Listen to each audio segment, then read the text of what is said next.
connected. There's audio. It's coming through here. Danielle has gone away. Oh, we lost her.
Up on that. Smathers just come over to want to make sure we're on.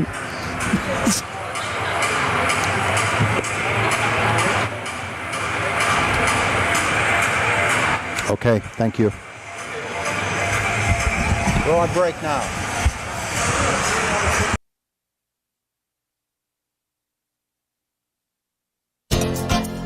The engineering firm of Young & Associates is proud to sponsor high school athletics. With offices in Indiana, Katanning, and Johnstown, Young & Associates is a full-service engineering, surveying, and design firm for private, public, and municipal entities, covering Western Pennsylvania, delivering solutions in a timely and cost-competitive manner.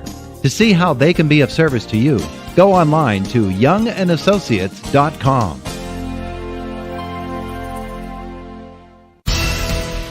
Tulick Valley Plumbing, Heating, and Air Conditioning wishes the Comets all the best in tonight's game. Toolik Valley Plumbing, Heating, and Air Conditioning congratulates the coaches and players for all their hard work and dedication, and for all the excitement these high school athletes bring to the community. And for fast, reliable, and professional plumbing, heating, and air conditioning service, call Toolik Valley Plumbing, Heating, and Air Conditioning in Alberta, or online at ToolikValleyPlumbingandHeating.com. So what's going on at Tate's Supermarket in Clymer? You're always welcome to shop the store. You can also find out by going online at tatesmarket.com. Just log on to tatesmarket.com and look for weekly specials and other important store information you should know about. Shop Tate's Supermarket in Clymer and go online at tatesmarket.com. Anytime, day or night, Tate's Supermarket in Clymer and tatesmarket.com. Shopping made easy. Like Tate's on Facebook. Pikes Peak Nurseries is hiring. Pikes Peak Nurseries is in need of indoor and outdoor forest nursery workers. Job duties include harvesting and grading seedlings. Full-time work depends on the weather. Work hours are from 7:30 a.m. until 5 p.m. Monday through Saturday. Apply in person at Pikes Peak Nurseries, Route 422 East in Penn Run. For more information, call at 724-463-7747. That's 724-463-7747.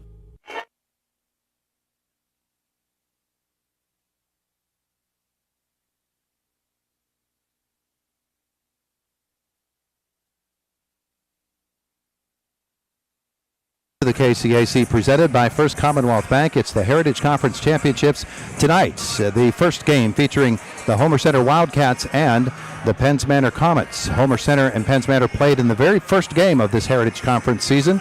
On December the 14th, it was a 1-point win by Penns Manor on their floor. The game decided in the final 7 seconds. Ward Hilliard, I guess that's appropriate, isn't it? It's the way these guys play each other. Even Homer had a horrible night with 28 turnovers with Penns Manor.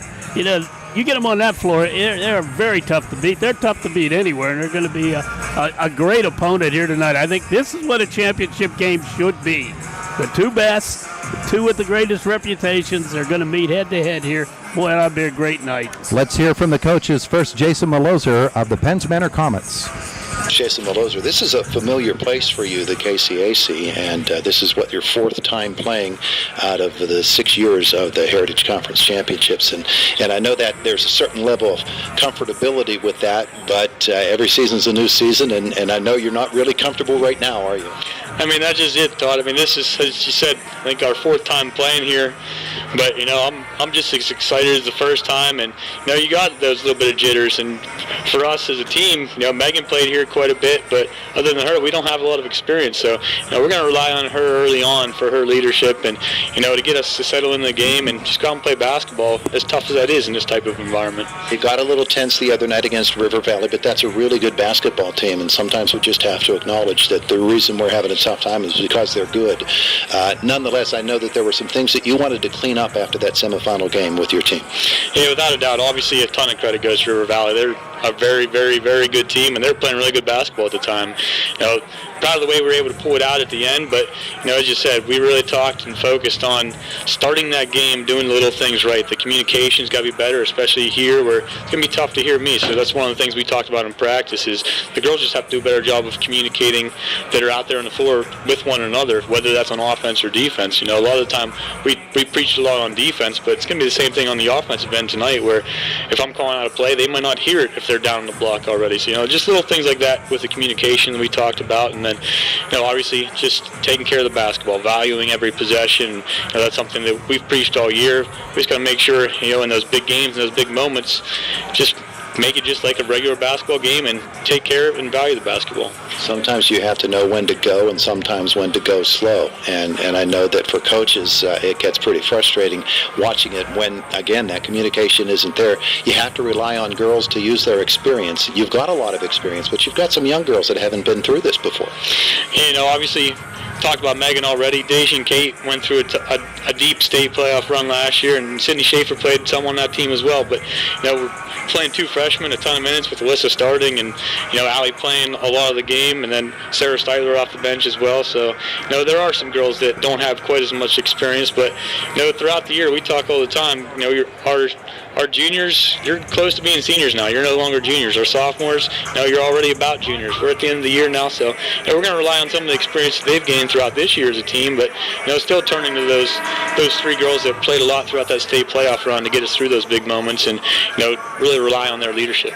Break down Homer Center for me. What do you have to do to win this game? Obviously they have a ton of weapons whole way across the board. Girls off the bench as well. Starts Molly Kaufman at point guard, and Macy Sardone as the guards, and then Molly Kosmak on the inside. Going to be tough, but they'll do a good job defensively defending both Molly, all 3, Molly, Macy, and Marley. Marley and Macy both step out and shoot it from the outside. They're both very good at attacking the hoop, getting the foul line. They don't miss foul shots. And Molly Kosmak is very tough on the inside, has every post move you could ask, and she steps out and shoots it as well. So it starts with those 3, but as we talked before, Fabian off the bench and Elliott that starts for them, they've really come on scoring the basketball this year. So we just got to do a good job defensively of really just staying disciplined and making sure we're paying attention to our assignments, because it starts with those 3, but every girl on the floor is capable of beating us, so we got to make sure we're doing a good job defensively. Coach, thanks so much. Thank you, Todd. Jason Maloser, head coach of the Penns Manor Comets. Coming back, we talked to Nick Moore, the coach of the Homer Center Wildcats, on the road to the KCAC, presented by First Commonwealth Bank on 92.5 FM U92 and U92radio.com. And singing tonight's anthem is Gabby Page, student from Homer Center High School. Danielle, just give me 1 minute here, please.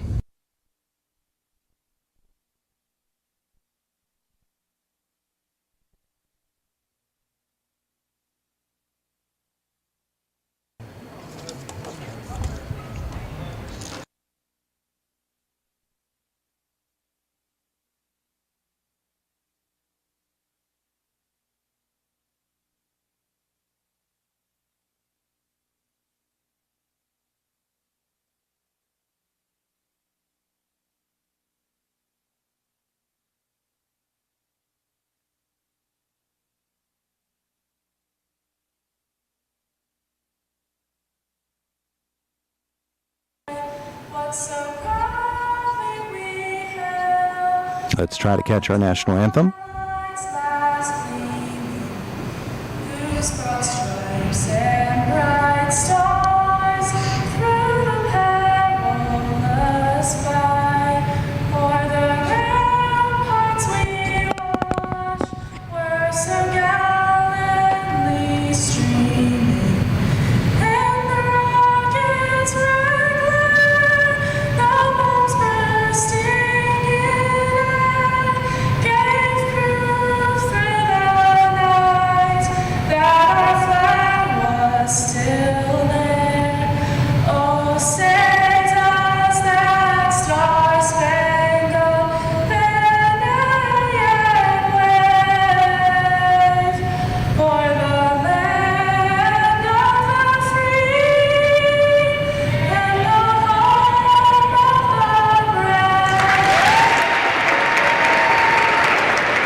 On the road to the KCAC, presented by First Commonwealth Bank, and the introduction of our starting lineups coming in just a couple of moments. Did want to get Nick Moore, the head coach of the Homer Center Wildcats, on the air, and maybe we can have just a little brief moment with him. Coach Nick Moore, your Homer Center Wildcats, I know they're excited. I know this is a big thrill for them, but to do this at the KCAC, where last year was at your own gym, this makes it really, really special, doesn't it? Yeah, they were robbed of an opportunity last year because of everything that went on with the pandemic. They're excited to get back here. We're able to perform well.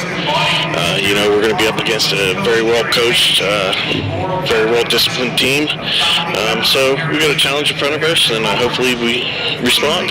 Well, there's a lot of of dynamics to this game. The fact that you did play them earlier this season, that 1-point loss, the fact that these girls know each other so well. They see each other in AAU ball all the time. They're on the same team a lot of the time, and they know each other's games so well. So is there a way to separate that first game and what they know about each other from this new experience tonight?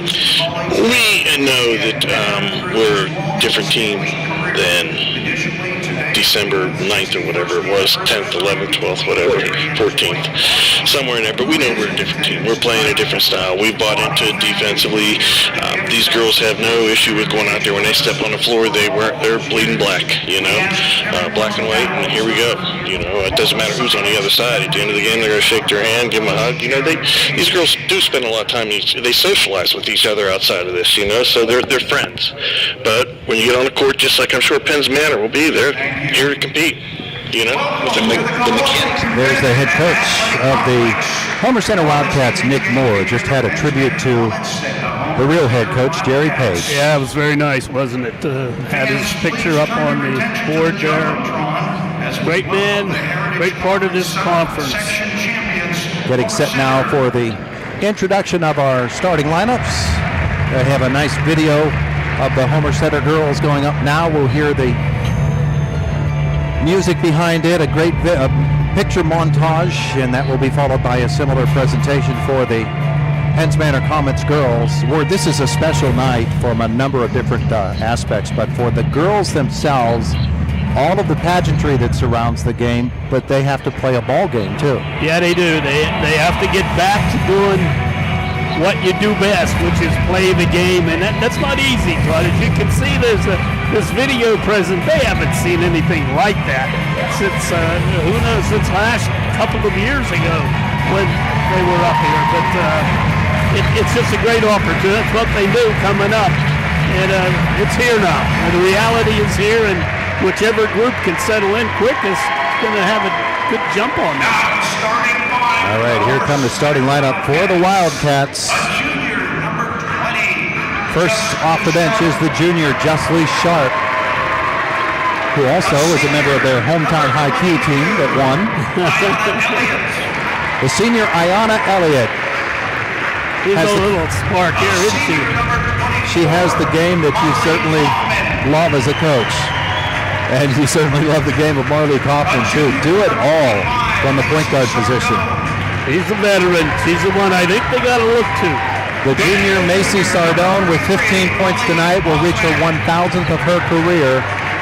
And the great post player down low or from the high post, Molly Kosmak, rounding out the starting lineup for the Homer Center Wildcats. Kaufman, Elliott, Sardone, Sharp, and Kosmak for the Homer Center Wildcats. And next up, the Penns Manor Comets, coached by Jason Maloser. Ward, this is a ball club that has won an awful lot of postseason games. Yeah, this isn't anything new for Penns Manor. We followed them, Todd. It was unfortunate a couple years ago. You and I did the game. They were on their way to maybe the state championship game, and boom, the disease hit, and that put an end to it. What a shame. That, of course, was the season in which Megan Dunn was a sophomore, and we remember her in the District 6 championship game where she hit the shot at the buzzer to send it into overtime. They could not win it in overtime, but then she led them into the state playoffs. And remember the game at Armstrong High where they knocked off West Middlesex. Yeah. They were rolling. They were. That was a big upset. They just dominated the game. I thought, they're on their way. Don't be surprised if you might see a little gimmick out here. Jason may figure to take Macy Sardone out of the offense. Maybe a box and one, maybe a triangle and two. We'll see. He may try a little bit of that. I'm thinking both coaches might do that. They might do the same thing. I heard there's potential for the Wildcats maybe to go into some zone, which they haven't done much. This big floor is going to have an impact. Whatever they deny it, it's going to have an impact on what they do out there. First player in the starting lineup for the Wildcats is the junior Deja Gillo. So important. And this young lady is so impressive, the freshman Alyssa Aldemus.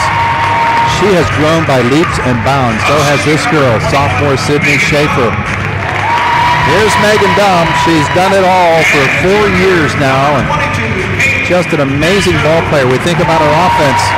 She's a tremendous defensive player and rebounder, too. And another girl very, very important to Penns Manor. Have to keep Kate Natko out of foul trouble tonight.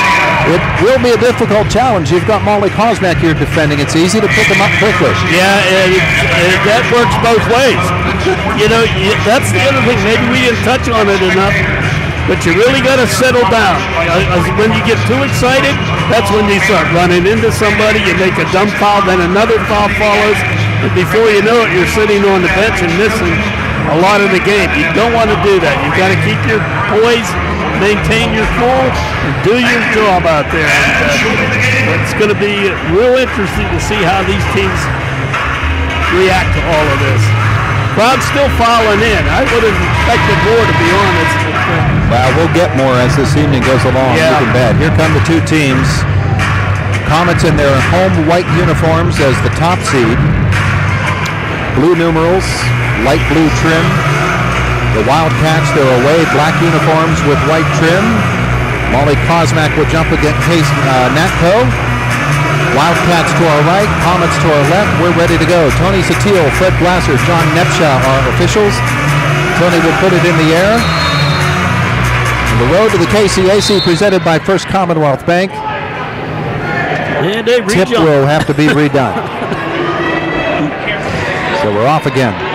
Kosmak and Natko. Second try. Ball in the air. Game underway. Tip controlled by the Wildcats. Marley Kaufman will work toward midcourt. Picked up in man defense. Actually, no, it looks like a box at one. Or what is that? That's a 2-3. A zone, yeah. That's a 2-3 coming out for Penns Manor. Ayanna Elliott, left side high. She's going to pop it from three, and it's good. That's the thing you don't factor, the X factor, those extra points from those players. We have seen her do that early in basketball games, though. She's nerveless is what she is. Here's Penns Manor with its first possession. Deja Gillow on the left wing. Pass to Megan Dunn at the top of the circle. She'll back out of there, right side now. And here's Alyssa Aldemus. Aldemus near midcourt, defended by Sardone. Pick up the dribble, and she is called for dragging the foot. A travel on the Comets, our first turnover of the night. Homer plays that in-your-face man defense. I thought they still may change up once in a while, but that caused the turnover. Elliott is on Megan Dunn right now. She's one of the better defensive players for Homer. Kaufman and Elliott will play up front. Now to the wing, it's Macy Sardone. Looking low for Kosmak. It's not there. She backs it out to Elliott. Right side high for Marley Kaufman. Lob pass to Justly Sharp. She'll has position down low. She'll kick it to the corner instead. There's a three-pointer for Macy Sardone. Macy just kind of hung out on the wing there. Nice job by Justly Sharp. Penetrate, dump it across. She was wide open. 6-0 Homer Center, the defending Heritage Conference champions. Aldemus will try the left side, then come back out around to the wing, and up top to the right side for Deja Gillow. Man defense for Homer Center. Dunn trying to work free of Elliott. Gillow will hand it back to Aldemus.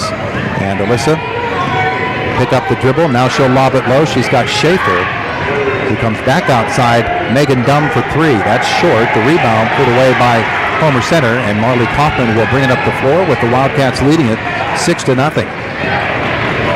Macy Sardone will dribble toward the top of the arc. Lob it into the lane. To the corner, Elliott for three. That is too strong. The rebound, though, for Justly Sharp. The putback won't go. Offensive rebound again. Marley Kaufman for three. That is off the rim. And then off a hand remains with Homer Center. That's some pretty poor shots there. And missed the rim on two of them, but they still got the rebounds and got it out. And we're going to have a timeout. A timeout will be called. It is 6-0. The lead for the Homer Center Wildcats, and you're listening to an IRMC High School Basketball Night, the road to the KCAC, presented by First Commonwealth Bank on 92.5 FM U92 and U92radio.com.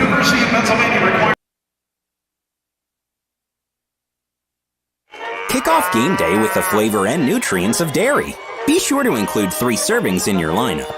Milk is packed with vitamins and nutrients and helps you score big in a healthy way. Fuel your body with milk.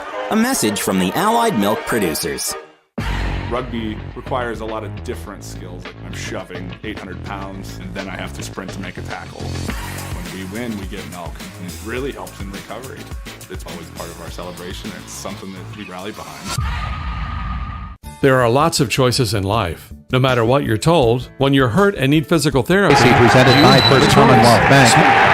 On the lob, the interception by Deja Gillo, and then she will be fouled by Macy Sardone. All season long, Homer has had problems with the inbounds under their basket. I don't know what it is, but they just have problems getting people freed up, Todd, and that one cost them.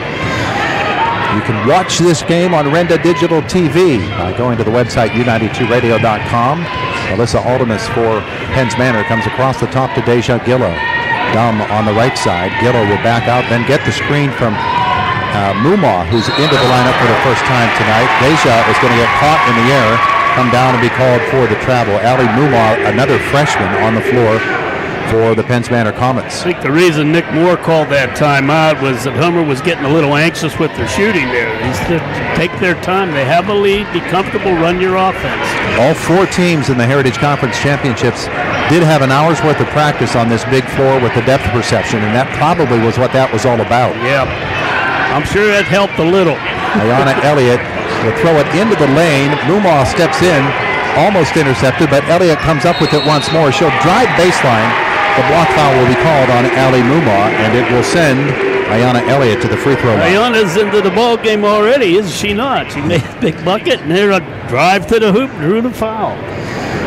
Two shots coming for Elliott, the senior. And the first one is in the air and clean. She didn't even move the net on that one. 7-0, Homer Center. Well, the Wildcat crowd is behind that basket that she's shooting at. And she'll miss the second one on the block out. Mumma will have it slapped out of her hand, but into the hands of Alyssa Aldemus. 7-0 Homer Center, 4:59 left in the first quarter. Tonight from our S&T Bank broadcast booth, S&T Bank, building relationships one customer at a time. This ball is fumbled by Aldemus out of bounds. She had some defensive trouble on her. A little bit of pressure, and it was enough to create the turnover. Yeah, it's Macy Sardone playing a good D as well. I'm watching Ayana Elliott, and she's just denying the passes to Megan Dunn. They're going to have to figure a way to loosen her up. Macy Sardone, left side high for Homer Center. The bounce pass into Molly Kosmak in the post, and defended well that time by Natko. The shot is off. Out ahead it comes now to Gillo, who will drive it and lay it in. Penns Manor is on the scoreboard. 7-2 Homer Center. Transition's another way to beat that defense, and they did it there. Marley Kaufman, right side for Homer Center. It sat on the rim but did not go. Rebound dumb, stripped from behind by Kaufman. She'll drive it and then pull it back out. That was the fourth turnover on Penns Manor. Good hustle by Marley Kaufman there, steal that ball. Elliott, she'll drive the lane. Open shot won't go. Rebound. Gillo over the top will be called for the foul on Kosmak. Second foul on fourth Penns foul. Manor. The adventure continues. They're bringing it in bounds. And onto the floor for Homer Center, replacing Justly Sharp is Elena Fabian. Sydney Schaefer returns for Penns Manor, replacing Gillo. 2-3 zone on the inbounds by Penns Manor. Kaufman to the right of her basket. She's got Sardone off the glass. It rolled around, wanted to go down, and fell back out. Here comes Megan Dunn for Penns Manor. She'll feed it to Alyssa Aldemus. Aldemus looking low, and Kosmak will intercept. 5 turnovers now on Penns Manor in this first quarter. 7-2, Homer Center the lead, and up top for Ayana Elliott.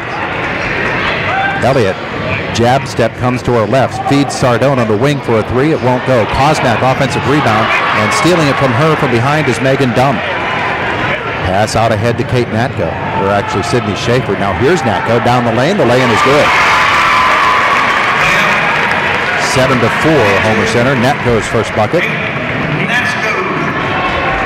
3:21 left in the opening quarter. Good job in transition, and Homer unable to control that rebound. Kaufman left side high. She's got Sardone. Pop it from 12. It's good. Macy Sardone with 5, and it's 9-4, Homer Center. Alyssa Aldemus with 3:01 left in the first quarter. Megan Dunn at the top of the arc. Elliott on her. Dunn will try to drive her off on the dribble. Now spin to the right side. Look for the screen. Didn't get it. Back out she comes. Elliott.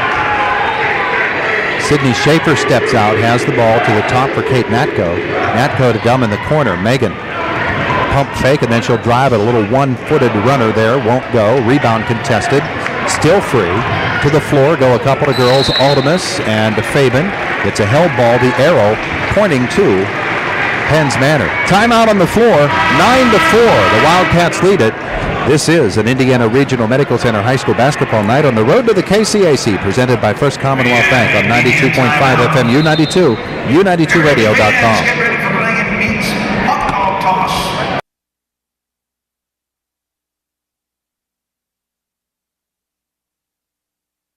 There are lots of choices in life. No matter what you're told, when you're hurt and need physical therapy, you have a choice. Smart people choose Mahoning Physical Therapy. Mahoning Physical Therapy has been serving the region since 1989 with experienced therapists, knowledgeable in orthopedic and lymphedema rehabilitation and aquatic therapy. Mahoning is Medicare certified with convenient offices in Clymer and Marion Center. That's a lot of reasons to choose Mahoning Physical Therapy, accepting all major insurances.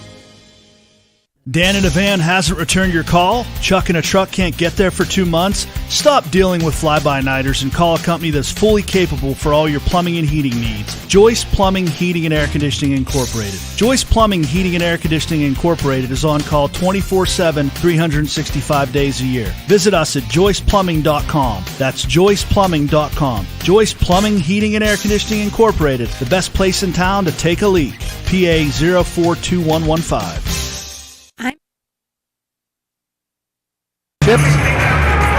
Ashlyn Kerr on the floor for Homer Center.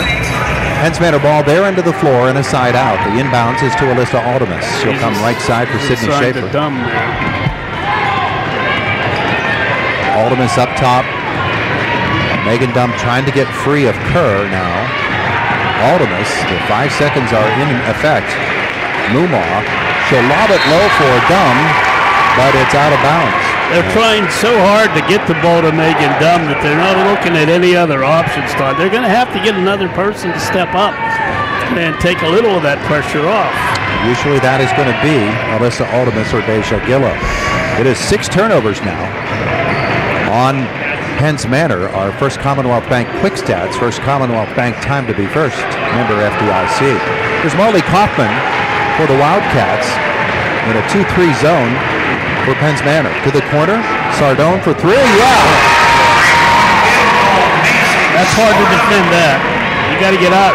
She's deadly in that corner now. That's 3 shots from that side. So if I'm Penns Manor, I'm going to slip out there a little bit. She has 8 in the first quarter. She needed 15 coming into the game to reach 1,000 for her career. It is 12-4. Homer Center with the lead. Aldemus will be fouled by Sardone off that right side. Is that her second or first? Her first. That's the only way to get around it. No, they do have her with 2. I thought she had one down here in the offensive end. Now Homer got Cutshaw in, got Sardone off the floor. Becomes an issue in foul trouble. Tossing it in, Sydney Schaefer to the corner for Megan Dumb. Her 3 won't go. Mumaw, the offensive rebound on the putback. She'll be fouled. I believe it is Elliott. Allie Mumaw has a great, strong body, and she's just a freshman. She's going to be a force. That was Elena Fabian picking the foul up. So Mumaw on the line will miss her first free throw and have another coming. 12-4, Homer Center. 1:25 left in the first quarter. Second shot on the way, and good. 7-point game. Wildcat basketball with 1:24 left in the quarter. Kaufman quickly to the corner for Elliott for Homer Center. Up top they find Fabian. Cutshaw to the right side. Good ball movement down low from Kaufman to Elliott. They swing it back outside. Here's Elliott now in the corner for 3. That is no good, but Kosmak the offensive rebound, and the foul will be on Megan Dumb. Yeah, she got whacked pretty good that time. They are dropping 2 girls on her every time she gets the rebound. They know if she throws the ball down, they're going to take it away. Number 5, Sarah Steitler into the lineup. Onto the floor for the Penns Manor Comets comes Sarah Steitler, replacing Kate Natko. 1:07 left in the quarter. Kaufman brings it in long to Fabian. Right side for Cutshaw. Kaufman in the corner. Marley, 1,000-point scorer, up top for Anna Cutshaw. Right side, Kaufman thinks about it from the wing and then puts it on the floor. Now she'll back out of there with 55 seconds left in the quarter. Into the post for Molly Kosmak. Tied up. And this will be a foul on Penn's Manor.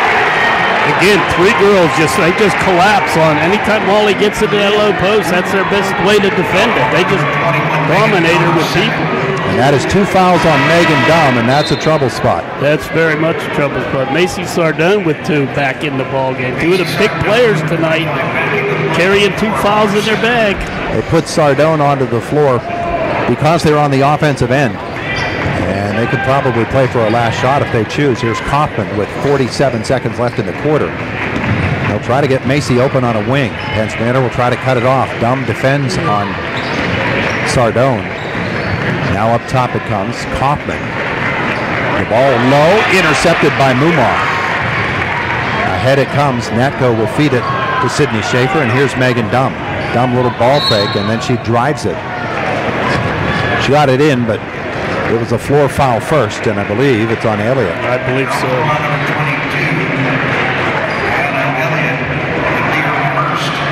First on Ayanna Elliott comes with 25 seconds to go. Inbounds for Penn's Manor. And they'll come long to Steitler. Here's Megan Dumm. Back to Steitler. Kosmak steps in, gets a hand on the ball, ties it up. Arrow to Homer Center. That's good defense by Molly there not to draw the foul and also to tie the ball up. Nice job intercepting that pass. That lane was open had she not done that. So 19.1 seconds left as the Wildcats bring it in. They lead it by 7. Kaufman across the timeline. She's met by Gillow. Back on the floor for Penn's Manor. Sardone cycles up to the top. Gillow slapped it away. Goes out of bounds. Remains with Homer Center with 6.3 left in the quarter. Kaufman to bring it in. We'll watch to see where Sardone ends up here. Marley will inbound the basketball to Elliott. Back to Marley Kaufman. 4 seconds. Here is the wing 3. Missed by Sardone. Kosmak on the rebound. Put back. Won't go. And we play the quarter of basketball. 12-5. Penn's Manor trailing Homer Center on the road to the KCAC. Presented by First Commonwealth Bank on 92.5 FM U92 and U92Radio.com.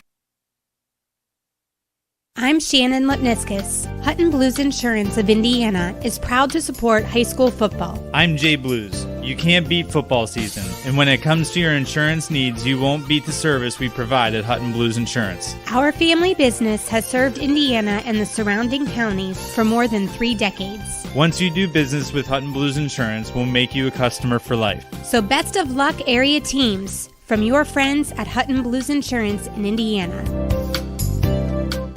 Every day, businesses open with a determination to make this day better than yesterday. Families work to create a better life. Communities come together to provide better opportunities. At First Commonwealth, we're proud to be part of this journey to a better tomorrow, to provide resources that help businesses succeed, to inspire families to save for a brighter financial future, to help support our communities and keep them strong, and be better together every day. We don't just sell trucks, we sell businesses on wheels. That's Elgin Truck Center's mission statement. KCAC presented by First Commonwealth Bank. And the basketball in the hands of the Penn's Manor Comets. They trail at the end of 1, 12-5. So what adjustments they may have made here. I think, again, you got to get away from just forcing the pass into Megan Dumm. Try to find some other players to contribute. Here's Alyssa Aldemus up top for Ali Mumar.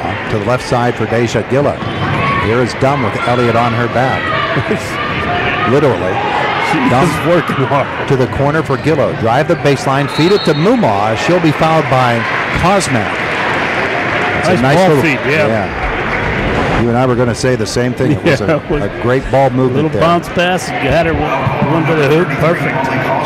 Mumar on the line for 2. And her first one is in the air and good.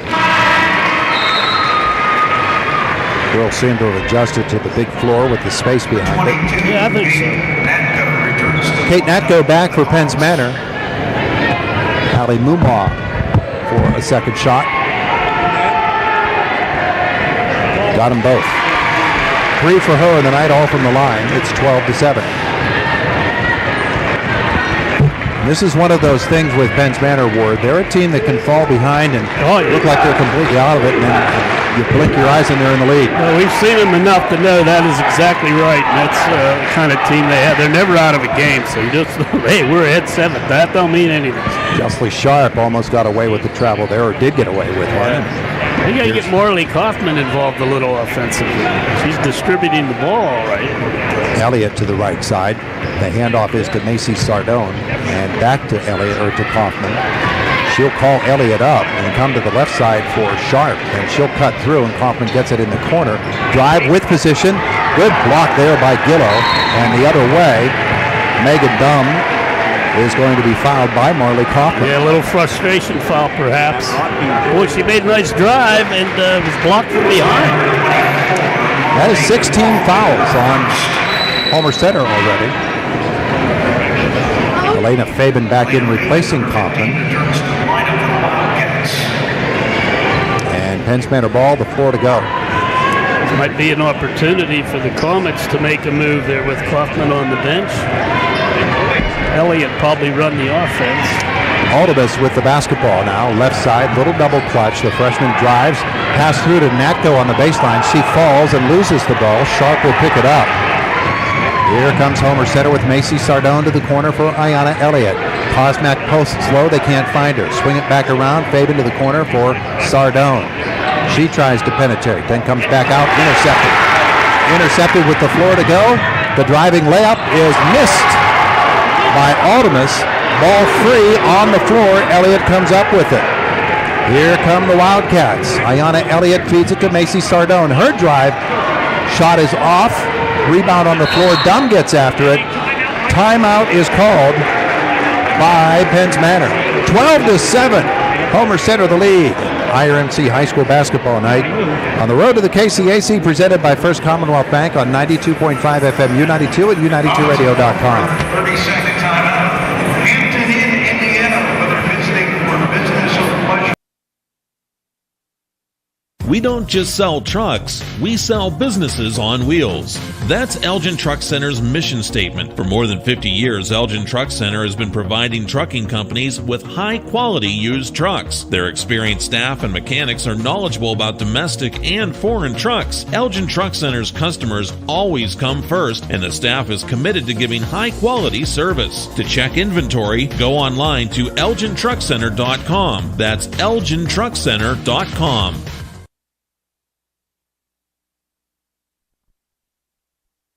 And Homer Center leading Penn's Manor 12-7. Marley Kaufman back into the game here.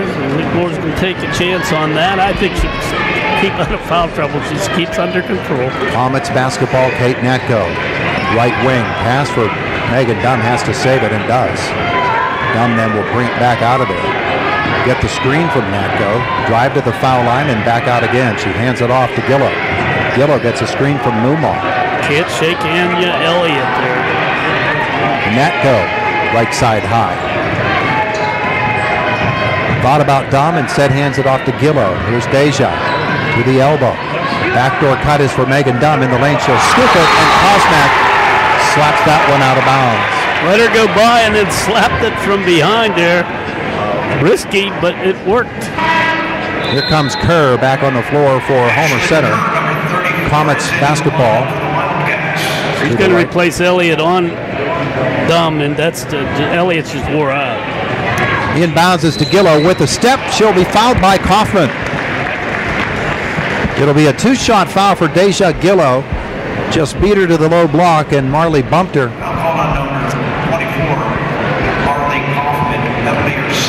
That's 2 on Marley. It is the 7th team foul as well. And Gillow, who's a good free throw shooter, on the line. 2 coming, and the first one rims out. You did it. Not me this time. Second shot on the way for the junior Deja Gillow. Described her before as fearless. She is. And the second one won't go either, and the rebound for Kerr of Homer Center. And Sardone will slow it down. Kaufman on the left side. Marley with the ball, defended by Deja Gillo. Fabian is to her right, now cycles around to the left and gets the pass. Elena Fabian, she'll drive it into the lane with that left hand. Sweet move by Elena Fabian. Well, they looked for her not to do that. They just kind of dropped off and let her go. Didn't think that she would shoot. Well, she did. First bucket in quite a while for Homer Center, for either team really. Yeah, it's been kind of slow here. Good defense, but we've seen this so many times in these games. 14-7 Wildcats. Mumaw to Megan Dumm. Her on her. Dumm spins away from her. And now with a little head fake, she'll come across the lane for Natko. Kate's shot won't go. On the rebound, Kosnak ferociously after the ball. Pulls it away. Kate Natko will be called for her first foul. Well, you know they're getting after her. We've said that early on, and at times that'll result in just what we saw, a foul. Tonight from our S&T Bank basketball, as Kerr is out and Elliott back on the floor. That's what she does, is give her a couple of minutes, catch her breath, get back at it. Here's Marley Kaufman, left side. Ayana Elliott to Macy Sardone. Kosnak in the high post. She's bumped away and wanted a foul and didn't get it. It's a turnover, and the other way come the Comets. Up top, Megan Dumm. Look for a three. It won't go. Sardone pulled away the rebound. And the Wildcats will slow it down once more. Smart move. He didn't have the numbers. There's no sense pushing it down the floor and turning it back over. Nice job by Macy.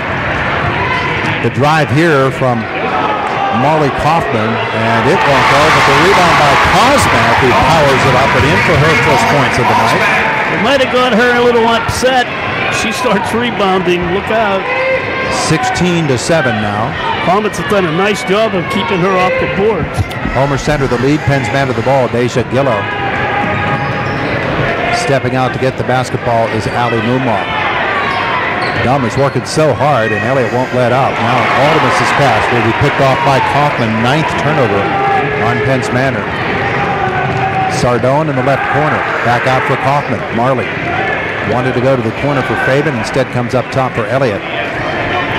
3:15 to go in the first half. 16-7.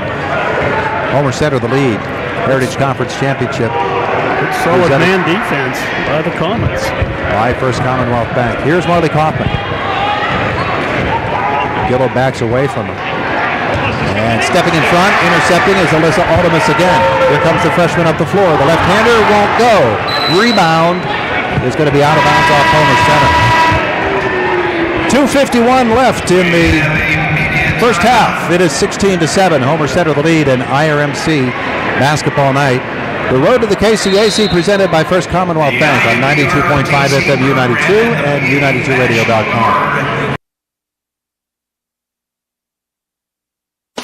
When your vehicle needs serviced, take it to Brush Valley Tire. Brush Valley Tire does inspections, brakes, front-end alignments, and offers the best tire prices around. Year after year, satisfied customers keep coming back to Brush Valley Tire for auto repairs done right at a fair price. The two just go together, your vehicle and Brush Valley Tire. Route 56 in Brush Valley for inspections, brakes, front-end alignments, and the best tire prices. At IRMC, we have all of the necessary pieces in place to perform complex operations, including highly skilled and specially trained surgeons, their support team of experts, and advanced technology like the Da Vinci robotic surgical system. As a result, patients spend less time in the hospital, recover faster, and get treated close to home. So there's no reason to puzzle over where you should get your surgical care. The answer is right here at IRMC.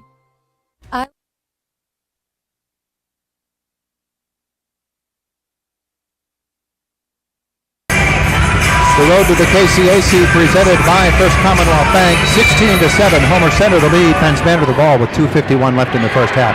Inbounds. Natko with position. Sits on the rim and falls through. Nice job. Good inbounds play there. How many points do you have? 16-9. 4 points on the night for Kate Natko. The right side. Here's Molly Kosnak at the top of the arc. She'll feed it back out for Elliott. Now the left side for Kaufman. Marley for Elliott once more into this right corner. Fabian will come back out. Patient offense here from Homer Center. And maybe too patient. There's not enough movement through the lane. They're not losing people. High post here. And then back out. I know what I'm hearing. I'm hearing Mark Burdick on the microphone down there. There we go. That ought to help us a lot. Has he been around or is he new? Basketball in the hands of Elena Fabian. And Fabian to the left side. She is bumped. He got away with a carry the first time, not the second time. That cost the Homer another turnover. As the Wildcats turn it over, now 7 on them. And there have been 9 on Pence Manor. Our First Commonwealth Bank quick stats. You know the Comets are going to make a run. They're a good team. You know they're going to do that. And the Wildcats, by making these turnovers, are blowing opportunities to stretch the lead. Into the lane, Kate Natko, and Kate bobbled the basketball. She'll be called for a travel. Molly Kosbeck just kind of drifted with her, had her hands up, knew that if she tried to turn and shoot, she's going to have a very hard time getting over her, and I think that bothered her on the dribble. Mark Burdick will be visiting with Jason Maloser at halftime of this game as he walks off the floor, and he'll get Nick Moore coming out of the locker room as the Wildcats miss another shot. The rebound put away by Pence Manor, and here's Megan Dumm with 1:27 left in the half. Hopefully we've solved some of those audio problems. High post here, and Natko gets the scoop up and in. Kosmak went for the steal when you don't get it, and that's what results. Nice job by Natko. 16-11, Homer Center the lead. Ayanna Elliott with 1:03 left in the first half. And slowly the Comets are getting closer in the ballgame. Macy Sardone, long three, back of the iron, no, but she got the offensive rebound. Left side, Elliott will try the three, and it's in and out. And pulling it away is Kate Natko for Pence Manor. Stolen right from her, and the lay-in by Marley Kaufman. Yeah, that was just a panic move there. She got the rebound and then tried to make a pass to the wing, but there was Marley. She just dripped it away, and up she went. Alyssa Aldemus left side for Pence Manor. Deja Giller with a step. Into the lane for Natko. Kate bobbles, gets it back. Needs some help. Kosmak ties her up and rips it away. Over number 12. Homer got one shot here and killed a quarter. 17 seconds left in the half. Marley Kaufman across the top for Ayanna Elliott. 10 seconds. I don't think she's looked at the clock yet. 8 seconds. Elliott gets the screen from Kosmak. 5 seconds left in the half. And to the corner, Kaufman, can she get the three off? There's a whistle first, and that's a 3-second violation on Homer Center. I really don't think they had clock awareness there. Not at all. Didn't look like there was any sense of urgency, and they were getting down to the single digits. And the inbounds for Pence Manor with 0.8 seconds to go. And that'll be the half. 18-11. Pence Manor, the trailing Homer Center. Mark Burdick is going to catch up to Jason Maloser, the Comets coach. All right. Todd will catch the coach here. Coach down by 7 at the half, 12 turnovers. Not a good number at the half, your overall assessment. Yeah, I mean, that's it. We got to make sure we just settle in here. Talked before the game. Just settle in, do the things you can control, and that's just it. We got to take better care of the basketball, and just one possession at a time. Really focus on just taking care of the ball, making sure we're setting good screens, making sure we're setting up cuts, because Homer's a great defensive team, so we got to do those little things right. I was going to ask, what adjustments might you be able to make? Yeah, I mean, that's just it. We got to do a better job setting our screens and setting up the screens on the offensive end. Defensive end, I like the way we're starting to talk better. I thought early on Homer had good movement, and we weren't doing a good enough job rotating there. But I thought defense, we started to do a better job. Really got to try to limit them to one shot. That's easier said than done, as good as they are on the boards. But we got to try to limit them to one shot and then give us a chance to get out in transition. What about Sardone? You're obviously a good shooter. She can hit some shots, and she did in the first half hurt you. Definitely. I mean, Sardone's a great shooter, but they have a number of weapons as well. And we got to make sure that we know where their shooters are at all times. Then the offensive end, we got to do a better job getting Maggie involved and get her some open looks as well, because they're playing good defense against her. All right, I'll let you get into the room. I know a little longer halftime than normal, but you got to get in there. Thank you, Mr. Burdick. All right, Mr. Burdick. All right, Jason Maloser, head coach of the Pens Manor Comets. We're going to send it up to Mr. Hilliard and Mr. Marino. All right, Mark, 18-11, Homer Center with the lead at the half. You're on the road to the KCAC, presented by First Commonwealth Bank on 92.5 FM U92 and U92radio.com.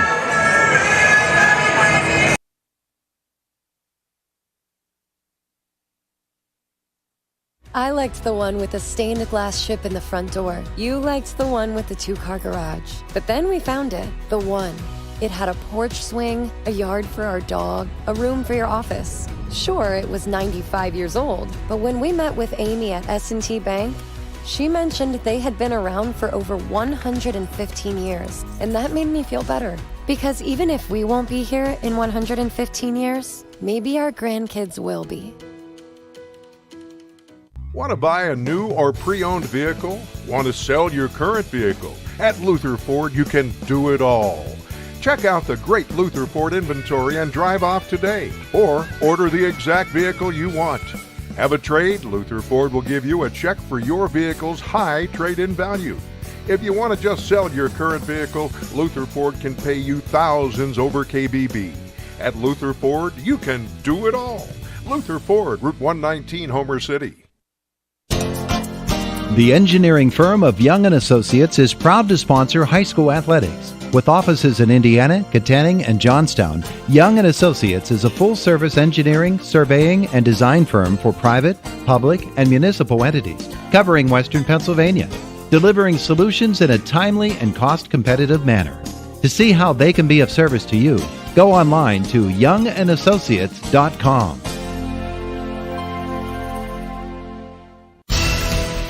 Tulick Valley Plumbing, Heating, and Air Conditioning wishes the Comets all the best in tonight's game. Tulick Valley Plumbing, Heating, and Air Conditioning congratulates the coaches and players for all their hard work and dedication, and for all the excitement these high school athletes bring to the community. And for fast, reliable, and professional plumbing, heating, and air conditioning service, call Tulick Valley Plumbing, Heating, and Air Conditioning in Alberta, or online at tulickvalleyplumbingandheating.com. So what's going on at Tate's Supermarket in Clymer? You're always welcome to shop the store. You can also find out by going online at tatesmarket.com. Just log on to tatesmarket.com and look for weekly specials and other important store information you should know about. Shop Tate's Supermarket in Clymer and go online at tatesmarket.com. Anytime, day or night, Tate's Supermarket in Clymer and tatesmarket.com. Shopping made easy. Like Tate's on Facebook. Pikes Peak Nurseries is hiring. Pikes Peak Nurseries is in need of indoor and outdoor forest nursery workers. Job duties include harvesting and grading seedlings. Full-time work depends on the weather. Work hours are from 7:30 a.m. until 5 p.m. Monday through Saturday. Apply in person at Pikes Peak Nurseries, Route 422 East in Penn Run. For more information, call at 724-463-7747. That's 724-463-7747. Kick off game day with the flavor and nutrients of dairy. Be sure to include 3 servings in your lineup. Milk is packed with vitamins and nutrients and helps you score big in a healthy way. Fuel your body with milk. A message from the Allied Milk Producers. Rugby requires a lot of different skills. Like I'm shoving 800 pounds, and then I have to sprint to make a tackle. When we win, we get milk, and it really helps in recovery. It's always part of our celebration. It's something that we rally behind. Back on the road to the KCAC, presented by First Commonwealth Bank at halftime. It is Homer Center with an 18-11 lead over Penn's Manor. Todd Marino along with Ward Hilliard. Mark Burdick is on the floor. He'll catch the head coach of the Wildcats, Nick Moore, coming out of the locker room. But Ward, that first half of basketball, I don't think that there was anything we didn't expect. These are two very high-strung teams that are playing intense defense, and it's led to some mistakes.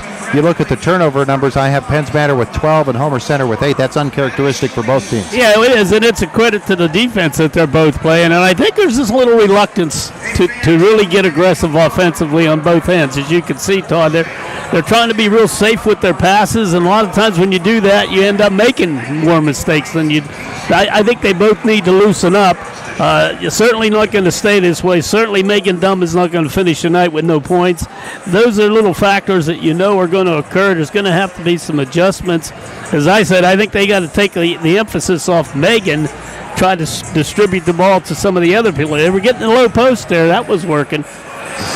Nick Moore is coming out with his team from the locker room. We'll see if Mark Burdig has him yet or not. I think he went right by him. Maybe not. That's not him. Well, I see Nicky. I just don't see Mark. I see a red. That isn't Mark, though. That's not Mark. So, well, we'll don't know where Mark went, but when he's down there, we'll get him. Yeah, there he is.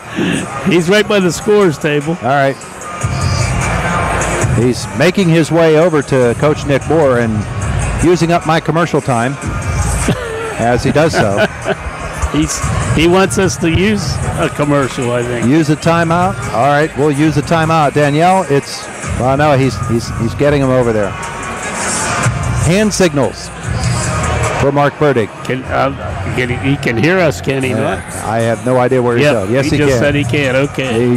He's kidnapping Nick Moore right now. Taking him down to the hostile end of the floor.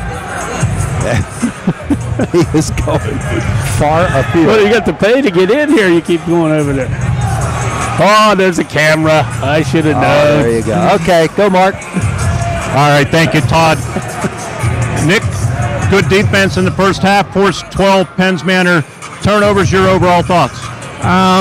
I thought we played tremendous half-court defensively. We slipped up. We let them get some easy buckets. We didn't get back in transition. We're going to clean that up this half, so hopefully we're as effective defensively in the second half as we were in the first. When you forced double-digit turnovers in the first half, I'm sure you would have liked to have capitalized on a few more. Yeah, this is a hard place to shoot for one, the background and the lighting and everything makes it difficult, but we don't use that as an excuse. We were kind of stagnant offensively. Hopefully we cleaned that up at halftime too, so hopefully there's better things for us coming out here. Any adjustments on your end? What did you talk to the team about? About moving offensively. One, if they want to sit back in that zone, let them sit back there. We don't have to force anything. We want to get layups if possible. Let's get looks inside to Molly if she's open. And we just corrected a few things offensively that we were doing wrong. Some cutting and some screening. So we're going to see what happens here. Finally, Macy picked up 2 fouls. You hate one 80 feet away from the hoop, but you did a good job of protecting her, and she stayed out of further difficulty. Yes. This is it for the girls. The girls want this bad, so she looked at me. She said, "Don't you dare pull me out." I got to give you a break, honey. Just take a quick break, and we'll get right back at it. Had a talk with her, and she went out and she played great. All right, 16 minutes to defend your championship. Good luck in the second half. I hope so. Thank you very much, Mark. Right. Head coach Nick Moore. Todd, Ward, back to you. All right, Mark, thanks so much. We'll take a timeout. You're on the road to the KCAC, presented by First Commonwealth Bank. 18-11 Homer Center at the half on an IRMC basketball night on 92.5 FM U92 and U92radio.com.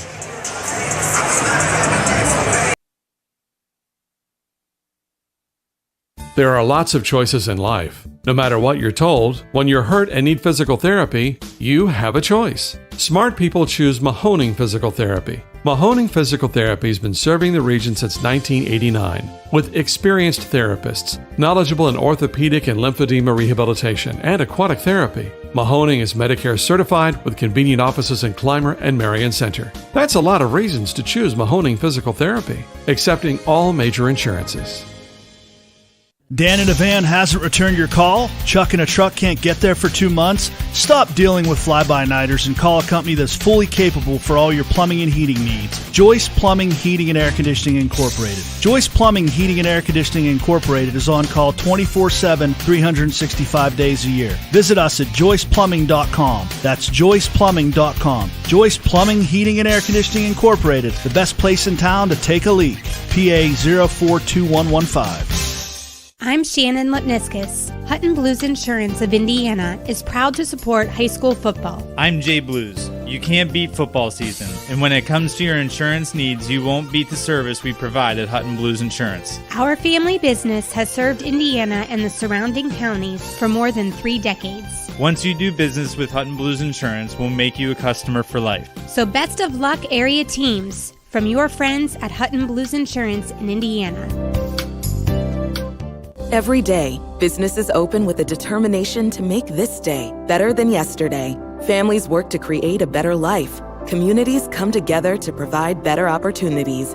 At First Commonwealth, We're proud to be part of this journey to a better tomorrow, to provide resources that help businesses succeed, to inspire families to save for a brighter financial future, to help support our communities and keep them strong, and be better together every day. We don't just sell trucks, we sell businesses on wheels. That's Elgin Truck Center's mission statement. For more than 50 years, Elgin Truck Center has been providing trucking companies with high-quality used trucks. Their experienced staff and mechanics are knowledgeable about domestic and foreign trucks. Elgin Truck Center's customers always come first, and the staff is committed to giving high-quality service. To check inventory, go online to elgintruckcenter.com. That's elgintruckcenter.com.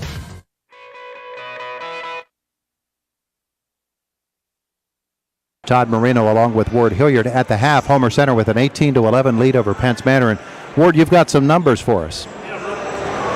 Real quickly here, we'll go with Deja Gillo had one field goal, 0 of 2 from the line. She had 2 points, 3 field goals. Kate Nutcoach, she had 6 points to lead the Comets, 3 of 4 from the line for Allie Mumaw. I'm sorry, I couldn't read that. My own writing. 3 out of 4 from the line. She had 3 points. Just 4 field goals, 3 of 4 from the free throw line. Big story there, Megan Dunn with no points.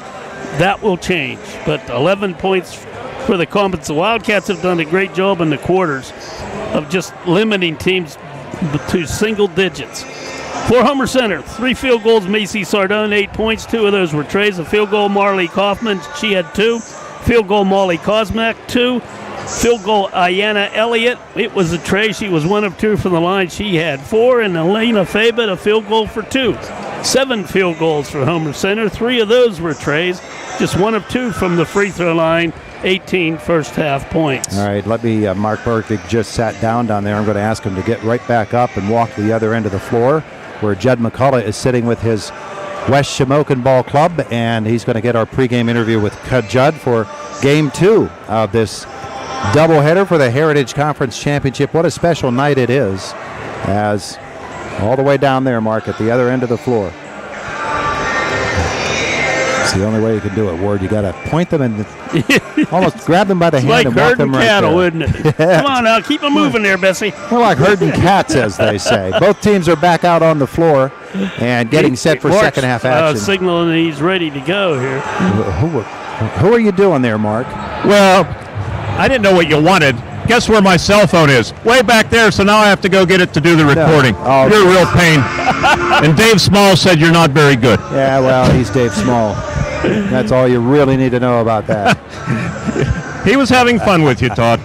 He always is. He's a good guy.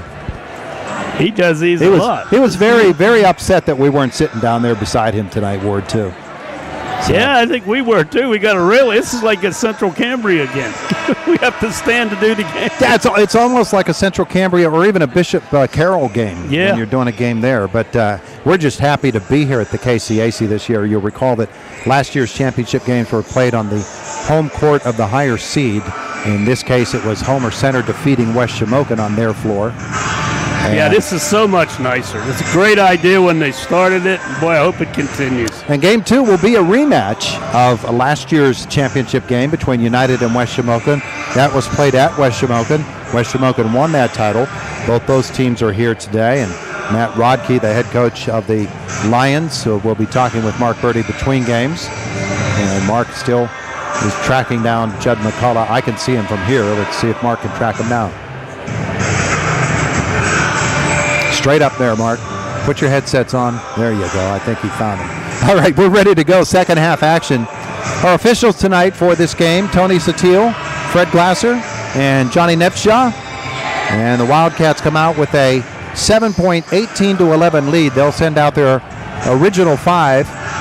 Molly Kosmak, Marley Kaufman, Macy Sardone, Ayanna Elliott, and Justly Sharp. And it looks like the original 5 for Pence Manor as well. Megan Dumm, Alyssa Aldemus, Deja Gillo, Kate Natko, and actually Allie Mumaw will get the start in the second half for Pence Manor. And ball is in play. Here we go. Marley Kaufman up top to Ayanna Elliott, and It seems like both teams want to start a little bit calmer than the first half. This is outside a 2. That's a 2 for Macy Sardone. Geez, that's unusual. What form for her. She's now 5 points shy of 1,000, and it's 22-11. Yeah, the nice thing, she caught it, made sure she was set. Didn't rush the shot. That was well done. Here's Deja Gillo for Penns Manor, trailing now by 9. Kate Natko, left side high. Dom is trying to post in the lane, see if they can get her free there. The drive here for Aldemus. She'll come across the lane and off the glass and in for Allie Mumma. She's looking nice as a freshman. She is really starting to get I was going to say, she may be a big factor here because they're having success finding her down inside there. And Kate is, or rather, Allie is a very strong girl. With a girl like Molly Kosmak, you'll need to have that kind of strength. Kaufman slapped at by Gillo. It'll go out of bounds off Penns Manor. 20-13. It's kind of a matchup zone here. It's a 2-1-2 form, but they come after the ball right away. Macy Sardone for the Homer Center Wildcats. They lead by 7. Just underway, third quarter action on the road to the KCAC, the Heritage Conference Championships, brought to you by First Commonwealth Bank. Sardone to the elbow, and her jumper won't go. Sharp on the offensive rebound. She'll pull it back out of there. Finds Sardone on the wing. Macy lost it, got it back. Now down low, she slices between two players. That won't go. Kosmak the rebound, and that is off the rim. And then on the rebound, we've got a foul on Homer Center, maybe on Justly Sharp. I think that's who it was on. Let's see. Well, that's frustrating for the Wildcats. 3 opportunities, unable to convert. For Sharp, it's her first. 6:29 left in the third quarter, 20-13. Homer Center in a very low-scoring game. Kate Natko on the right wing. Cross it down low. She's got Aldemus, and Aldemus' shot is blocked away from her. See the recovery defense by Homer Center there. Great play. Worked exactly the way they wanted to, but it was blocked. Megan Dunn on the penetration to Gillo. Gillo, she pops one into the lane. Deja with a nice little play. She knew the shot blocker was there and needed to get it out of her hands quickly. Quick release, nice shot on the penetration. And it's a 5-point game at 20-15. Suddenly it's a little different. Homer just not in any kind of offensive sync right now. Kaufman to the corner. Sardone, that's an open 3. You can't give it to Macy Sardone. 13 and now 2 points shy of 1,000 for Macy. You would think they would know where she's at every time. 23-15. Dunn will set the screen for Aldemus. She'll come down the left side of the lane. This foul will be on Macy Sardone. That might be the only thing that slows down Macy. Yeah. It's going to make her play a little more tentative. That's her third. See if they give it to her first. Yeah. And John Nefshaw is going to go over and talk to the scorer's table. It will put Alyssa Aldemus on the line. And still trying to clear it up. Jason Meloser trying to bend an ear in there and find out. What's he saying? One shot? No, two shots. I don't know what. Okay, we'll have to see until they flash it up. We don't know. Meanwhile, Aldemus will miss the first of those 2 free throws and have another one coming. As Elena Fabian up off the bench for Homer Center. They never did announce the foul. And they didn't put him up on the board. They're not doing that tonight. Sharp is out. Fabian replacing her for Homer Center. Second shot for Aldemus. And it's good. And it's a 7-point game, 23-16, Homer Center. Sardone on the right side. She's got a cutter. It's Kaufman. She spins away, uses the left hand. It won't go. Aldemus, the rebound. Good seal there.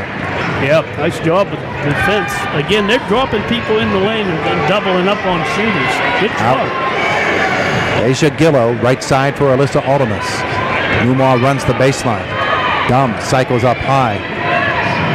Natko sets the screen and then doubles back on it. Aldemus to Mumma. Mumma, she'll put it up from 12 feet. It won't go. Elliott on the rebound for Homer Center, and here comes Fabian. Elena Fabian to Macy Sardone. 2 points shy of 1,000 for her career. 4:40 left in the third quarter. Wildcats by 7 and their ball. Fabian steps out on the right. Sardone comes up top, puts it on the floor, travel. 9th turnover on Homer Center. There have been 12 on Penn's Manor in the game. That's an unforced one. Those that kind of drive you nuts as a coach. No need for her to travel. Just weren't sure what she was going to do with the ball. Jason Maloser talked about cherishing the ball.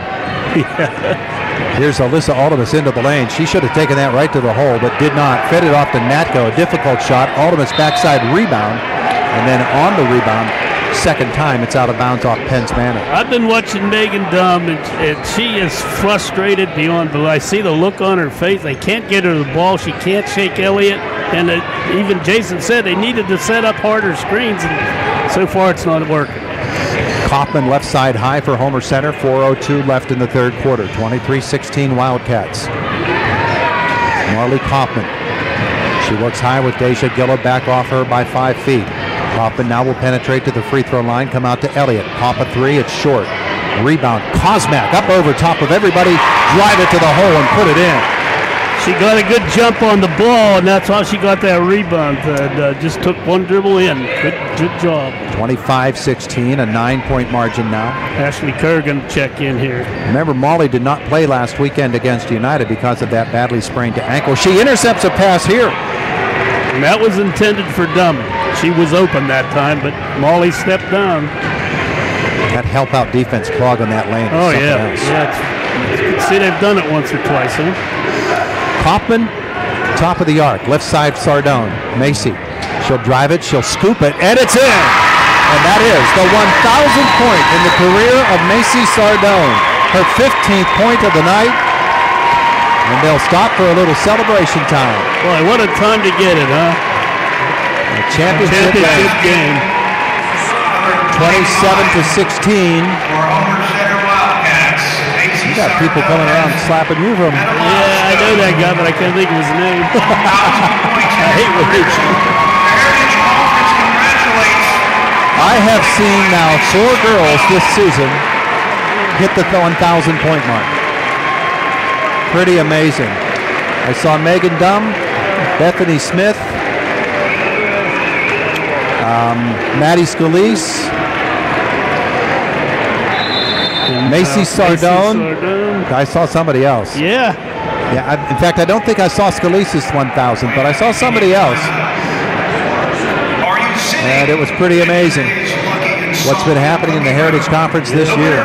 Well, I always contended that this level of girls play is probably the best, if not one of the best in the state. Just some terrific players.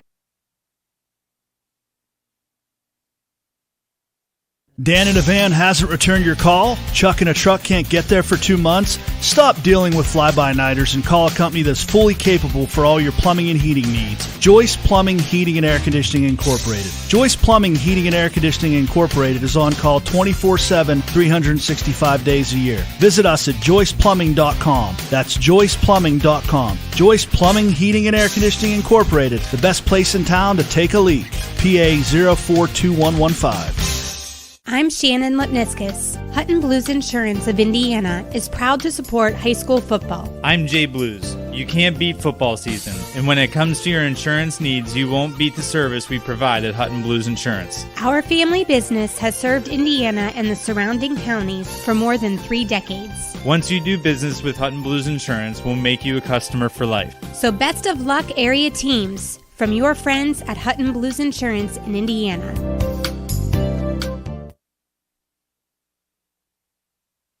We're here. Try to get back under 10 points. That's always been my benchmark. Now they're going to give Megan the ball and try to free her up as she handles the ball. Megan Dunn with Ashlyn Kerr. Dunn will feed it to Aldemus, and then she'll cycle low, use a double screen, get it on the wing. Kerr sticks right with her. Little ball fake, and then she'll drive it, put it up from 15. No. Backside rebound. Mumaw. Put back does not go. Ball still free. Diving after it, a couple of girls. And we're going to get a foul call, and it will be on Penn's Manor. And that'll be Kate Natko.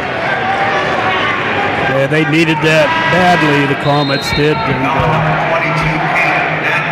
That is her second as Elliott returns for Homer Center. She's got a little bit of a breather. That's what Coach Moore's doing. He gets her out, lets her get her wind back, and when she's ready, he puts her back in. And so far, Megan Dumb has yet to score. That is the big story of this game. Sydney Schaefer on the floor for Penns Manor. Here's Marley Kaufman. 27-16, Homer Center. Heritage Conference Championship presented by First Commonwealth Bank. A little pick and roll there for Molly Kosmak, but Penns Manor sniffed that out and intercepted. Out ahead they come. Ahead for Mumaw. On the wing, Schaefer, that's a 2, and it doesn't go. Tipped by Aldous into the hands of Mumaw.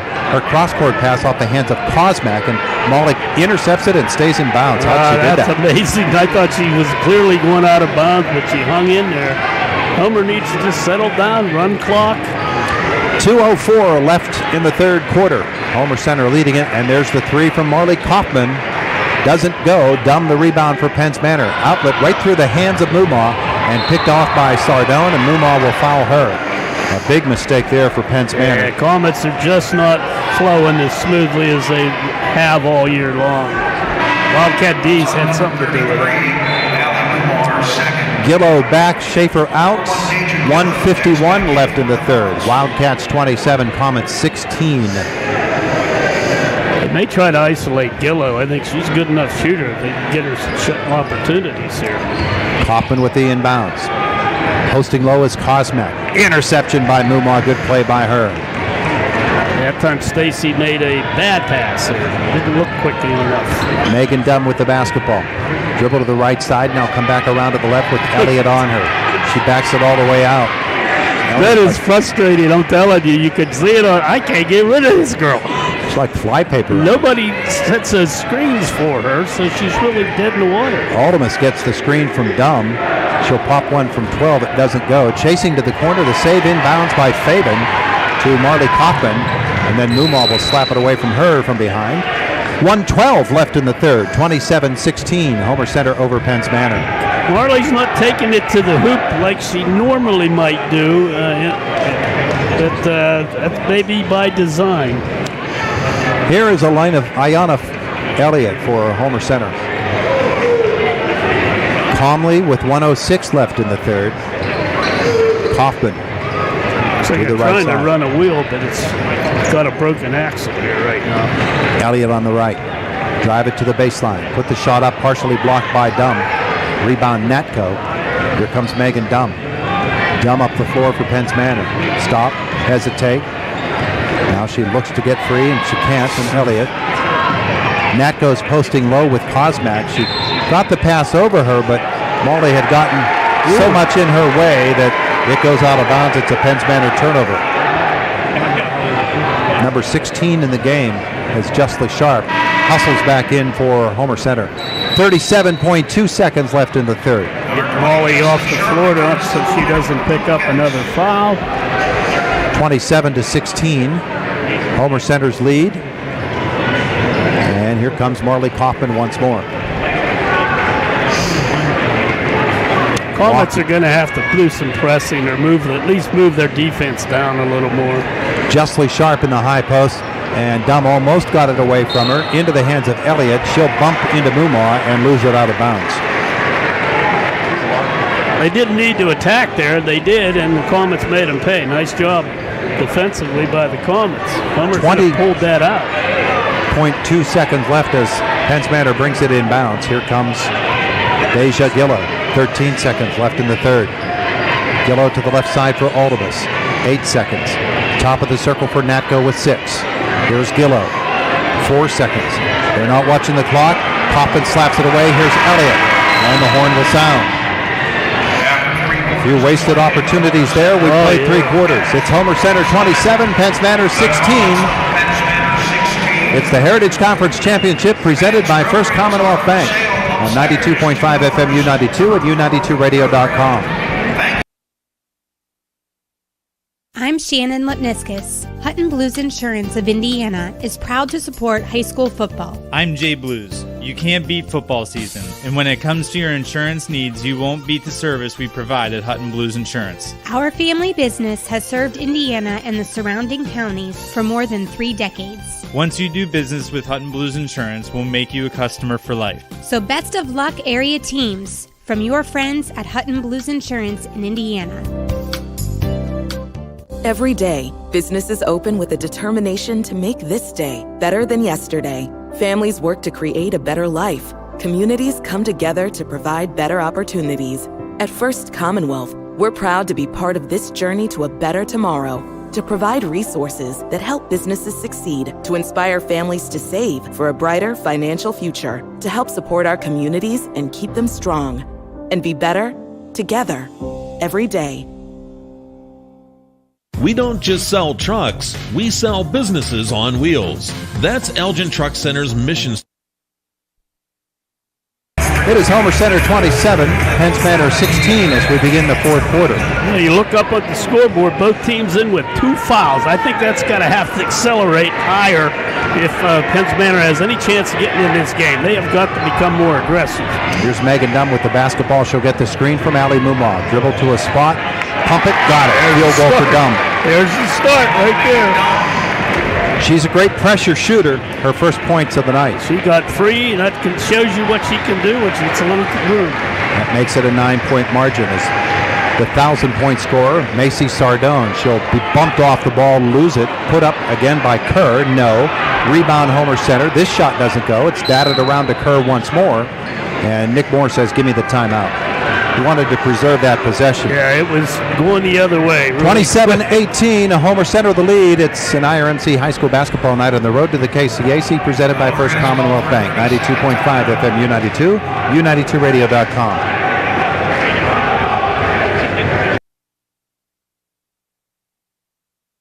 We don't just sell trucks, we sell businesses on wheels.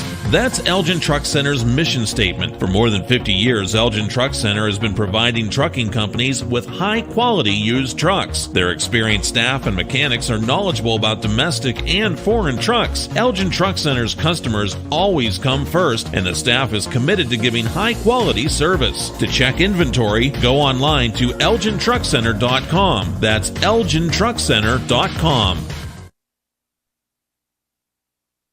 Commonwealth Bank. It's 27-18 Homer Center with 7:22 left in the fourth as Ayanna Elliott takes the inbounds pass. Elliott to the right side and high for Marley Kaufman. Marley and Elliott will toss it across the top of the arc. Here's Marley on the right.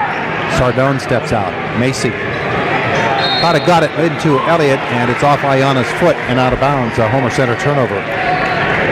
We're getting a little bit sloppy with their play right now. So it's a 9-point margin, and Penns Manor basketball, if they're going to make a move, you would think it would come now. It's just a 3-possession game, though, so anything can happen. Alyssa Aldemus is defended by Anna Cutshall. The handoff is to Megan Dunn. Elliott chases after her and is called for the bump. 4 foul. This is the third by the Wildcats. Comets have 2. As I said, you'll see that accelerate. Second on Elliott. Dumb to bring it in. And she'll cross it for Aldemus. Oh, went a little bit over her head and out of bounds. Costly turnover there by Penns Manor. Slow by Anna Cutshall there and cut her off. Just forced her to throw it over her head. She's not too big. Ayanna Elliott will bring it in to Marley Kaufman, who will walk it up the floor. You want Penns Manor to extend, huh? Yeah, and I think they're not doing that. They're just letting Homer run time, and Homer should do that. They should run their offense. Here's Anna Cutshall to Macy Sardone. Sardone to the right side to Kaufman. Kaufman looks for a teammate. Kosmak is in the high post. Sardone will slip underneath. Elliott will toss it to her on the wing. Macy to the top of the arc. Here's Cutshall. Cutshall thought about a 3, comes to the corner. Elliott pump fake, dribble around her defender. Gillow after the rebound for Penns Manor, can't get there. We're going to say it's off of Homer Center. John Nepshaw's going to reverse that ball. I think that was clearly knocked out by Penns Manor. And they'll whistle it back the other way for Homer Center. Back on the floor for Penns Manor comes Sarah Steitler. Homer's running this wheel, and usually that's designed to get you a layup, something simple. Kaufman brings it in for Kosmak. It's overthrown, the interception, but then Steitler travels with the ball. That's got to be driving Jason Melos crazy. He had a couple turnovers already. They can't get it down the floor. 7.5, 19 in the game. Our First Commonwealth Bank quick stats.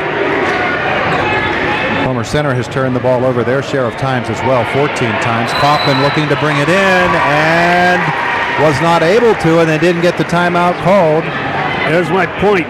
That's the third time now they've had problems with the inbounds under their own basket. They've got to work on that. 6:09 left in the fourth quarter. Trailing by 9 points. Here's Pence Manor's Alyssa Aldemus down the right side. She'll get bumped. And they're going to give her 2 shots. Wildcats are doing their best to keep the Comets in the game, that's for sure. 1 out of 2 on the night for Alyssa Aldemus, her only point of the night, and she is a point scorer for Homer Center, or for Pence Manor. She will shoot 2 and hit her first. Creep just a little closer as Elena Fabian returns, replacing Anna Cutshaw. She's sorry. I just call her the Swiss Army knife. She can do it all off the bench. Second shot by Aldemus is good. 27-20. Slowly they're crawling back in. Here's Marley Kaufman. Hard to shake these Comets. Top of the arc for Marley, left side for Elliott. Elliott gets the screen from Kosmak and then backs out. Chased after by Aldemus. Elliott on the right. Penetrate, then back. Handoff is to Macy Sardone. Macy to the top of the circle. Left side for Elliott. Elliott. Never take one dribble. Dumb topped that ball out, but Sardone chased it down. I think Kaufman needs to handle the ball when you get into this. There she is. On the wing, a 3. It is good! What's so hard about coaching? Just called the play there. Marley Kaufman makes it a 10-point game at 30-20. 5:10 left in this Heritage Conference Championship game. Aldemus' pass low for Mumma is kicked by Homer Center. Had a whole idea. I feel she's probably their best ball handler. She needs to keep that in control. Timeout called by Pence Manor. They trail by 10. You're listening to the Heritage Conference Championship presented by First Commonwealth Bank on 92.5 FM U92 and U92Radio.com.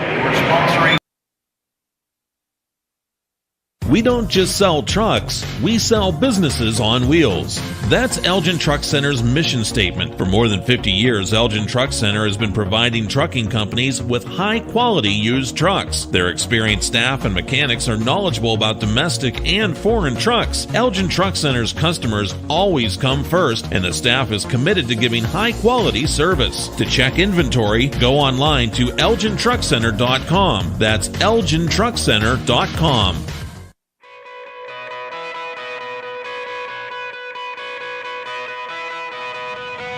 At Diamond Medical Supply, we're always on your team. No matter your sport, you can count on our support. With braces, bandages, biofreeze, and so much more, all to keep you in the game. We're a winning care solution, no matter what you play. Diamond Medical Supply, keeping you healthy this season because we care about care. Heritage Conference Championship presented by First Commonwealth Bank. Pence Manor basketball, the Comets trailing by 10. The toss-in will come from the left of their hoop.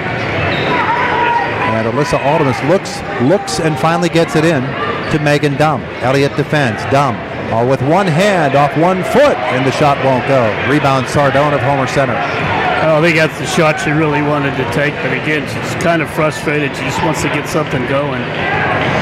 Here's Marley Kaufman. The Wildcats can afford to slow it down. They can run the wheel, but if they choose, they're running some type of delay, not getting anybody open to make a pass there. Elliott on the left side. Aldemus defense. Elliott, she's got a poster in Fabian. Can't find her, so she'll feed it instead. Into the corner comes to Sardone. Her 3 is off. Aldemus rebounds for Pence Manor and runs the floor. Aldemus will try all the way down the right side. Sardone is going to step in front of her and clip her. It's her third, I think. I believe, yeah. Yep, just her. It is the 5th team foul on Homer Center. as the Comets bring it in with Aldebus. Alyssa looks to the corner. She's got Mumma. Up top for Dumb. Megan gets the screen. She'll lob it for Mumma. The ball was batted up in the air a couple of times, now a third time. And Gillow will chase it down for Penns Manor. Elena Fabian was in that. There's a three for Dumb. It's short. Kosmak loses the ball. Penns Manor will miss one shot, but on the backside, Mumma will rebound and put it in. A little sloppy play by the Wildcats. The Comets make them pay. 30-22. Homer Center lead with 3:50 left in the fourth quarter. A high screen for Kosmak, and that forces the switch off. Mumma now defends on Kaufman, who comes into the lane, tries the left hand, it won't go. Slapped outside from the elbow. The jumper is good for Macy Sardone. The one person you don't, if you're a Comet fan, want to get the ball. 17 on the night for Macy. It's 32-22 with 3:25 left in the fourth quarter. Heritage Conference Championship. Aldemus drive left side. Finds Megan Dumb. Dumb. She looks low. Pass tipped out of bounds by Homer Center. Nice quick hand. Timeout on the floor. 32-22. The road to the KCAC, the Heritage Conference Championship, presented by First Commonwealth Bank. 92.5 FM, U92, U92radio.com.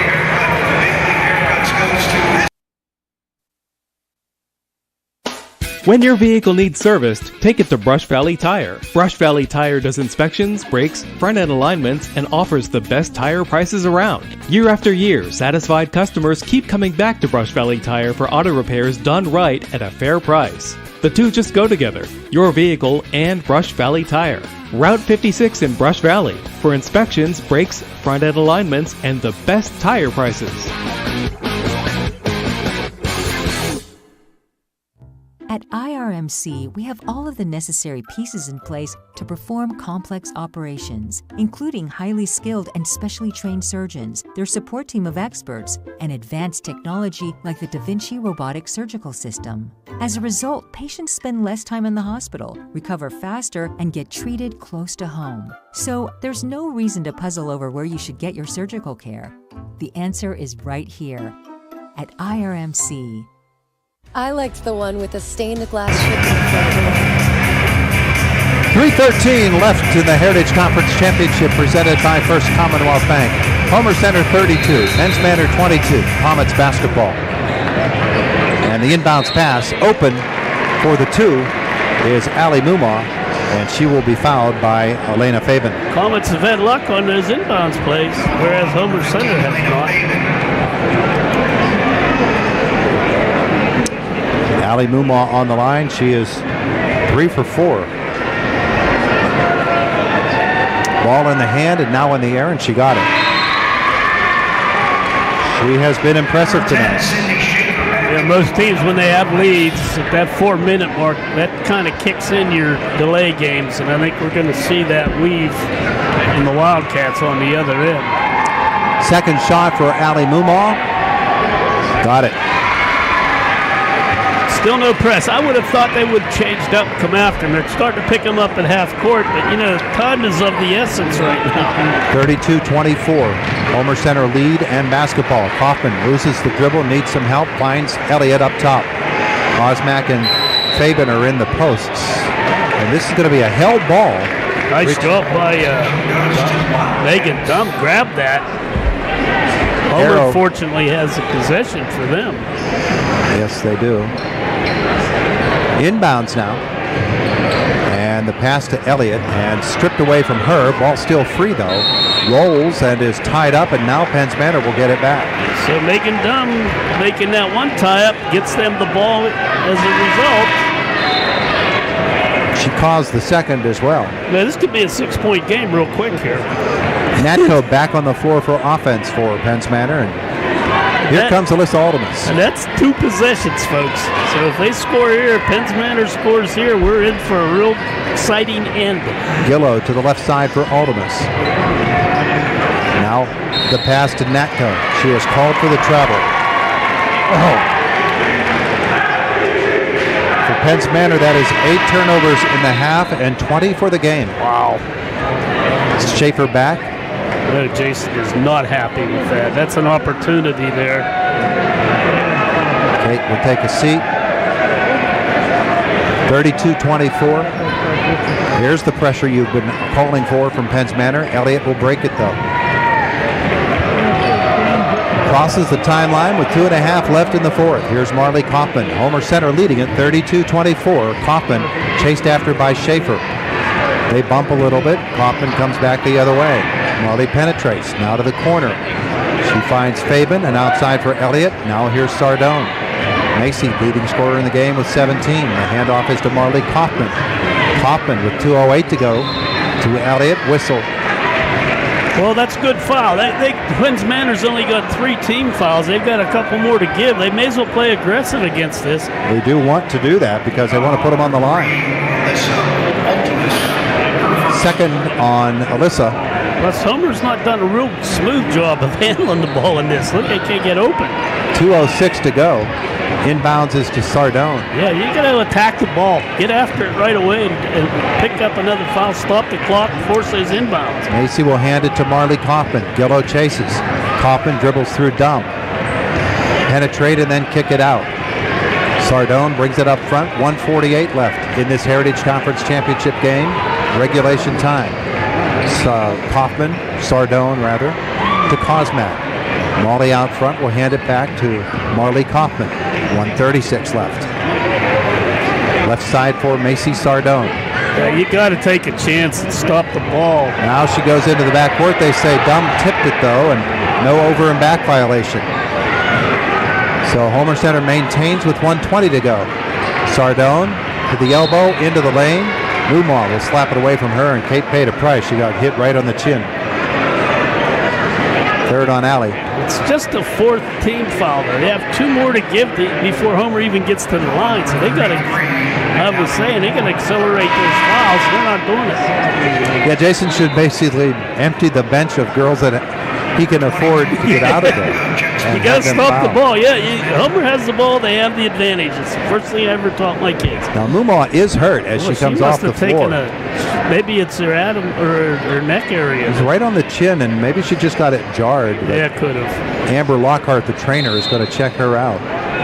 Meanwhile, with 1:17 to go, Marley Kaufman to bring it in for Homer Center to Ayanna Elliott. Elliott shot. She is blocked from behind by Megan Dumb, who comes flying the other way for Penns Manor. Dumb forced the shot up. It can't go.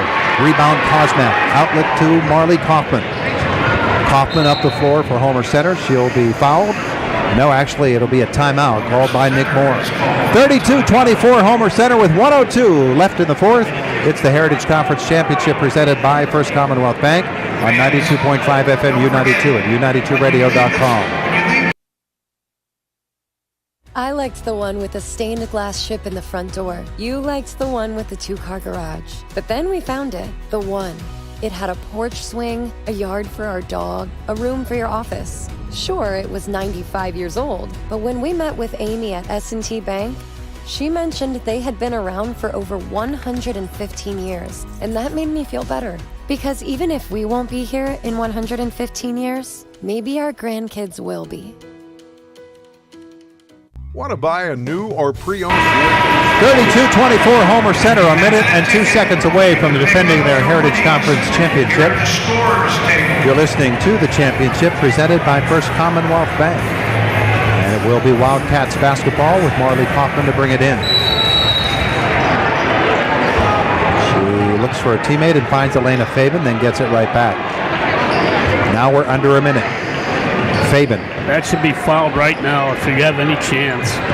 There you go. Kaufman will be bumped by Schaefer. First on Sydney.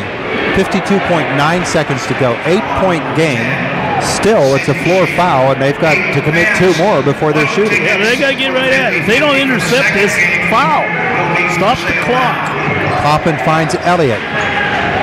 Elliott pull up the dribble, finds Kaufman. Marley to the left. Here's Fabian. Fabian to Kosmak in the high post. Low for Sardone. Turnaround shot block. Gets it back. Misses that one. Rebound. Kosmak put it in. That ought to do it. Make it a 10-point game with 33 seconds to go.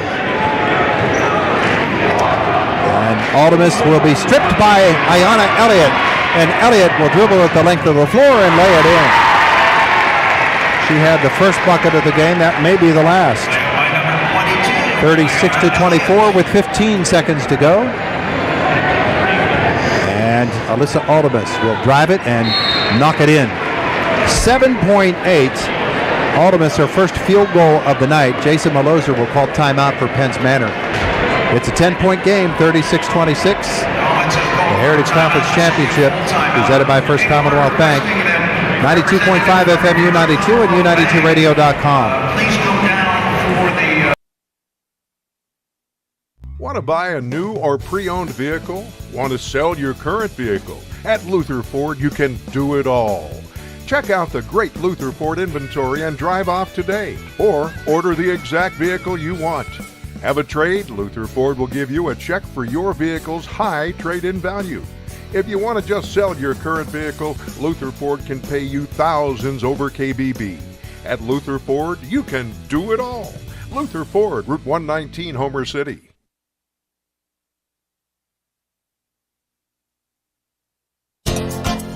The engineering firm of Young & Associates is proud to sponsor high school athletics. With offices in Indiana, Katanning, and Johnstown, Young & Associates is a full-service engineering, surveying, and design firm for private, public, and municipal entities, covering Western Pennsylvania, delivering solutions in a timely and cost-competitive manner.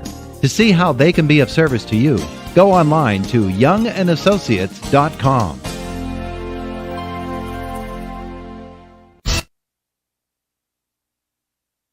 Now Tony Satil is going to come over and to the scorer's table. Greg Cepas of First Commonwealth Bank is going to be joining us between games, Ward. He used to run up and down. The very first Heritage Conference Championship game on this floor, Greg was the official. That's why he's up here now. Huh? In the boys' game. Now the inbounds for Homer Center. Long pass for Elliott is slapped out of bounds, and it's off Homer Center. That is a turnover. 6.4 seconds to go. Just don't touch anybody. Just let it go. Run the clock out just about. 36-26. Penns Manor up the floor. Sydney Schaefer will drive it. Shot blocked by Fabian. Rebound Kosmak, and there's the horn. The Homer Center Wildcats have won their second consecutive Heritage Conference Girls Basketball Championship.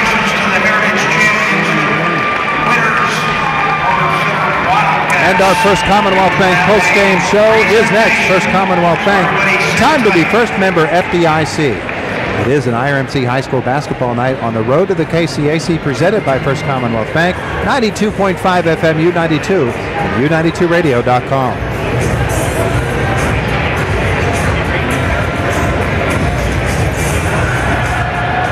You going to stay from the post-game interview now?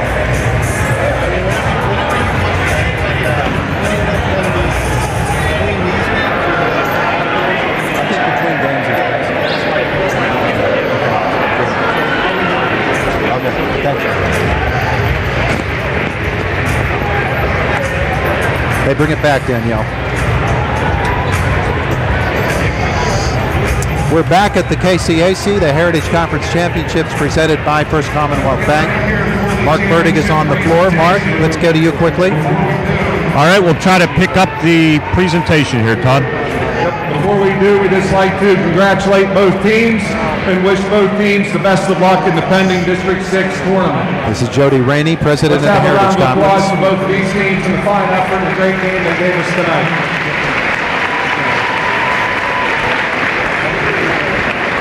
Also, we're here tonight with me is Dave Reed. He's the Pennsylvania president of First Commonwealth Bank, and he's here to present the championship plaque. Also, I want to say Dave's a proud alum of Homer Center High School. Thank you very much, Jody. On behalf of First Commonwealth Bank, we are very proud to sponsor the Heritage Conference basketball season here in 2021-2022. We want to congratulate both teams, Penns Manor and Homer Center, and I am very pleased to present the Heritage Conference titleship plaque to the Homer Center Girls Wildcat basketball team. Congratulations, girls. Who wants the plaque, right? Congratulations, girls.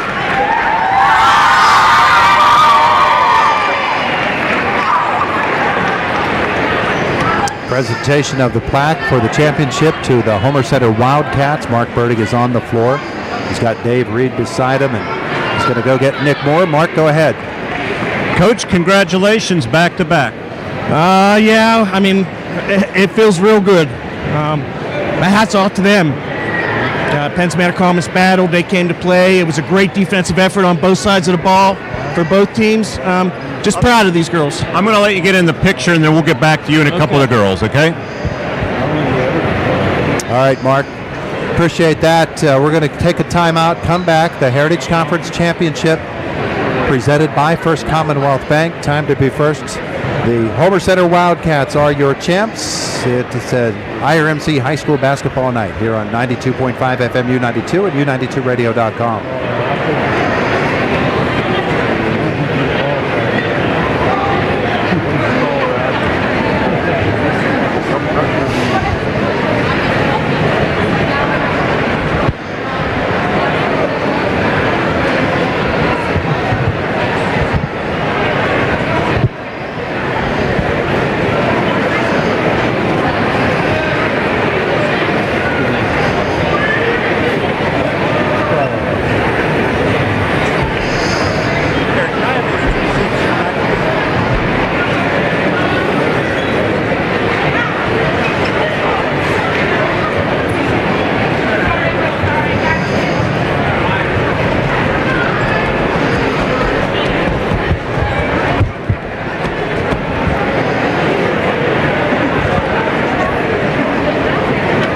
Given some awards of some type besides, or is that just for the players?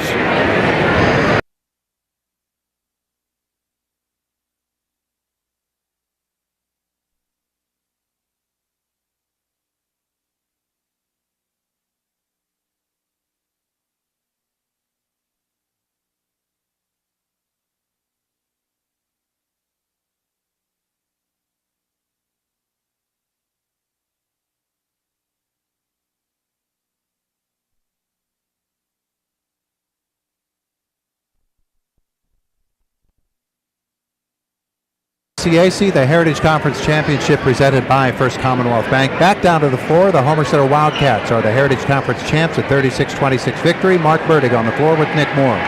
All right, let's pick up where we left off, and I'll say, thought I told you before the game you'd hold them to 24 points.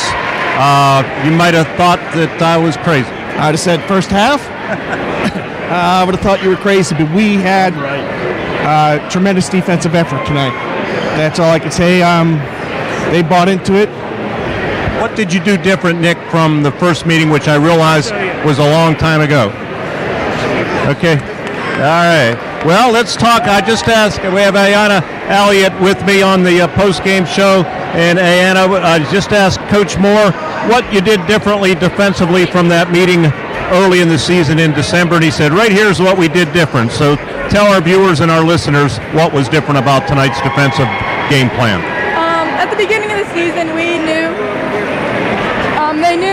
Megan Dunn was a good player, and we kind of helped off of her anyway. But tonight, before walking into the game, Coach says she lets go of the ball, she doesn't get it back. So I didn't help off of her, and I mean it was hard because she's one heck of a player. But she didn't score her first basket until the fourth quarter. Unbelievable. Yeah, I mean it was hard to guard her. She's so good. She's so shifty. Like I'm glad I'm not going to have to play her after this year because she keeps getting better. All right, well, congratulations. If you could get Macy over here real quick for me. Yeah, thank you. All right. We'll see if we can get Macy Sardone. I have a little bit of a delay in the radio. That's why I'm taking my headset off, Todd. Here she is. 1,000-point score. You needed 15. Let's face the camera here, Macy, if you can, and let everybody see you. You needed 15 for 1,000. I know, first of all, you didn't really care too much about that. You wanted to walk away with the back-to-back title, and you did that. Sum up your feelings. I just feel ecstatic right now. I never could have expected to score 1,000 here, but that wasn't really my main priority of the day. It was to win and go back-to-back, and that's exactly what we did. How special was it to do it here in this building as opposed to last year because of the pandemic? Of course, the KCAC not used. Pretty special, isn't it? It's so special. I've always wanted to play here, and I know that was one of our biggest goals at the beginning of the year was to get here. Coach Moore talked about some of the defensive adjustments from that meeting way back when, and the buy-in that you ladies had.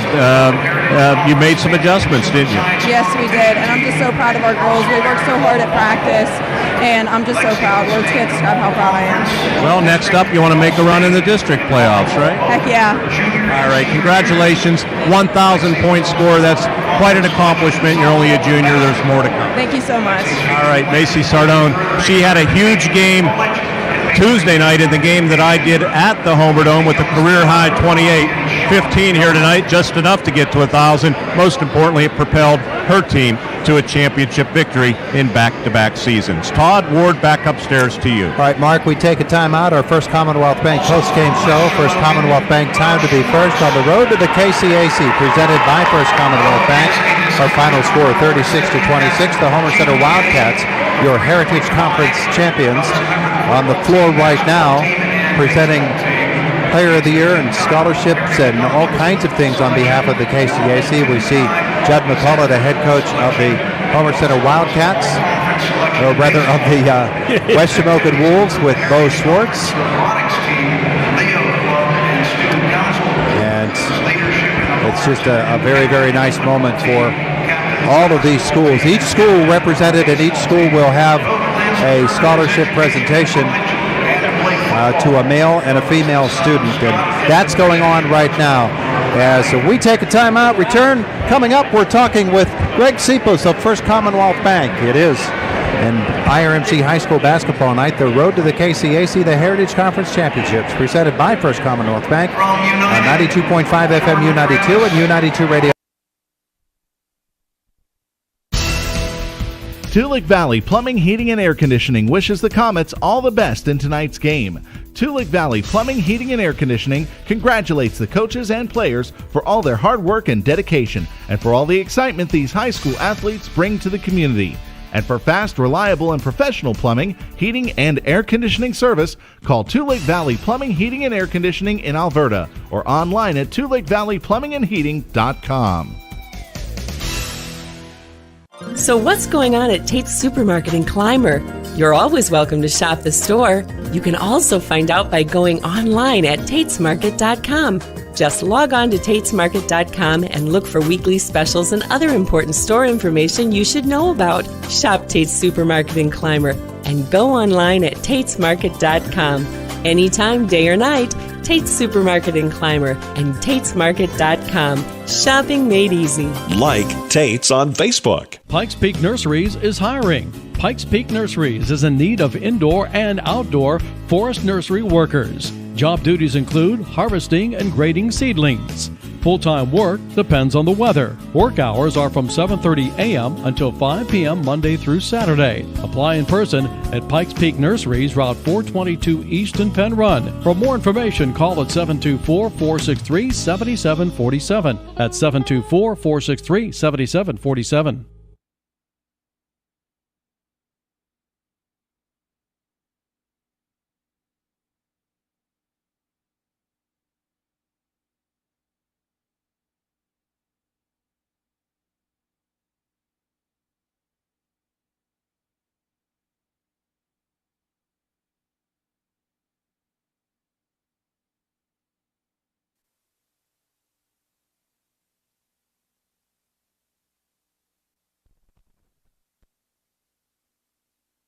It is our First Commonwealth Bank postgame show. First Commonwealth Bank, time to be first on the road to the KCAC, the Heritage Conference Championship, presented by First Commonwealth Bank. And let's just make it the whole triumvirate here. We've got Greg Sipos of First Commonwealth Bank with us here from the KCAC. Talked with him this morning on our affiliate WCCS about what a special night this is. And Greg, you have a lot of experience on this night. As you told us this morning, you actually officiated the boys' championship game, the very first KCAC championship for the Heritage Conference. I did, and it's an event that I still remember. I talked about it this morning, and I was actually in the officials booth tonight. Everybody's kind of gathering, and we're watching the game, and we're having discussions about. We're actually talking about the first game that we did here, and I'm so proud to be able to be a part of the first game, and I still have memories the same as kids have memories, because as my wife says, every boy never really grows up, right? So I'm still getting chills watching these kids play out here. Yeah, you ever get the urge to put the striped shirt back on and dig out the whistle? I do. I mean, on nights like this, it's kind of the reward. There's a lot of Wednesdays when you have to travel 50 miles and it's not so good of a game, I know that you kind of feel the same way at times, announcing.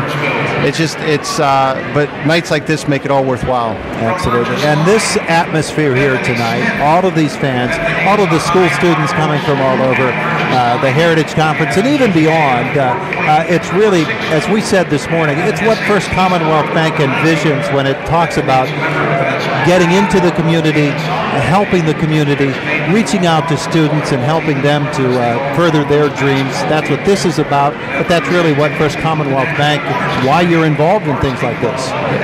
It really is.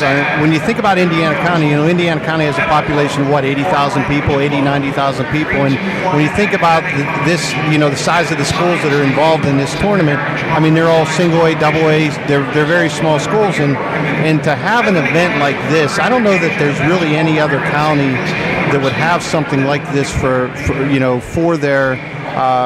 their championship tournament, where these kids can really experience a once-in-a-lifetime event. And we talked about, these families, they're blue-collar families. They work hard every day, and they just take great pride in their schools. They absolutely do. You're seeing that right now in front of us, as each of the schools has a male and a female student athlete who is being rewarded with the scholarship. I know that is so important to these kids and to the conference, but to you at First Commonwealth Bank, you've got members of the bank family who have kids in all of these schools.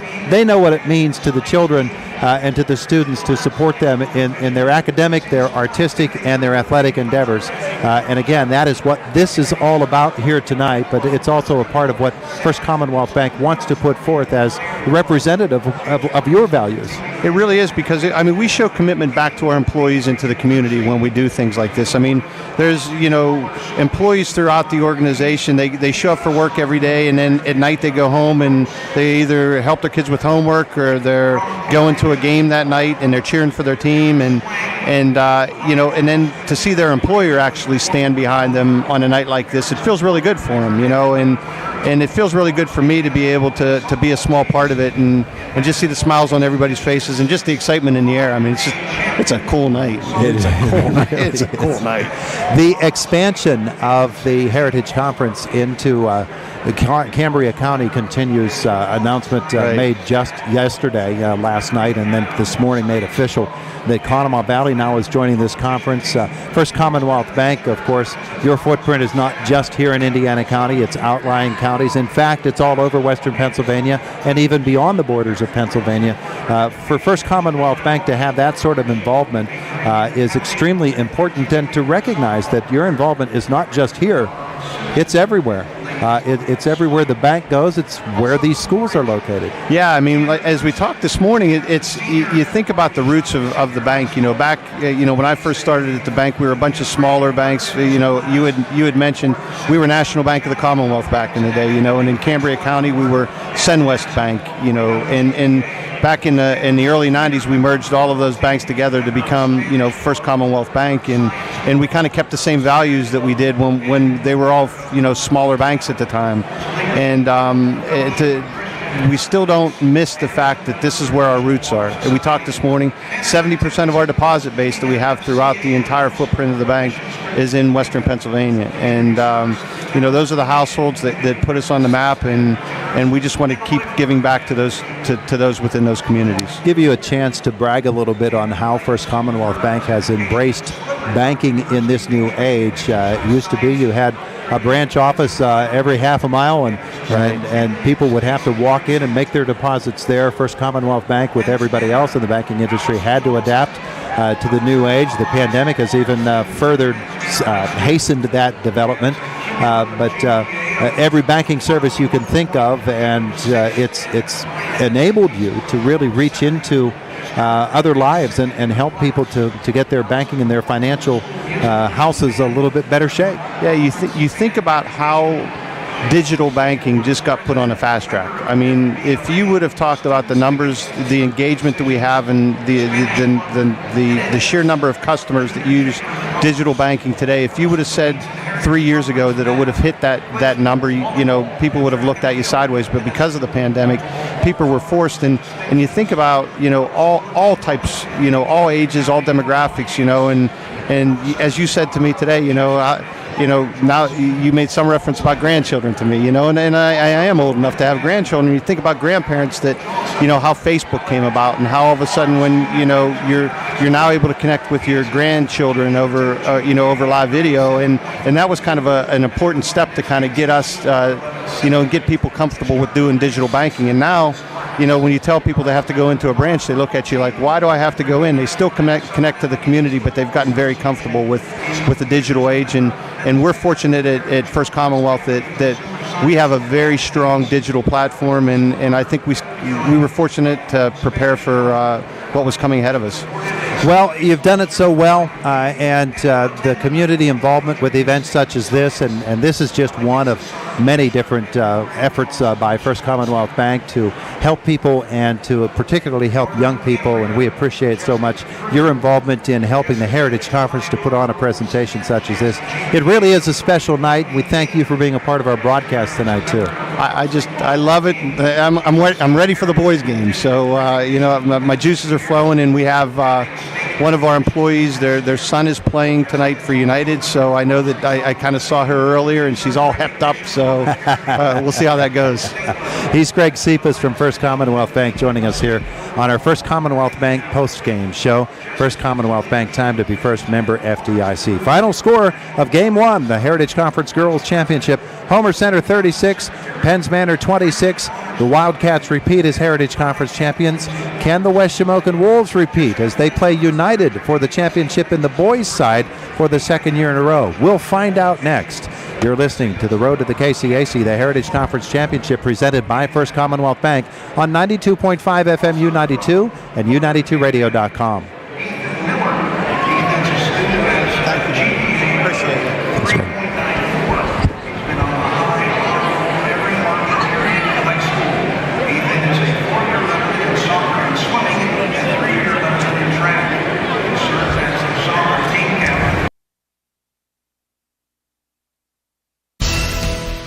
Toolik Valley Plumbing, Heating, and Air Conditioning wishes the Comets all the best in tonight's game.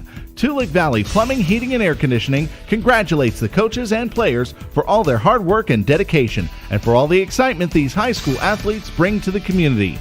And for fast, reliable, and professional plumbing, heating, and air conditioning service, call Toolik Valley Plumbing, Heating, and Air Conditioning in Alberta, or online at ToolikValleyPlumbingandHeating.com.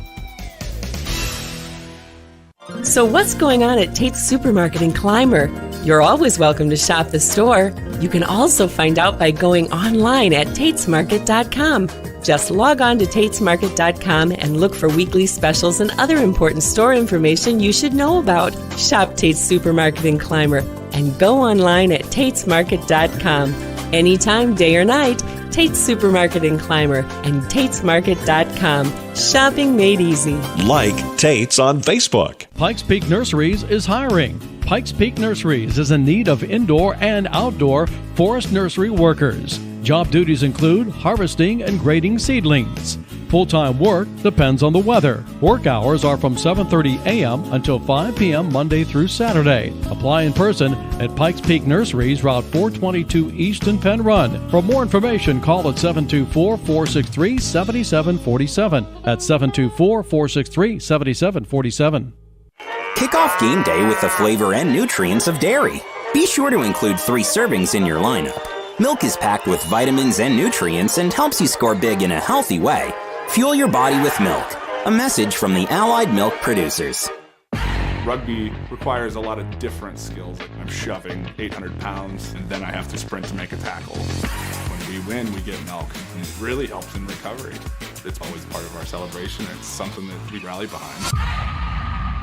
There are lots of choices in life. No matter what you're told, when you're hurt and need physical therapy, you have a choice. Smart people choose Mahoning Physical Therapy. Mahoning Physical Therapy has been serving the region since 1989 with experienced therapists, knowledgeable in orthopedic and lymphedema rehabilitation and aquatic therapy. Mahoning is Medicare certified with convenient offices in Clymer and Marion Center. That's a lot of reasons to choose Mahoning Physical Therapy, accepting all major insurances. Dan in a van hasn't returned your call? Chuck in a truck can't get there for 2 months? Stop dealing with fly-by-nighters and call a company that's fully capable for all your plumbing and heating needs. Joyce Plumbing, Heating, and Air Conditioning Incorporated. Joyce Plumbing, Heating, and Air Conditioning Incorporated is on call 24/7, 365 days a year. Visit us at joyceplumbing.com. That's joyceplumbing.com. Joyce Plumbing, Heating, and Air Conditioning Incorporated, the best place in town to take a leak. PA 042115. I'm Shannon Lipniskis. Hutton Blues Insurance of Indiana is proud to support high school football. I'm Jay Blues. You can't beat football season, and when it comes to your insurance needs, you won't beat the service we provide at Hutton Blues Insurance. Our family business has served Indiana and the surrounding counties for more than 3 decades. Once you do business with Hutton Blues Insurance, we'll make you a customer for life. So best of luck, area teams, from your friends at Hutton Blues Insurance in Indiana.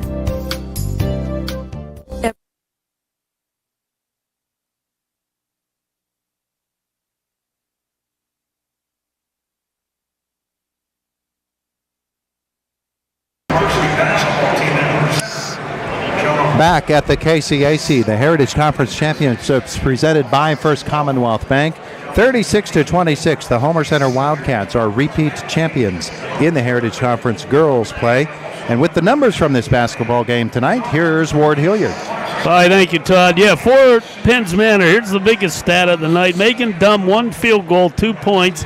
Ayanna Elliott, and she had a little help there off the bench from Ashlyn Kerr, but it was mainly Elliott that would just shut her down. That was huge. Deja Grillo had a pretty good game, 2 field goals. She had 4 points. Field goal for Alyssa Aldemus, 3 of 4 from the line for 5. 3 field goals. Kate Natko, 6 points, and 2 field goals for Alpi Mumau, who had 5 of 6 from the free throw line, coupled with the 2 field goals. She had 9 points. Total of 9 field goals. That's 8 of 11 from the free throw line, 26 points. And again, Homer Center continues 2, 4, 6, 8. They gave up 10 points that quarter. That's the first time in the last 2 games that we've done that they have did not hold a team to just single digits. They had 7 quarters in a row until tonight, the 4th quarter. For Homer Center, Marley Kaufman had 2 field goals, 1 on a tray for 5. Macy Sardone, she went over the 1,000-point mark. She had 7 field goals, 3 trays, 17 points.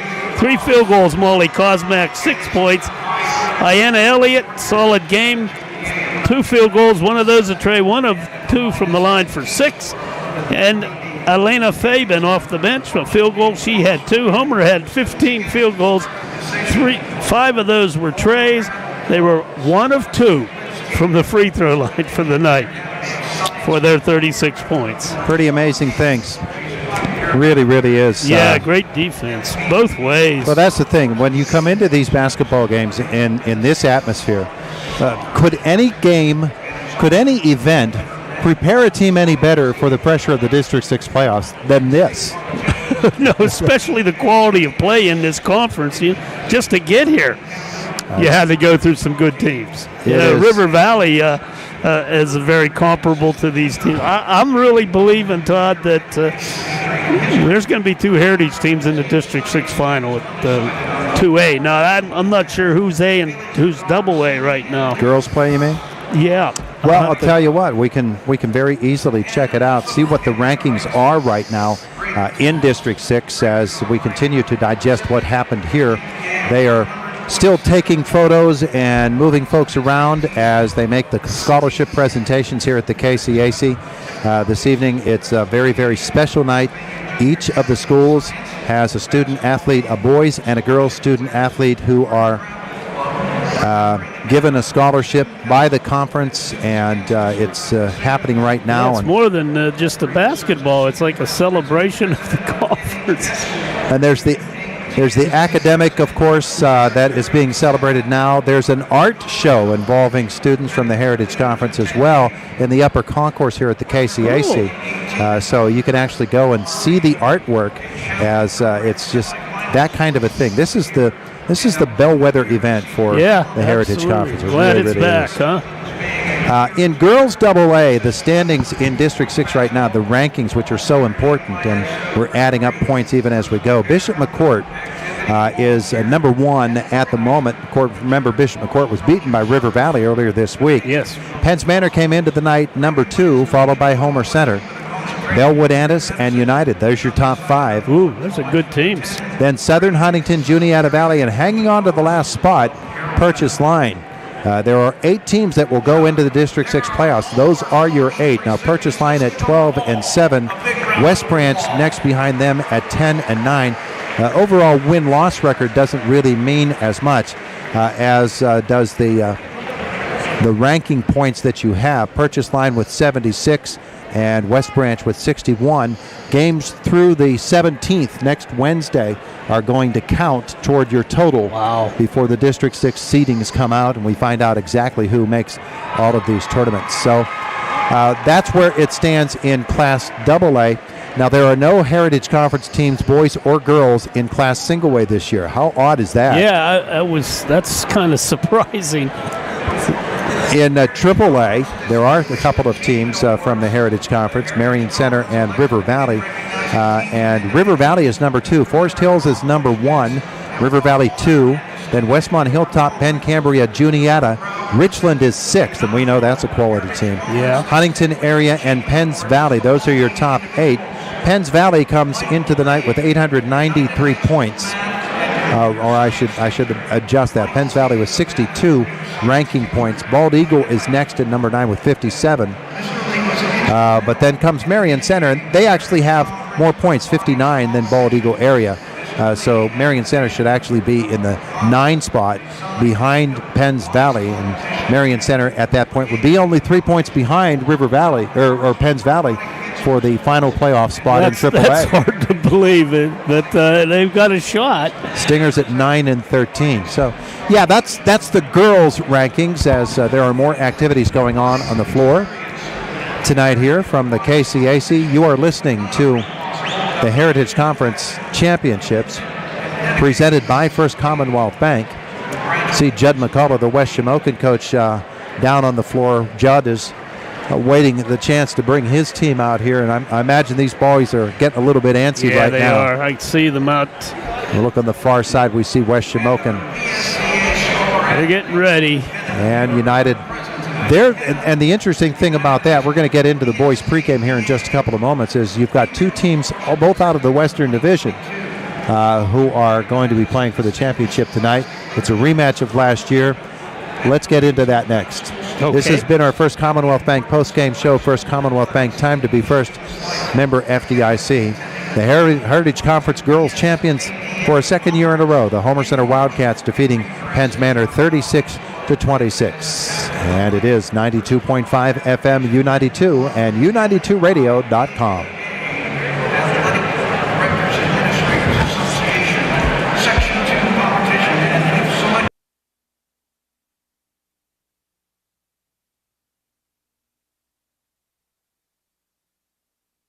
Dan in a van hasn't returned your call? Chuck in a truck can't get there for 2 months? Stop dealing with fly-by-nighters and call a company that's fully capable for all your plumbing and heating needs. Joyce Plumbing, Heating, and Air Conditioning Incorporated. Joyce Plumbing, Heating, and Air Conditioning Incorporated is on call 24/7, 365 days a year. Visit us at joyceplumbing.com. That's joyceplumbing.com. Joyce Plumbing, Heating, and Air Conditioning Incorporated, the best place in town to take a leak. PA 042115. I'm Shannon Lipniskus. Hutton Blues Insurance of Indiana is proud to support high school football. I'm Jay Blues. You can't beat football season, and when it comes to your insurance needs, you won't beat the service we provide at Hutton Blues Insurance. Our family business has served Indiana and the surrounding counties for more than 3 decades. Once you do business with Hutton Blues Insurance, we'll make you a customer for life. So best of luck, area teams, from your friends at Hutton Blues Insurance in Indiana. Every day, businesses open with a determination to make this day better than yesterday. Families work to create a better life. Communities come together to provide better opportunities. At First Commonwealth, we're proud to be part of this journey to a better tomorrow, to provide resources that help businesses succeed, to inspire families to save for a brighter financial future, to help support our communities and keep them strong, and be better together every day. We don't just sell trucks, we sell businesses on wheels. That's Elgin Truck Center's mission statement. For more than 50 years, Elgin Truck Center has been providing trucking companies with high-quality used trucks. Their experienced staff and mechanics are knowledgeable about domestic and foreign trucks. Elgin Truck Center's customers always come first, and the staff is committed to giving high-quality service. To check inventory, go online to elgintruckcenter.com. That's elgintruckcenter.com.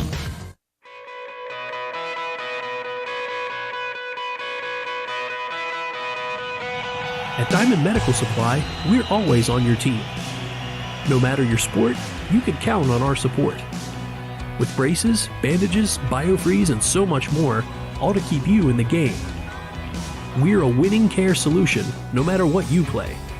Diamond Medical Supply, keeping you healthy this season because we care about care. When your vehicle needs serviced, take it to Brush Valley Tire. Brush Valley Tire does inspections, brakes, front-end alignments, and offers the best tire prices around. Year after year, satisfied customers keep coming back to Brush Valley Tire for auto repairs done right at a fair price. The two just go together, your vehicle and Brush Valley Tire. Route 56 in Brush Valley for inspections, brakes, front-end alignments, and the best tire prices.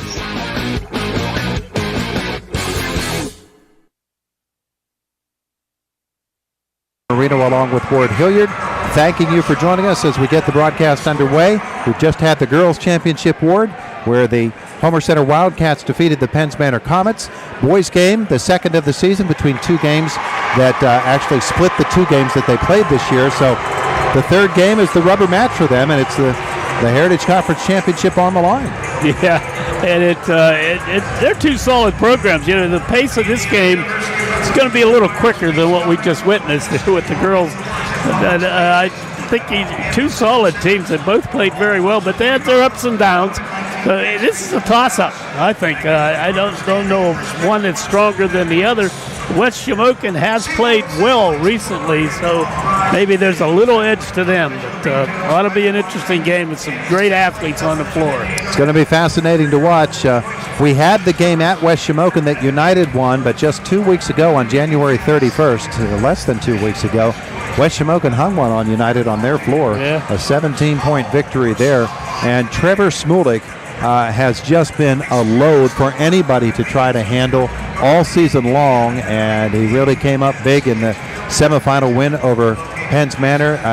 Trevor Smulik is going to be more than just a little bit of a challenge tonight for United. It's going to be a big challenge, and I'm sure that Coach Rodke is aware of that, and there's some adjustments they're going to make to try to slow him down. He's tough to slow down. They're going to have to do something to manage that part of the offense of West Shamokin. They also have the Schwartz brothers, who are very good athletes and can play the game. They're going to really help. And it's going to be interesting. The dynamic of the injuries for United will play into this tonight as well. Coming back, going to hear from the head coach of the United Lions, Matt Rodkey. That's after we take this time out. You're listening to the Heritage Conference Championship presented by First Commonwealth Bank on 92.5 FM U92 and U92radio.com.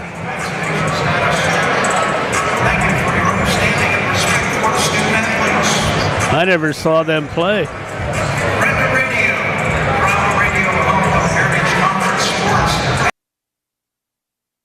At IRMC, we have all of the necessary pieces in place to perform complex operations, including highly skilled and specially trained surgeons, their support team of experts, and advanced technology like the Da Vinci robotic surgical system. As a result, patients spend less time in the hospital, recover faster, and get treated close to home. So there's no reason to puzzle over where you should get your surgical care. The answer is right here at IRMC. I liked the one with the stained glass ship in the front door. You liked the one with the 2-car garage. But then we found it, the one. It had a porch swing, a yard for our dog, a room for your office. Sure, it was 95 years old, but when we met with Amy at S&T Bank, she mentioned they had been around for over 115 years, and that made me feel better. Because even if we won't be here in 115 years, maybe our grandkids will be. Want to buy a new or pre-owned vehicle? Want to sell your current vehicle? At Luther Ford, you can do it all. Check out the great Luther Ford inventory and drive off today, or order the exact vehicle you want. Have a trade? Luther Ford will give you a check for your vehicle's high trade-in value. If you want to just sell your current vehicle, Luther Ford can pay you thousands over KBB. At Luther Ford, you can do it all. Luther Ford, Route 119, Homer City. The engineering firm of Young & Associates is proud to sponsor high school athletics. With offices in Indiana, Katanning, and Johnstown, Young & Associates is a full-service engineering, surveying, and design firm for private, public, and municipal entities, covering Western Pennsylvania, delivering solutions in a timely and cost-competitive manner. To see how they can be of service to you, go online to youngandassociates.com. Welcome back to the KCAC, the Heritage Conference Championship, presented by First Commonwealth Bank here on U92. The two teams warming up and a chance for us to hear from the head coaches involved in this game. First for the United Lions, their head coach is Matt Rodkey. Charities Health Volunteer Fire Department, ICTC, Robindale Energy and Sewer Generation, Seagrove Satellite, Red Broadcasting.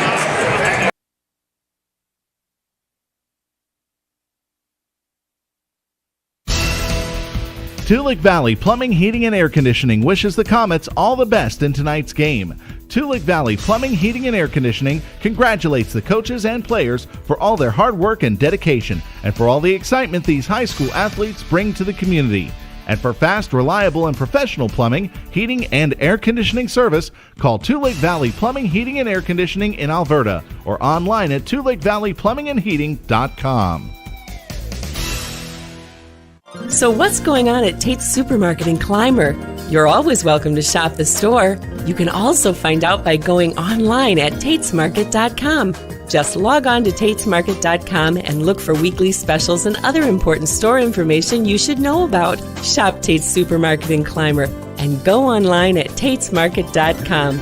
Anytime, day or night, Tate's Supermarket in Clymer and tatesmarket.com. Shopping made easy. Like Tate's on Facebook. Pikes Peak Nurseries is hiring. Pikes Peak Nurseries is in need of indoor and outdoor forest nursery workers. Job duties include harvesting and grading seedlings. Full-time work depends on the weather. Work hours are from 7:30 a.m. until 5 p.m. Monday through Saturday. Apply in person at Pikes Peak Nurseries, Route 422 East in Penn Run. For more information, call at 724-463-7747. That's 724-463-7747.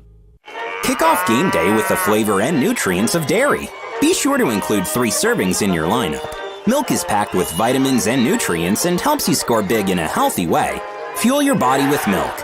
A message from the Allied Milk Producers. Rugby requires a lot of different skills. I'm shoving 800 pounds, and then I have to sprint to make a tackle. When we win, we get milk, and it really helps in recovery. It's always part of our celebration. It's something that we rally behind.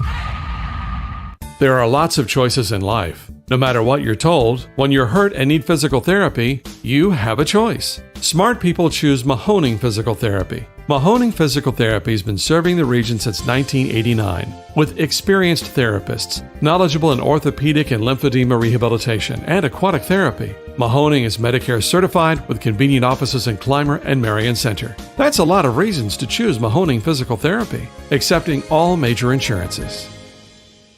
Dan in a van hasn't returned your call? Chuck in a truck can't get there for 2 months? Stop dealing with fly-by-nighters and call a company that's fully capable for all your plumbing and heating needs. Joyce Plumbing, Heating, and Air Conditioning Incorporated. Joyce Plumbing, Heating, and Air Conditioning Incorporated is on call 24/7, 365 days a year. Visit us at joyceplumbing.com. That's joyceplumbing.com. Joyce Plumbing, Heating, and Air Conditioning Incorporated, the best place in town to take a leak. PA 042115.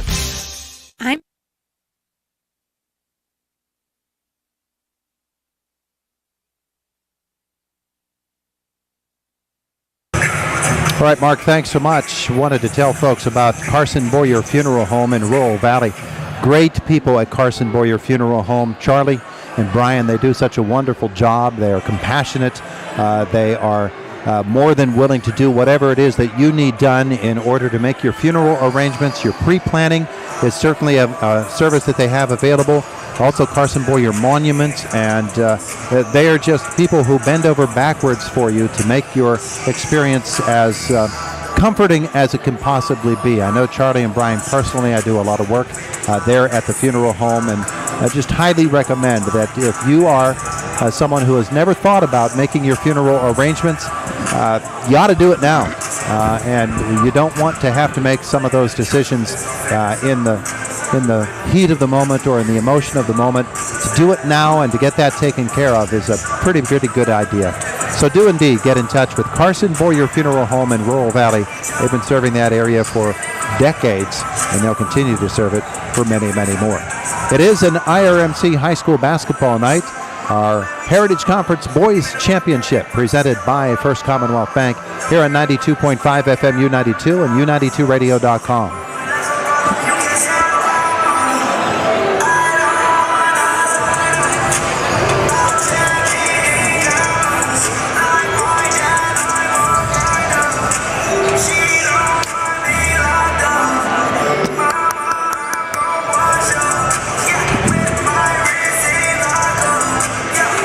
I'm looking at it now. Just give me Tate's and then bring it back, please.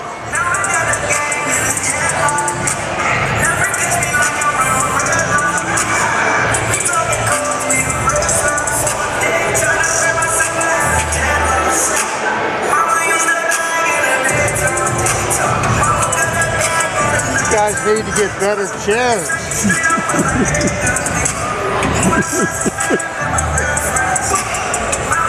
You guys need to get like captain's chairs. What? You're on your back. Yeah. You got that right.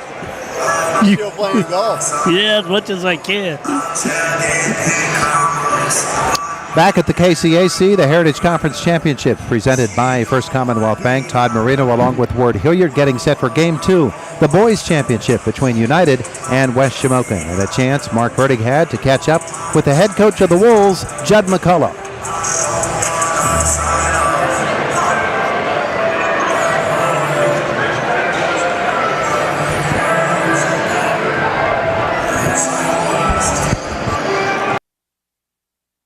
I'm Shannon Lipniskus. Hutton Blues Insurance of Indiana is proud to support high school football. I'm Jay Blues. You can't beat football season, and when it comes to your insurance needs, you won't beat the service we provide at Hutton Blues Insurance. Our family business has served Indiana and the surrounding counties for more than 3 decades. Once you do business with Hutton Blues Insurance, we'll make you a customer for life. So best of luck, area teams, from your friends at Hutton Blues Insurance in Indiana. Every day, businesses open with a determination to make this day better than yesterday. Families work to create a better life. Communities come together to provide better opportunities. At First Commonwealth, we're proud to be part of this journey to a better tomorrow. to provide resources that help businesses succeed, to inspire families to save for a brighter financial future, to help support our communities and keep them strong, and be better together every day. We don't just sell trucks, we sell businesses on wheels. That's Elgin Truck Center's mission statement. For more than 50 years, Elgin Truck Center has been providing trucking companies with high-quality used trucks. Their experienced staff and mechanics are knowledgeable about domestic and foreign trucks. Elgin Truck Center's customers always come first, and the staff is committed to giving high-quality service. To check inventory, go online to elgintruckcenter.com. That's elgintruckcenter.com.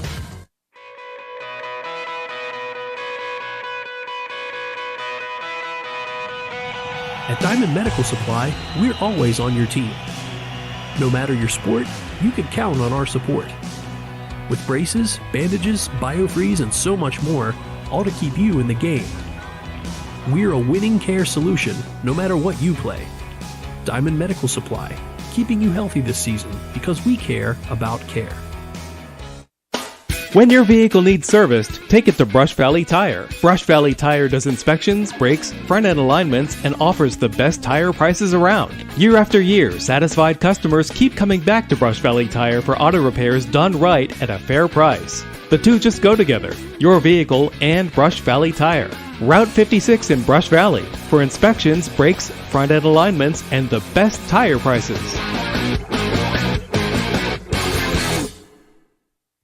At IRMC, we have all of the necessary pieces in place to perform complex operations, including highly skilled and specially trained surgeons, their support team of experts, and advanced technology like the Da Vinci robotic surgical system. As a result, patients spend less time in the hospital, recover faster, and get treated close to home. So there's no reason to puzzle over where you should get your surgical care. The answer is right here at IRMC.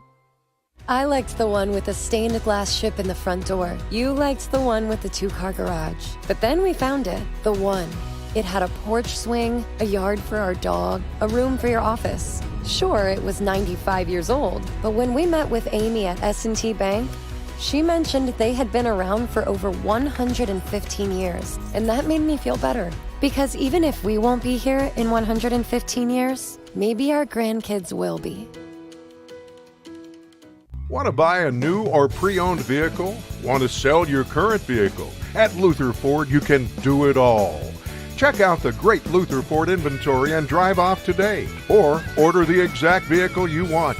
Have a trade? Luther Ford will give you a check for your vehicle's high trade-in value. If you want to just sell your current vehicle, Luther Ford can pay you thousands over KBB. At Luther Ford, you can do it all. Luther Ford, Route 119, Homer City. Our law enforcement officials, fighters, and military personnel by standing as one nation under one flag.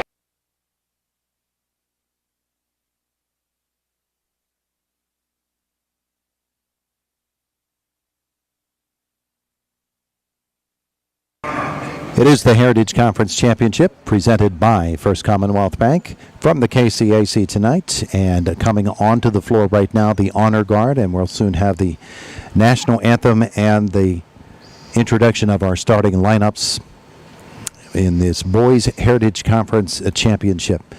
And what a night it is. The crowd certainly has filled in, hasn't it, Ward? Yeah, it has. It's got a nice turnout. And IUP would like to see turnout like that once they release the restrictions. Which they have done. The women will be playing on Monday night, as a matter of fact. And now, our national anthem. Oh, say, can you sing by the dawn's early light, once so proudly we held at the twilight's last gleaming, whose broad stripes and bright stars through the perilous fight, all the ramparts we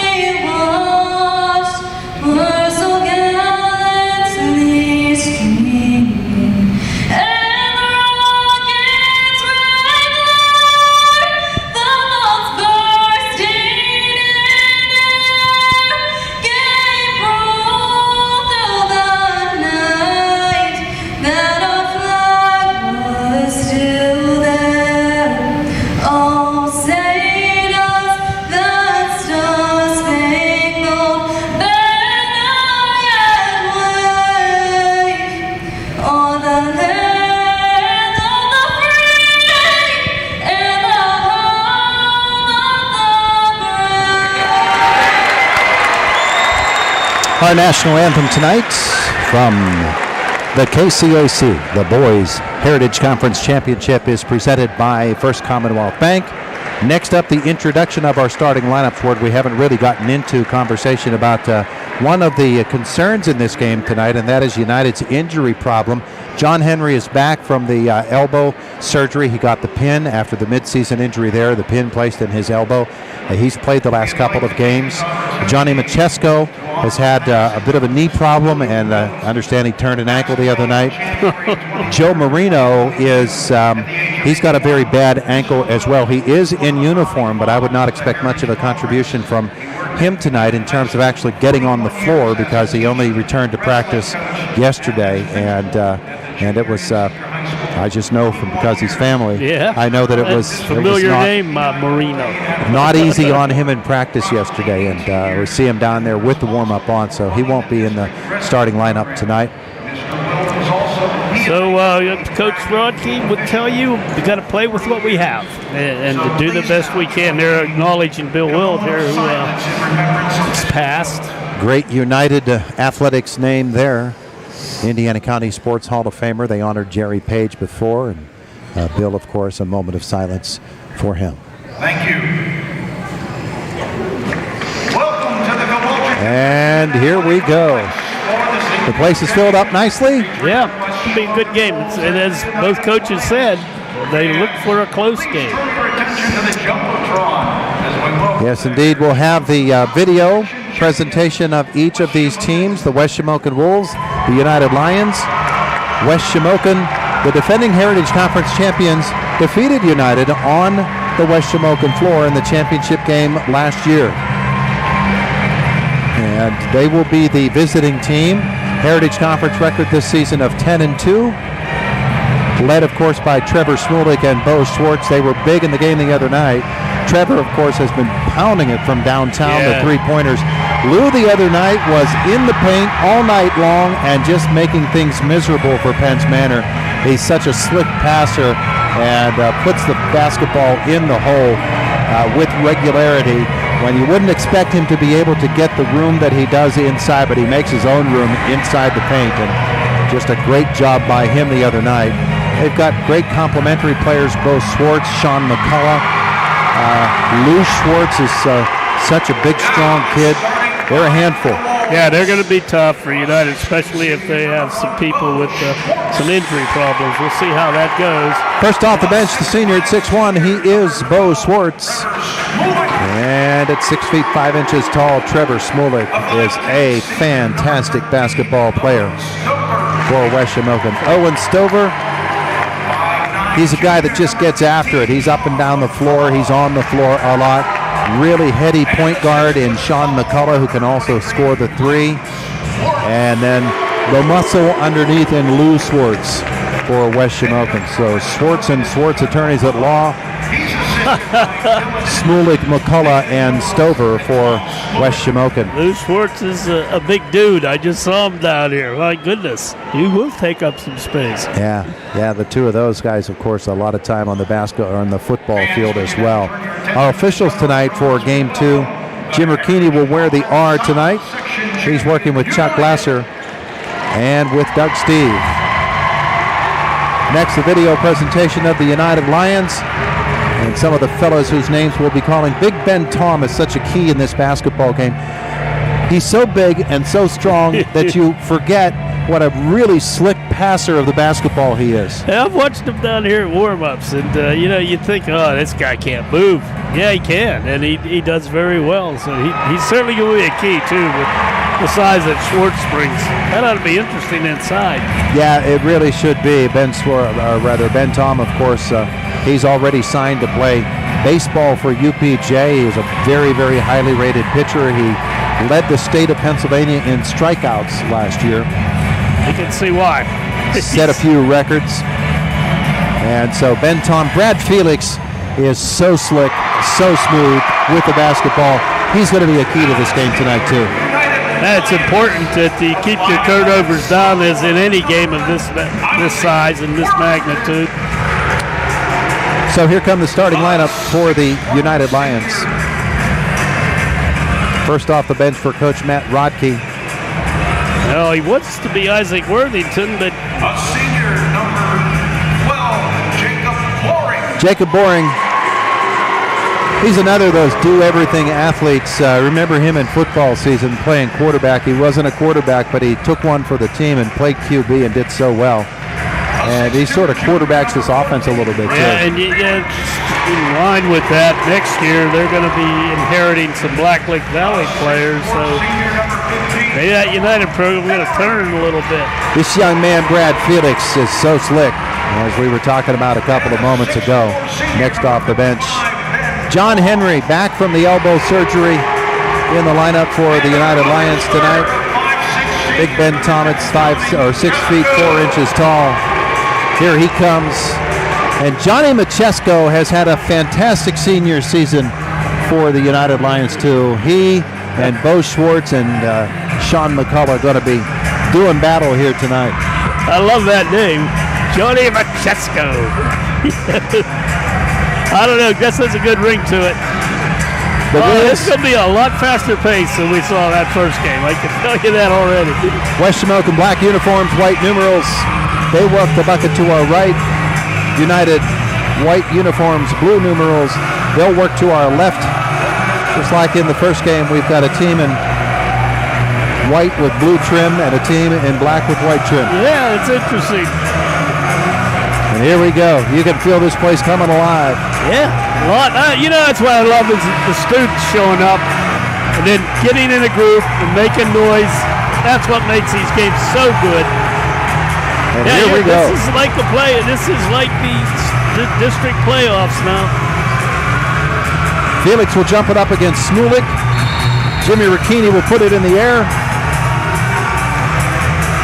Heritage Conference Championship presented by First Commonwealth Bank is underway. The tip is controlled by West Shamokin. Bo Schwartz. And he will be defended up high by Jacob Boring. Stover comes to the high post. Smulik in the other post. Henry got a hand on the ball, and it's off of Stover out of bounds. West Shamokin gives up the turnover. A little lazy pass that time by Bo, not typical. Nice job by United there to pick it off. First possession for the Lions. And Machesko will come across the top to Boring and then get it back. Johnny Machesko picks up his dribble, finds Felix on the right wing. Felix double teamed there, and West Shamokin stole it away. Stover ahead to Schwartz. That's a double dribble. So a bit of a stumbling start for both of these teams. Second turnover already on West Shamokin, one on United. Sometimes you get a little anxious, you get a little ahead of yourself, especially on a travel like that. Boring will bring it in to Machesko. And here come the Lions. Johnny Machesko left side high. Henry is low along with Felix. The ball to the right side, and in the corner they find Bradley Felix. Then Tom in the high post. Machesko cycles low, kicks it out. Boring to Felix. Here's Jacob Boring again. Top of the arc, comes left side for John Henry. Into the lane he goes. Feed it down low for Felix. Can't handle it. Turnover on United. Maybe a little big court adjustment too. It just don't seem as smooth as they are when they're playing in their own facilities. Bo Schwartz comes left side for Owen Stover. Feeds it to Lou Schwartz. Tom got up and slapped that away, but Schwartz gets it back. Here's Trevor Smulik with the touch for United. Smulik, the crossover dribble to the top of the circle. Behind his back he goes. Now drives it. What a beautiful silky move by Trevor Smulik. And it is 2-0 West Shamokin. Boring and Machesko once more for United up top. One of the things you note about West Shamokin is how quick their defense is cycling to the ball. They've got really quick feet. They'll defend the perimeter all night long. Into the mid post to Tom. He goes low for Henry. Stepping in front is Stover, and it's out of bounds on him. Lions intent to work it inside. Not having much luck with it right now. Boring will bring it in. 6:19 left, opening quarter. Tom gets the inbounds pass to Henry on the left elbow. Here's Boring to Tom posting. Henry in the paint. Outside he comes. Now Brad Felix to Jacob Boring. Defense is there. Boring on the drive. Scoops it up. Smulik will clear the rebound. And then the long runner. Look at that pass. And the lay-in is missed by Stover. Then Tom comes the other way for United. For West Shamokin, a great opportunity there. Yeah, that was a home run there. It should have been a conversion. Nobody to threaten it. 2-0 West Shamokin. Bradley Felix in the right corner for United. On the baseline to Jacob Boring. And that is kicked out of bounds by West Shamokin. You would say never make that pass because there's nothing you can do with it from there. That corner, you're dead. It's a zone defense. You just need to move the ball a little quicker, get it inside. Machesko out front for the Lions. High post for Tom, left side for Felix. Then Tom from the elbow thought about a shot, decided against it. Now he'll put it on the floor and find Machesko. United having all kinds of spacing problems here. Jacob Boring to Johnny Machesko. Machesko left side for Felix. Felix again on the left side. He'll go low for Boring. Boring had a shot, but put it on the floor. Bradley Felix will dribble to the mid-post, missed the shot. Lou Schwartz will wrestle away from Henry. Here comes West Shamokin the other way again. Stover runs the floor, gets the pass from Bo Schwartz and lays it in. Cannot go to sleep on Bo Schwartz. 4-0 West Shamokin. 4:55 left opening quarter. Machesko to Felix, right side for United. Johnny Machesko, little head fake. Now to Henry. Henry's turnaround in the lane. He got it up and over. Well, that's good. You take it to the hoop and shoot it. The first couple times they had opportunities, they weren't doing that. First points of the night for United. Now this bounce pass low by Sean McCullough to Lou Schwartz. He'll be fouled in the act of shooting, and he's on the way to the free throw line.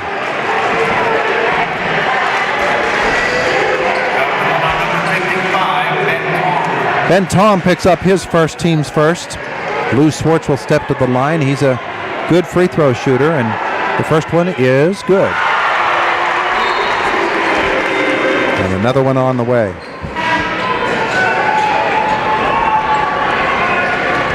Substitutions for United. Onto the floor for the Lions, Tyler Robertson and Dylan Dishong. Lou Schwartz rolls the second one in. West Shamokin up 6-2. Cries of Lou come up from the West Shamokin fans. Here's Johnny Machesko for United. Two very small guards in Dishong and Machesko out there right now. There's Dishong across to Machesko, and to the left side, Robertson. Baseline for Tom. Dishong feeds it to Felix. Head fake, got his man in the air, put it up, got it down, and got the foul on Bo Schwartz. That's a nice shot. Good fake there. Drew the foul and converted. Chance for the three-point play for Brad Felix. A little better ball movement in that series. They got it inside, then they got a man loose. Felix to convert, and he does. The three-point play makes it a one-point game at 6-5. And now pressure from United in the full court. Little diamond trap here. Bo Schwartz will come out ahead to Trevor Smulik. Smulik to the free throw line. Pick up the dribble. Outside Stover, a wing three. No good. And tipping it to himself is United's Tyler Robertson, but Bo Schwartz is there. Stole it away, put it up, and got the foul. I think I just said don't go to sleep on Bo Schwartz, didn't I? Don't, just the poor job of getting that outlet pass there. He kind of rushed it. 3:49 left opening quarter, 6-5. West Shamokin the lead. A timeout on the floor. It's the Heritage Conference Championship presented by First Commonwealth Bank on 92.5 FM U92 and U92radio.com.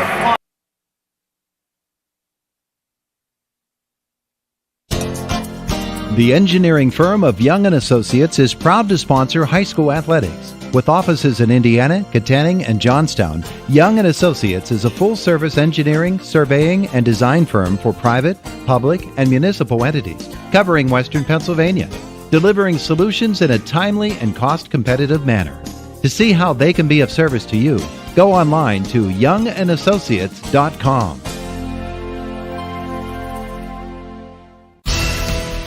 Tulick Valley Plumbing, Heating, and Air Conditioning wishes the Comets all the best in tonight's game. Tulick Valley Plumbing, Heating, and Air Conditioning congratulates the coaches and players for all their hard work and dedication, and for all the excitement these high school athletes bring to the community. And for fast, reliable, and professional plumbing, heating, and air conditioning service, call Tulick Valley Plumbing, Heating, and Air Conditioning in Alberta, or online at tulickvalleyplumbingandheating.com.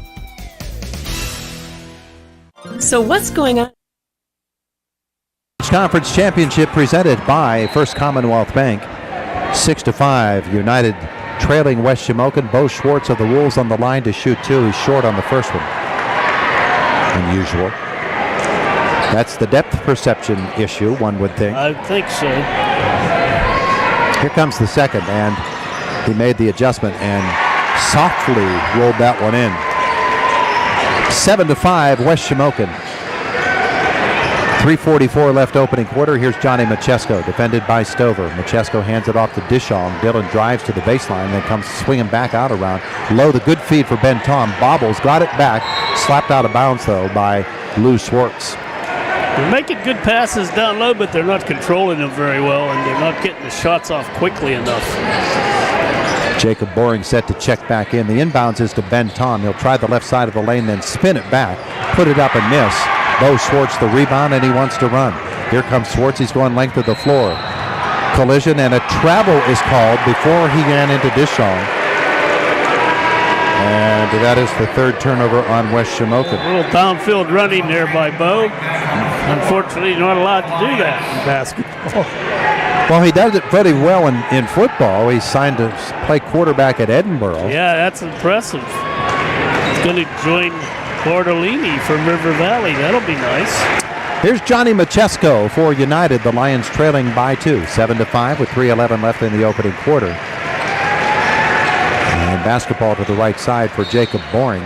His bounce pass is kicked away by Bo Schwartz. And Boring will now bring it in to the right of his hoop. He beat his own with quick ball movement, but also with some good shooting. Inbounds is to Dishong, pump fake, and then he comes outside for Felix. Bradley feeds Tom at the free throw line, got in the air, then kicked it out. Machesko, it does not go for him, and the rebound for Bo Schwartz.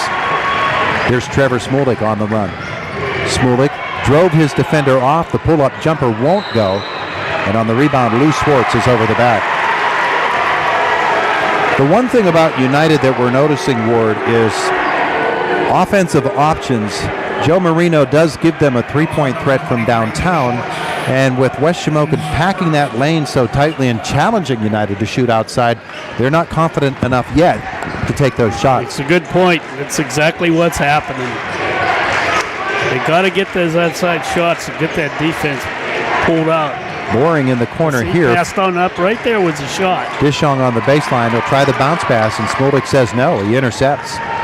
That wasn't but 12-footer. That's the kind you got to shoot that ball. Stover to Smulik.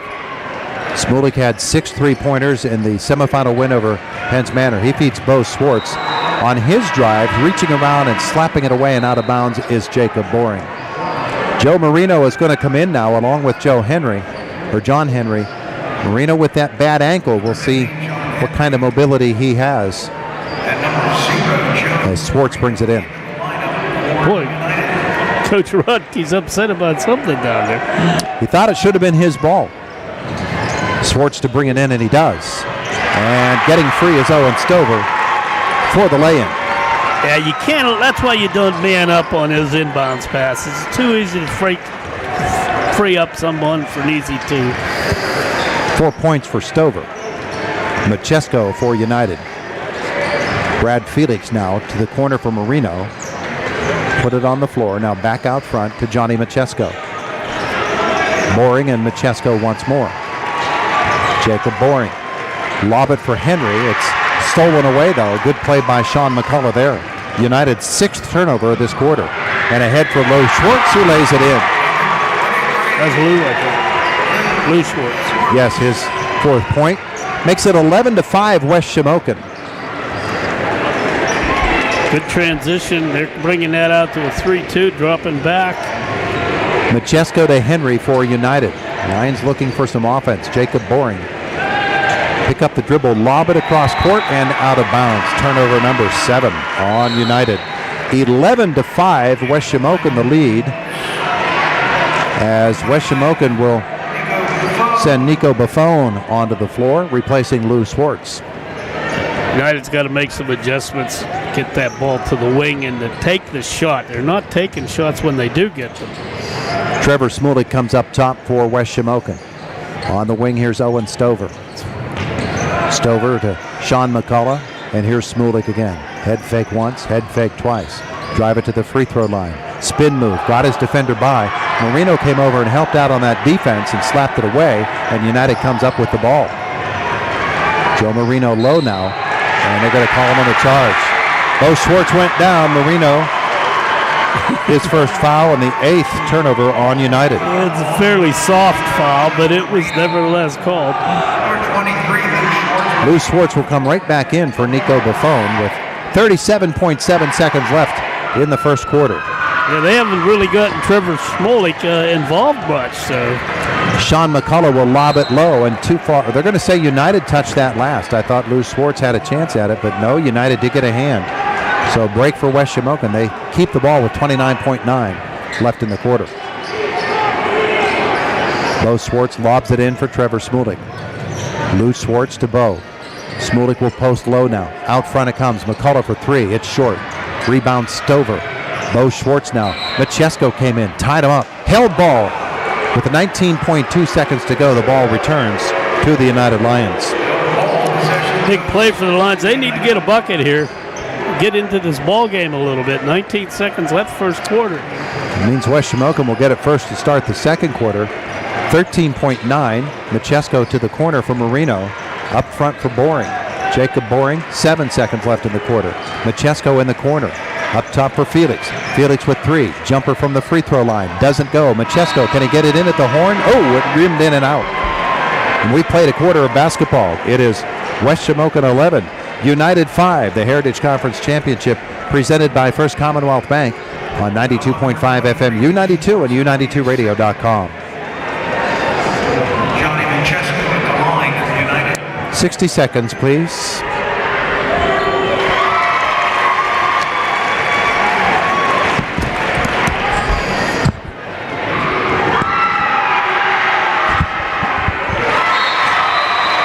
He was fouled. He made 2 foul shots. Oh, yeah? Machesko. I didn't see him. So what's going on at Tate's Supermarket in Clymer? You're always welcome to shop the store. You can also find out by going online at tatesmarket.com. Just log on to tatesmarket.com and look for weekly specials and other important store information you should know about. Shop Tate's Supermarket in Clymer and go online at tatesmarket.com. Anytime, day or night, Tate's Supermarket in Clymer and tatesmarket.com. Shopping made easy. Like Tate's on Facebook. Pikes Peak Nurseries is hiring. Pikes Peak Nurseries is in need of indoor and outdoor forest nursery workers. Job duties include harvesting and grading seedlings. Full-time work depends on the weather. Work hours are from 7:30 a.m. until 5 p.m. Monday through Saturday. Apply in person at Pikes Peak Nurseries, Route 422 East in Penn Run. For more information, call at 724-463-7747. That's 724-463-7747. Heritage Conference Championship presented by First Commonwealth Bank. Johnny Machesko was fouled on that last second shot by United to end that quarter, and he hit 2 free throws while we were away. So it's 11-7. West Shamokin the lead. Trevor Smulik's three-pointer is out of bounds, and United will get the basketball. He's a little off key here, and the thing is, he's just not getting involved in their offense much, at least from what we've seen this first quarter. United with Ben Tom back on the floor to start this second half. In fact, their original 5 is out there. So is West Shamokin's. Jacob Boring to Johnny Machesko. Just underway, second quarter. The Heritage Conference Championship presented by First Commonwealth Bank. Boring to the left side for Henry. Quick ball fake. Smulik doesn't fall for it. Stays right with him. Outside to Boring, and here's Machesko. Open 3 for him. No. Tom will rip the rebound away. Machesko into the lane. Feed it low for Felix. Let the defender get up. And then he put it up and down. Bo Schwartz is going to be called for his second foul and his second chance at a three-point play for Brad Felix. Beautiful dish that time by Machesko. Felix finished. Nice distribution there on the penetration. Well, that's what kills the zone. You don't let it penetrate. Conversion is good by Felix, his second three-point play, and it's a 1-point game at 11-10, West Shamokin. Sean McCullough will walk it up the floor where he'll be met at midcourt by Johnny Machesko. To the right side for McCullough. Lou Schwartz on the right sideline. Up top for Bo.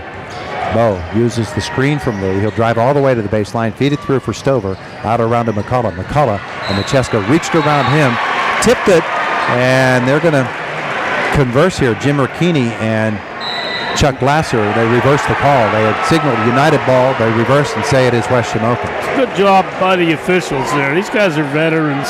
They knew what they were doing. Bo Schwartz inbounds to Lou. On the low block, he comes back out front. Bo now on the right wing. And he'll fly into the lane, kick it out to the corner. Lou Schwartz for three. Doesn't go. Henry on the backside for the rebound for United. And his outlet for Machesko is tipped out of bounds by Stover. Right now, United's out playing West Shamokin. They're starting to have a little success on the offensive end. That'll loosen that zone up. Sort of feel like the crowd's just waiting to explode here, don't you? They're kind of quiet, aren't they? Jacob Boring and John Henry for United toss it back and forth. Here's Brad Felix, right side high. Felix to Boring and now to the left side. They try to cycle it low for Tom. He controls it. Got it low. Felix once more for two.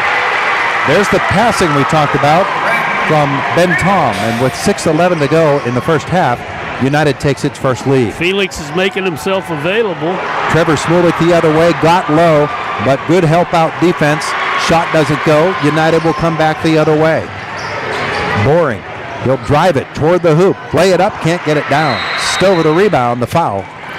No foul, it's a timeout called by West Shamokin. 12-11 United with 5:52 left in the first half. The Heritage Conference Championship presented by First Commonwealth Bank on 92.5 FM U92 at U92radio.com.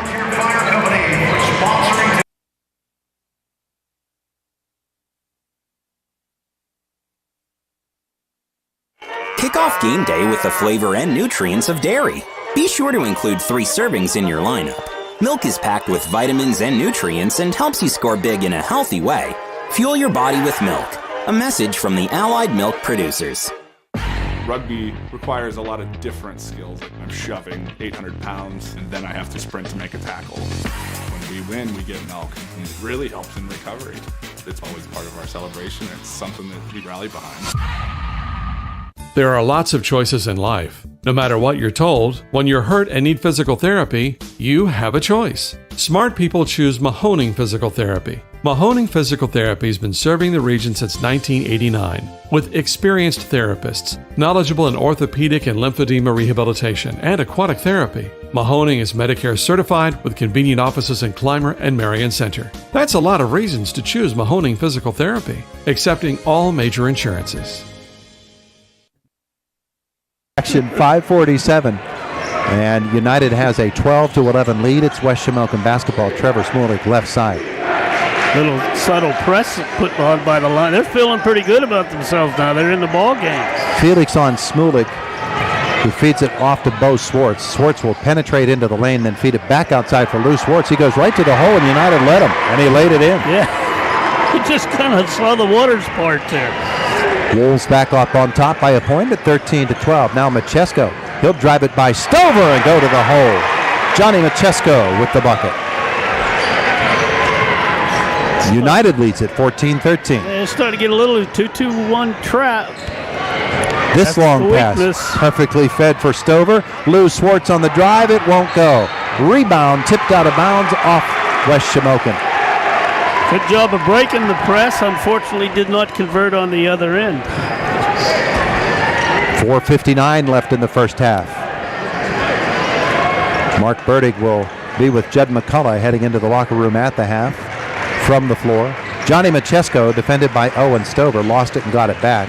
Now here's Felix. He'll come driving through the lane, put it up with the left hand. It won't go. Stover rebounds for West Shamokin. Here he comes. Here's Bo Schwartz to Owen Stover. Stover, try the right side into the corner for Lou Schwartz. Backdoor cut for Bo. Into the lane, finds Smulik. Smulik from 14 feet, it's good. Yeah, I just kept wondering why they're not involving him more. 15-14 West Shamokin, 4:19 left in the half. Machesko to the corner. There's the three for Jacob Boring. It won't go. Stover again, the rebound. Owen Stover is just finding the basketball tonight. Sean McCullough will spin for West Shamokin, then kick it back out to Stover. Here's Bo Swartz to the corner. The three for McCullough is good. Sean McCullough's first bucket of the night is a three-pointer, and it is 18-14 West Shamokin. Jacob Boring, crossover dribble. Bo cut him off. Michesko. Whistle, and that's an offensive foul. And it's going to be on Boring, setting a bad screen, his second foul. With 3:44 left in the first half, West Shamokin leads at 18-14, and there's a timeout on the floor. The Heritage Conference Championship presented by First Commonwealth Bank on 92.5 FM U92 and U92radio.com.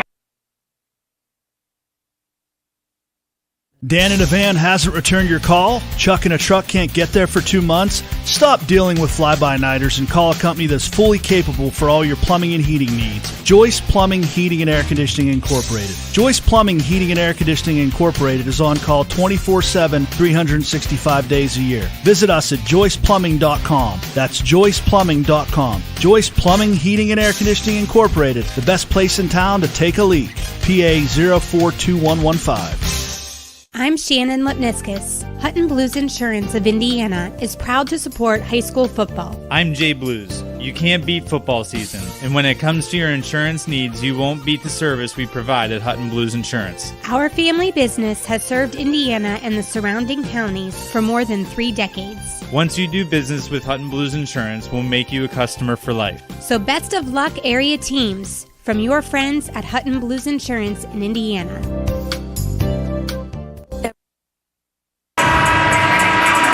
3:44 left, first half, 18-14, West Shamokin the lead. Wolves basketball in this Heritage Conference Championship presented by First Commonwealth Bank. Big stop here for United. West Shamokin taking some of the momentum back. Robertson and Dishong back on the floor for United. Lob pass here for Trevor Smulik is way too tall, and West Shamokin commits its 5th turnover. There have been 8 on United in this first half. Our First Commonwealth Bank quick stats. Tapping his chest there, saying that's on me. Here's Michesko. Johnny will cross it over and feed Dishong. Brad Felix, top of the circle. Felix to Michesko. Robertson now. Hands it off to Dishong. They put the weave in place. Ben Tom. Tom has the backdoor cutter. The reverse layup is good by Tyler Robertson. Well done. They went into man, West Shamokin did, and the good job by United running their half-court offense. 18-16 West Shamokin. Nico Buffon is back on the floor. Feeds it to the high post for Smulik. Smulik to McCullough and back to Trevor Smulik. This is his shot in the lane. It's short. Dishong with the rebound. West Shamokin is back. Dishong will slow it down. 18-16 Wolves lead it. 2:41 left in the half. And Robertson got by his man and then fed it off to Felix. He'll float through the lane and put the jumper up and in. United backing off the dribble, and they've had success both against the zone and the man, and it's working out for them. Tied at 18. 10 on the afternoon or evening for Bradley Felix. Here's Buffon with a three-pointer. It won't go. Cleared by Michesko for United. Out ahead, he's got Felix running. Drive it toward the hole. Up and down. It does not go in. Felix goes down. The rebound is out of bounds off West Shamokin. Jacob Boring, Joe Marino back for United. And onto the floor for the first time for West Shamokin comes Braden Rogers. Going man on the inbounds. Jacob Boring up top for Dishong.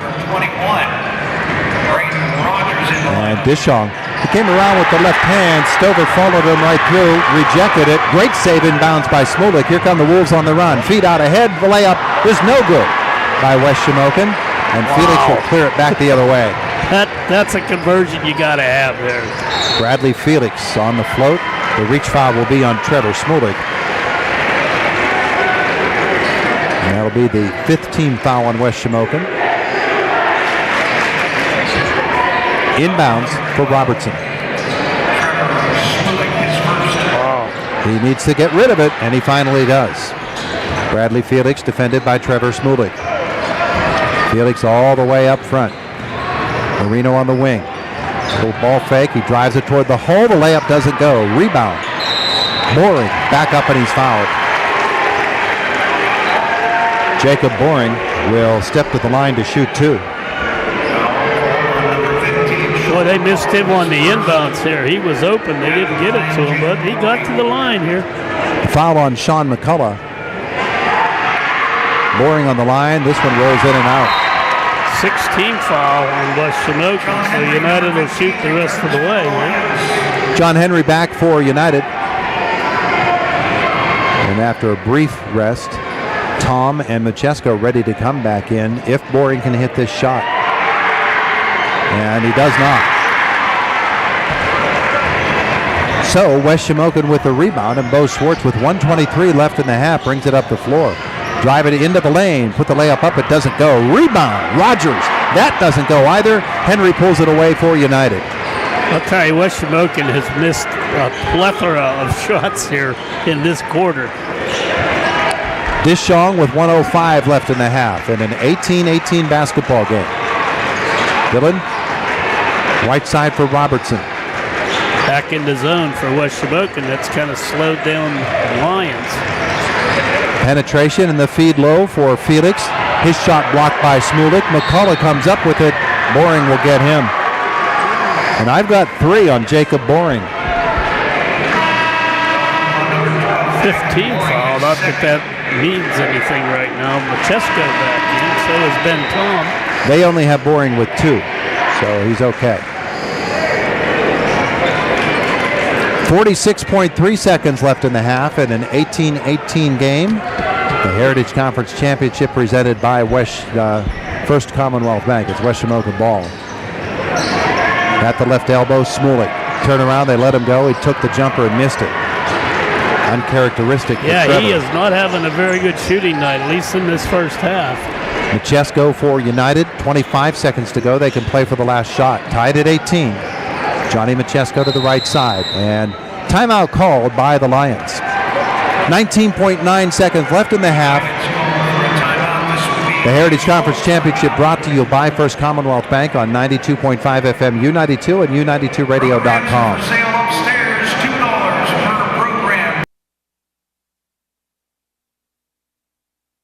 I'm Shannon Lipniskus. Hutton Blues Insurance of Indiana is proud to support high school football. I'm Jay Blues. You can't beat football season, and when it comes to your insurance needs, you won't beat the service we provide at Hutton Blues Insurance. Our family business has served Indiana and the surrounding counties for more than 3 decades. Once you do business with Hutton Blues Insurance, we'll make you a customer for life. So best of luck, area teams, from your friends at Hutton Blues Insurance in Indiana. Every day, businesses open with a determination to make this day better than yesterday. Families work to create a better life. Communities come together to provide better opportunities. At First Commonwealth, we're proud to be part of this journey to a better tomorrow, to provide resources that help businesses succeed, to inspire families to save for a brighter financial future, to help support our communities and keep them strong, and be better together every day. Conference Championship presented by First Commonwealth Bank. Johnny Machesko takes the inbounds pass for United. Jacob Boring comes up top for Brad Felix. Machesko on the right side. Tyler Robertson back to Machesko. 8 seconds left. Outside it comes. Here's Robertson. 4 seconds left in the half. They're not thinking about a shot. They get it to Tom from the three-point line. It does not go. We have played a half of basketball, and we're tied at 18. Mark Burdig is on the floor where he is going to try to catch up with Judd McCullough.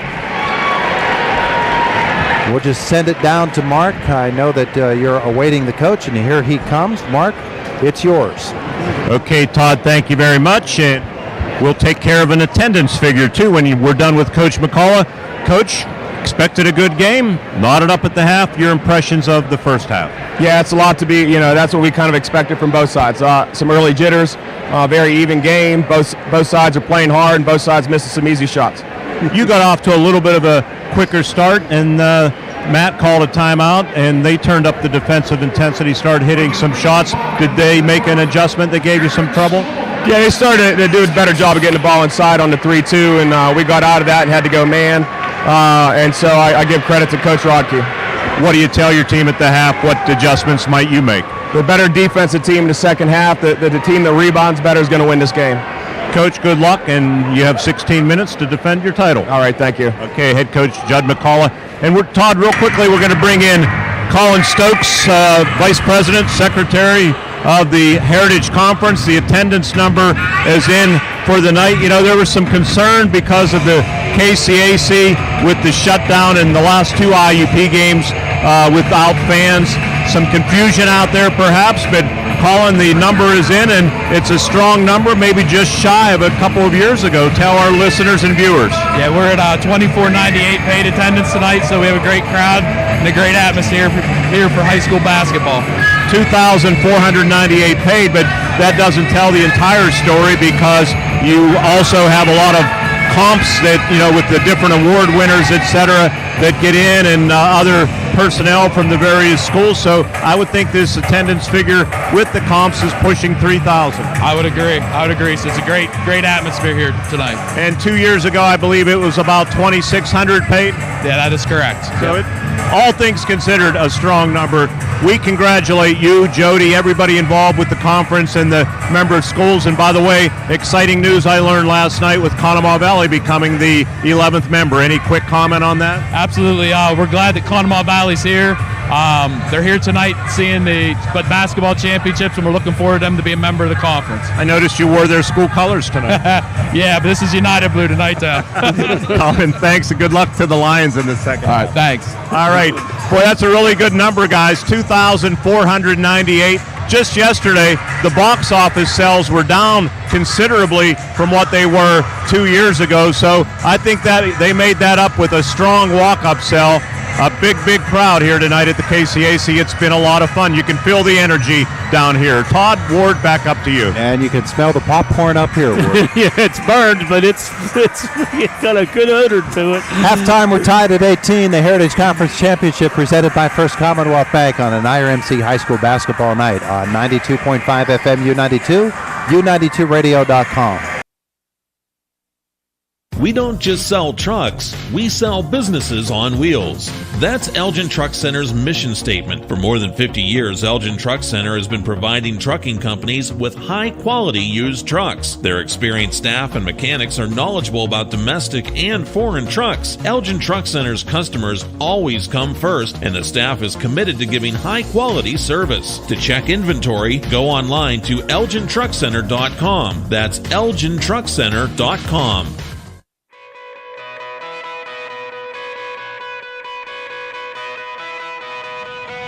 At Diamond Medical Supply, we're always on your team.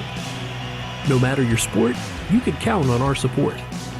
With braces, bandages, biofreeze, and so much more, all to keep you in the game. We're a winning care solution, no matter what you play. Diamond Medical Supply, keeping you healthy this season because we care about care. When your vehicle needs serviced, take it to Brush Valley Tire. Brush Valley Tire does inspections, brakes, front-end alignments, and offers the best tire prices around. Year after year, satisfied customers keep coming back to Brush Valley Tire for auto repairs done right at a fair price. The two just go together, your vehicle and Brush Valley Tire. Route 56 in Brush Valley for inspections, brakes, front-end alignments, and the best tire prices. At IRMC, we have all of the necessary pieces in place to perform complex operations, including highly skilled and specially trained surgeons, their support team of experts, and advanced technology like the Da Vinci robotic surgical system. As a result, patients spend less time in the hospital, recover faster, and get treated close to home. So there's no reason to puzzle over where you should get your surgical care. The answer is right here at IRMC. I liked the one with the stained glass ship in the front door. You liked the one with the two-car garage. But then we found it, the one.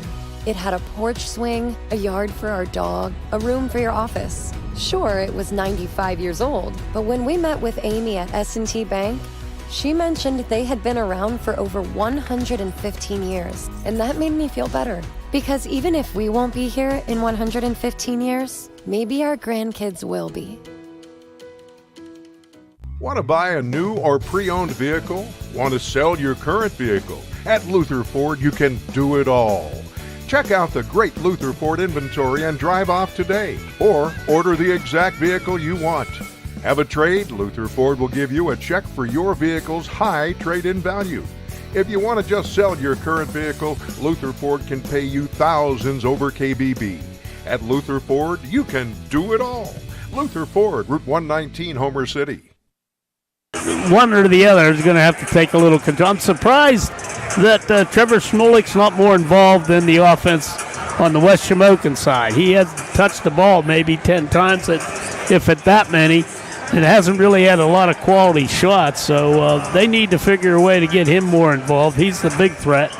United started to probe a little bit, started to attack, then they kind of got back to that perimeter. And unless there's somebody out there knocking them down, that's not going to work. They're going to have to go back to driving the dish or driving to lay it in. But that's probably the only thing we might see here in the second half that would be a little bit different than what we've witnessed through the first two quarters. 18 each isn't many points. Toss me some numbers there. All right, he'd be glad to do that. And they're not much there. Bo Schwartz is 1 of 2 for 1 point. Owen Stover had 2 field goals. He had 4. 2 field goals for Trevor Smolik. He had 4. 2 field goals and 2 of 2 from the line for Lou Schwartz. He had 6. And a field goal for Sean McCullough. It was a tray. He had 3 points. For United, Johnny Machesko, a field goal, 2 of 2 from the line for 4. And Brad Felix, 4 field goals, 2 of 2 from the line. He had 10 to lead everybody. And John Henry, 1 field goal for 2, and a field goal for Dylan Deshawn, 4-2 for the 18 points for the United Lions. So that's the breakdown. Not a whole lot of scoring. And not making Davey Small earn his money down there. He's got to put more numbers in that book. You betcha. It is halftime. We're tied at 18. And it is the Heritage Conference Championship presented by First Commonwealth Bank on 92.5 FM U92 and U92radio.com.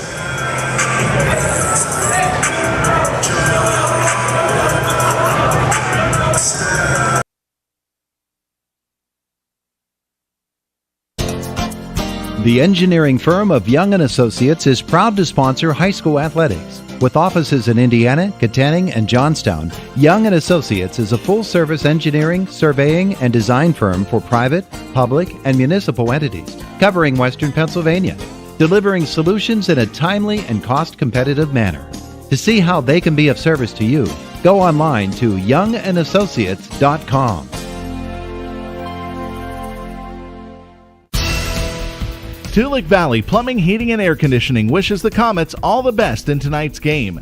Tulick Valley Plumbing, Heating, and Air Conditioning congratulates the coaches and players for all their hard work and dedication, and for all the excitement these high school athletes bring to the community. And for fast, reliable, and professional plumbing, heating, and air conditioning service, call Tulick Valley Plumbing, Heating, and Air Conditioning in Alberta, or online at tulickvalleyplumbingandheating.com. So what's going on at Tate's Supermarket in Clymer? You're always welcome to shop the store. You can also find out by going online at tatesmarket.com. Just log on to tatesmarket.com and look for weekly specials and other important store information you should know about. Shop Tate's Supermarket in Clymer and go online at tatesmarket.com. Anytime, day or night, Tate's Supermarket in Clymer and tatesmarket.com. Shopping made easy. Like Tate's on Facebook. Pikes Peak Nurseries is hiring. Pikes Peak Nurseries is in need of indoor and outdoor forest nursery workers. Job duties include harvesting and grading seedlings. Full-time work depends on the weather. Work hours are from 7:30 a.m. until 5 p.m. Monday through Saturday. Apply in person at Pikes Peak Nurseries, Route 422 East in Penn Run. For more information, call at 724-463-7747. That's 724-463-7747. Kick off game day with the flavor and nutrients of dairy. Bank tied at 18 at the half. Ward, this has been everything that it's advertised to be, this championship game. And we see some of the great friends of the Heritage Conference, guys and gals who have been coaching these players, athletic directors, it's just a great atmosphere, and we see all of these fellows and ladies who have been great boosters of these athletes for many, many years. I had a great conversation with Donnie Sainer a while back. I see it looks like John Bosovicki over to our left, talking with some old coaches down there, and some coaches who aren't so old. I was talking to Paulie Poley a couple of moments ago, the Homer Center coach, and it's everybody's interested in it. I call it a celebration. It's a celebration of this conference. They created it, and it's developed, and now you're getting people knocking on the door and wanting to get into it, which is going to make it even stronger. I think it's great. And this tournament, I don't know who had the idea, but it was brilliant. It's just a real thrill for these kids to play on this floor. And I think it's a good opportunity for the KCAC. I mean, they should look at maybe doing other things like this into the playoffs and having games up here. It's a great attraction. You draw a lot of people, and it certainly would help the school. Well, I know who had the idea. He's sitting down there with a microphone in his hand and a headset on, so you don't want to inflate his brain a little bit there, do you? Oh, really? This is a product of our leader. But it's been embraced by everybody in the conference. It's just a wonderful, wonderful. That guy's involved in too much stuff. You think it is? Let's face it. Hey, I want to tell you about Carson Boyer Funeral Home and my friends Charlie and Brian. We needed Mark's calling for he's going to grab Rodkey, I think. Well, when he gets the coach, we'll do it. Meanwhile, I can talk a little bit to the Carson Boyer Funeral Home and our friends, Charlie and Brian, and how compassionate they are, how very much caring they are, and how they are gentlemen who just do it right in the funeral business. And we'll talk more about them in just a moment. But Mark Verdig is down on the floor, and he has Matt Rodkey, the United coach. Mark, it's yours. All right, Matt, your thoughts on the first half? What did you talk about at halftime? Well, we would have liked to have had a little bit better of a possession on that last possession with 19 seconds left. We feel like we didn't play that great. It wasn't one of our best halves of basketball, yet it's a tied ball game. So we thought our defensive intensity was pretty decent. We need to work on the screen action a little bit, but I think right now it's anybody's game. We're doing a decent job against their zone. Their man, we're kind of getting to the rim with it, so we just got to keep attacking. They caught you in a little bit of transition, some half-court passes, I think 3 baskets, but it looked like you adjusted after that. We did, yeah. We had a couple rotations that got to us there, and they took advantage of it. So we just got to shore that up. Are you surprised at the score, low scoring, 18 apiece? A little bit, but, like everybody talks about, it's a big court, it's the arena feel, all of those things. Nobody's really shooting great. But, hey, we like defensive basketball, so let's go. Brad Felix was Brad Felix in the first half.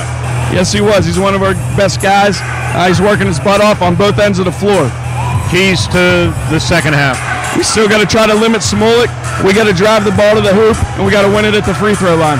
Good luck, Coach. Thanks for doing this. Thank you. Head coach Matt Rodkey of the United Lions. Todd Ward, back up to you. I guess I'm Mark. There you go.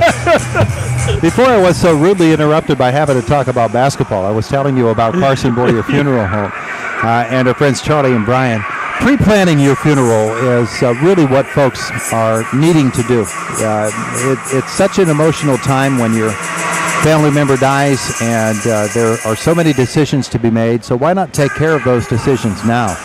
Charlie and Brian will be happy to come out and talk with you. You could call them and visit with them, or they could actually come to your home and visit with you and make all of the arrangements ahead of time for planning and pre-planning, and whatever payment option that you are interested in making, they'll fix that up for you as well.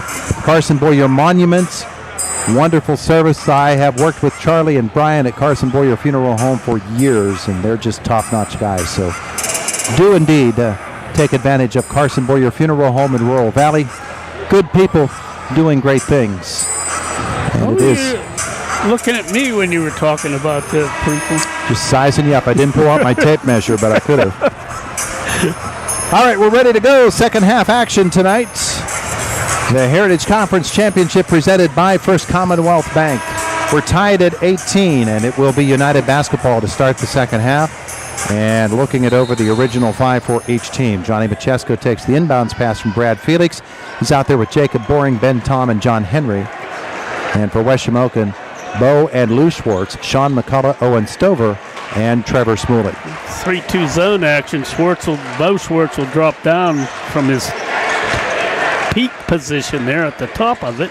Johnny Machesko, West Shamokin, basically challenged United, shoot over the top of it because we're going to pack it in and not let you down there. That's what they're doing.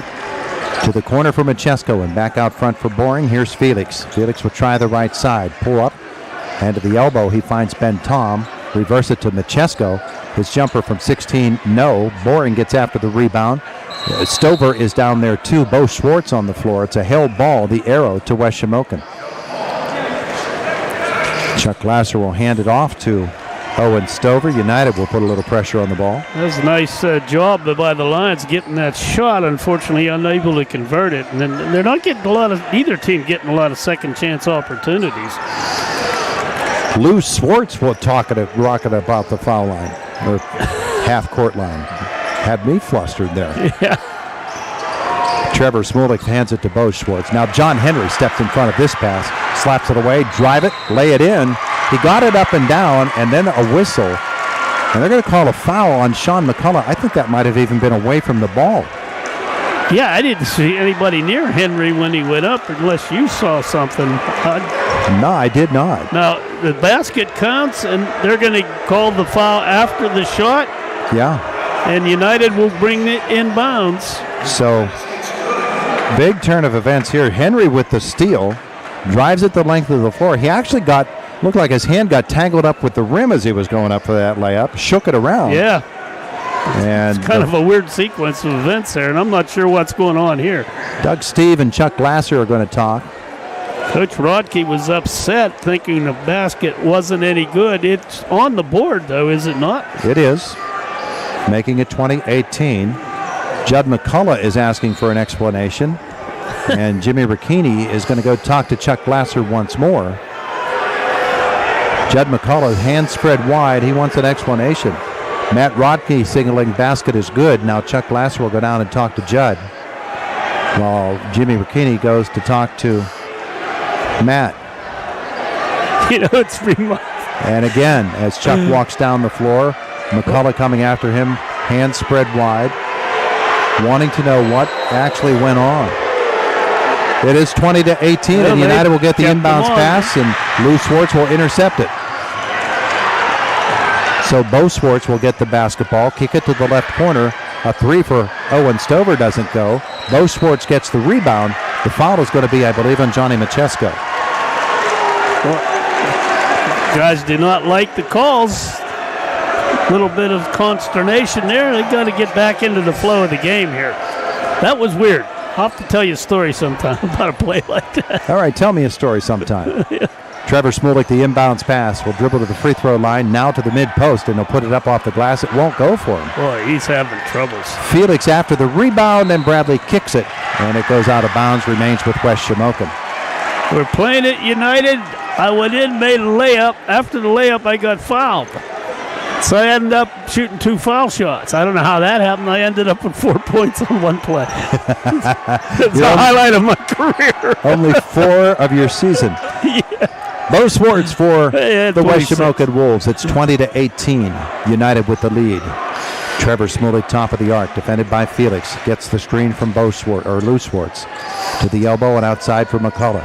Sean try to shake Johnny Machesko. He can't. He'll come down the right side, pull up the dribble, drag the foot. That's a travel on the Wolves. United's playing good D. Both coaches acknowledge that they're playing defense very well, but these guys, Smolik's got to get freed up, so they've got to concentrate on doing that for just nothing's happening. 20-18, lob pass for Ben Tom. He goes low for Henry, the kick out, and the shot from the corner is a 3, and it's good for Jacob Boring. And United extends its lead to 5 at 23-18. Bo Schwartz with the basketball for West Shamokin.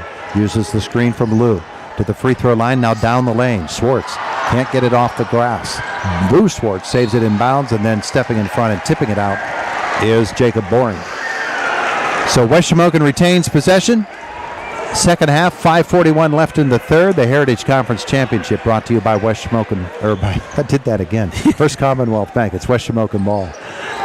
West Shamokin National Bank. Lou Swartz, a spin by him, and the shot won't go. Stover gets after it, out of bounds off of Owen. Old Mo is changing uniforms here. He's on the United blue and white side right now, and doesn't seem that West Shamokin has an answer for him right here. Johnny Machesko, right side high.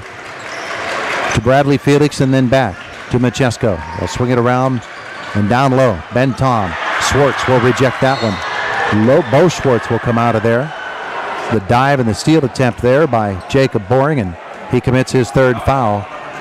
Bo Schwartz got up a little slow. Yeah, he's checking that right knee. Bumped the knee. Looks like he's got that's not. He and Trevor Smulik wear those knee bands. Knee bands. Dishong back on the floor for United. And Sean McCullough with a basketball for West Shamokin. Wolves need a bucket here. Get back into the flow of the game. 23-18. West Shamokin has not scored in a while. Bo Schwartz to Lou. Lou Swartz. Pick up the dribble, needs some help. Outside for Trevor Smulik. Crossover dribble for Trevor. Down the lane he comes. And Felix will get this one out of bounds, and they're going to say it was off of West Shamokin again. Judd McCullough calls the timeout. And I think he called the timeout not to talk to his team, but talk to the officials. 23-18, United the lead. Heritage Conference Championship presented by First Commonwealth Bank. 92.5 FM U92 and U92radio.com. There are lots of choices in life. No matter what you're told, when you're hurt and need physical therapy, you have a choice. Smart people choose Mahoning Physical Therapy. Mahoning Physical Therapy has been serving the region since 1989 with experienced therapists, knowledgeable in orthopedic and lymphedema rehabilitation and aquatic therapy. Mahoning is Medicare certified with convenient offices in Clymer and Marion Center. That's a lot of reasons to choose Mahoning Physical Therapy, accepting all major insurances. Dan and Evan hasn't returned your... Presented by First Commonwealth Bank, Lions basketball. And they will be met by West Shamokin zone. They've scored the only 5 points of the quarter right now. West Shamokin yet to get on the board this period. Johnny Machesko will make the defense come out to him. Then he'll feed it off to Dylan Dishong. Dishong across the top looking for space. He drives it low, loses the basketball, and it's picked off by Lou Swartz. Dishong just tripped and fell. West Shamokin the other way. And this will be a trip on United. And I believe it's Machesko. I believe so. If it is, it's 3. Now it's Dylan Dishong. And the first on him. Stover to bring it in for West Shamokin, trailing by 5. And Lou Swartz gets it at the top of the arc. Right side for Stover to the corner, Sean McCullough. Trevor Smulik is posting low, fronted by Brad Felix. Ball to the corner for Lou Swartz. That's a travel on Lou. Well, I don't understand it. You got a player like Smulik out there, and he isn't even touching the ball in these sequences. They have got to adjust so he can get himself into the flow of the offense. Dishong brings it into Machesko. Marino back on the floor for United. Opportunity for Lions to really extend their lead now. Johnny Machesko lob it to Dylan Dishong. Back out front, Machesko. Tom is in the high post. Johnny Machesko for Dishong. Penetration, good bounce pass low for Tom and off the glass and in. Nice job, nice patience. First bucket of the night for Ben Tom. 25-18 United. Owen Stover for West Shamokin. Lou Swartz wanted to go low, instead finds Bo out front. Here's Smulik. Felix defends. Trevor to the left side for McCullough. McCullough the bounce pass to Stover. And West Shamokin a little bit stagnant here. Yeah, they're just not doing anything. Trevor Smulik steps out. They defend. Bo Schwartz to the corner for Lou. The 3, and it's in and out. Felix the rebound for United. Head up. with 3:10 left in the third quarter. Brad Felix, right side for Ben Tom. He's going to put up the three. That's short. Lou Schwartz rebounds. Owen Stover runs. Pull it up. Feed it to Sean McCullough. 2:57 left in the third. 25-18. United the lead. Good head fake. Trevor Smulik drive down the left side. He'll get fouled and go shoot two. And Ben Tom picks this one up. Timeout on the floor, 25-18. United with the lead. The Heritage Conference Championship presented by First Commonwealth Bank on 92.5 FM U92, U92radio.com. Dan in a van hasn't returned your call? Chuck in a truck can't get there for 2 months? Stop dealing with fly-by-nighters and call a company that's fully capable for all your plumbing and heating needs. Joyce Plumbing, Heating, and Air Conditioning Incorporated. Joyce Plumbing, Heating, and Air Conditioning Incorporated is on call 24/7, 365 days a year. Visit us at joyceplumbing.com. That's joyceplumbing.com. Joyce Plumbing, Heating, and Air Conditioning Incorporated, the best place in town to take a leak. PA 042115. I'm Shannon Lipniskis. Hutton Blues Insurance of Indiana is proud to support high school football. I'm Jay Blues. You can't beat football season, and when it comes to your insurance needs, you won't beat the service we provide at Hutton Blues Insurance. Our family business has served Indiana and the surrounding counties for more than 3 decades. Once you do business with Hutton Blues Insurance, we'll make you a customer for life. So best of luck, area teams, from your friends at Hutton Blues Insurance in Indiana. Every day, businesses open with a determination to make this day better than yesterday. The Heritage Conference Families Championships work to create presented by First Commonwealth Bank. Third quarter, 2:51 left. United with the 25-18 lead. Trevor Smulik of West Shamokin stepping to the free throw line to shoot two. And his first one is good. Smulik with 5 points on the night so far. They've done a nice job of keeping the ball away from them. United has. Bradley Felix has been doing the job mostly. Yes, he is. Two for Smulik. He got them both. And it's a 5-point game at 25-20. Johnny Machesko for United. Stover defends. Machesko uses the left hand. He fly right down the lane, put the layup up and didn't go. Lou Schwartz rebounds. The outlet is to Trevor Smulik. Out ahead for Bo. Bo colliding. And they're going to call the offensive foul as Dishong went down. I'm not too happy about that. That'll be the third, I believe, on Bo, and the fourth turnover of the half, 9th overall on West Shamokin.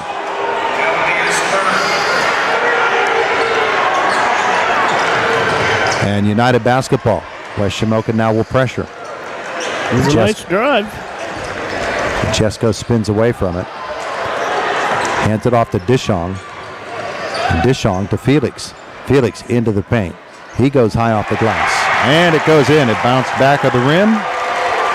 Dropped through. 12 points on the night for Felix. United is finding Felix, getting him the ball, and he's producing. He's got 12 points. That's, to me, the difference in this game. Felix versus Smulik. Advantage Felix. 27-20, United's lead. Sean McCullough for West Shamokin. Pull it out on the left side, and now he'll drive it around on the right side, I should say. Nice runner there. Good move by McCullough, but the shot wouldn't fall. Ben Tom comes the other way. Brad Felix goes low. His shot is rejected. Great play by Smulik. And now the ball comes free, and we've got a whistle. And they're going to say somebody kicked it. Or they're going to call a foul. He made a kicking motion with his foot, so apparently somebody from United kicked it.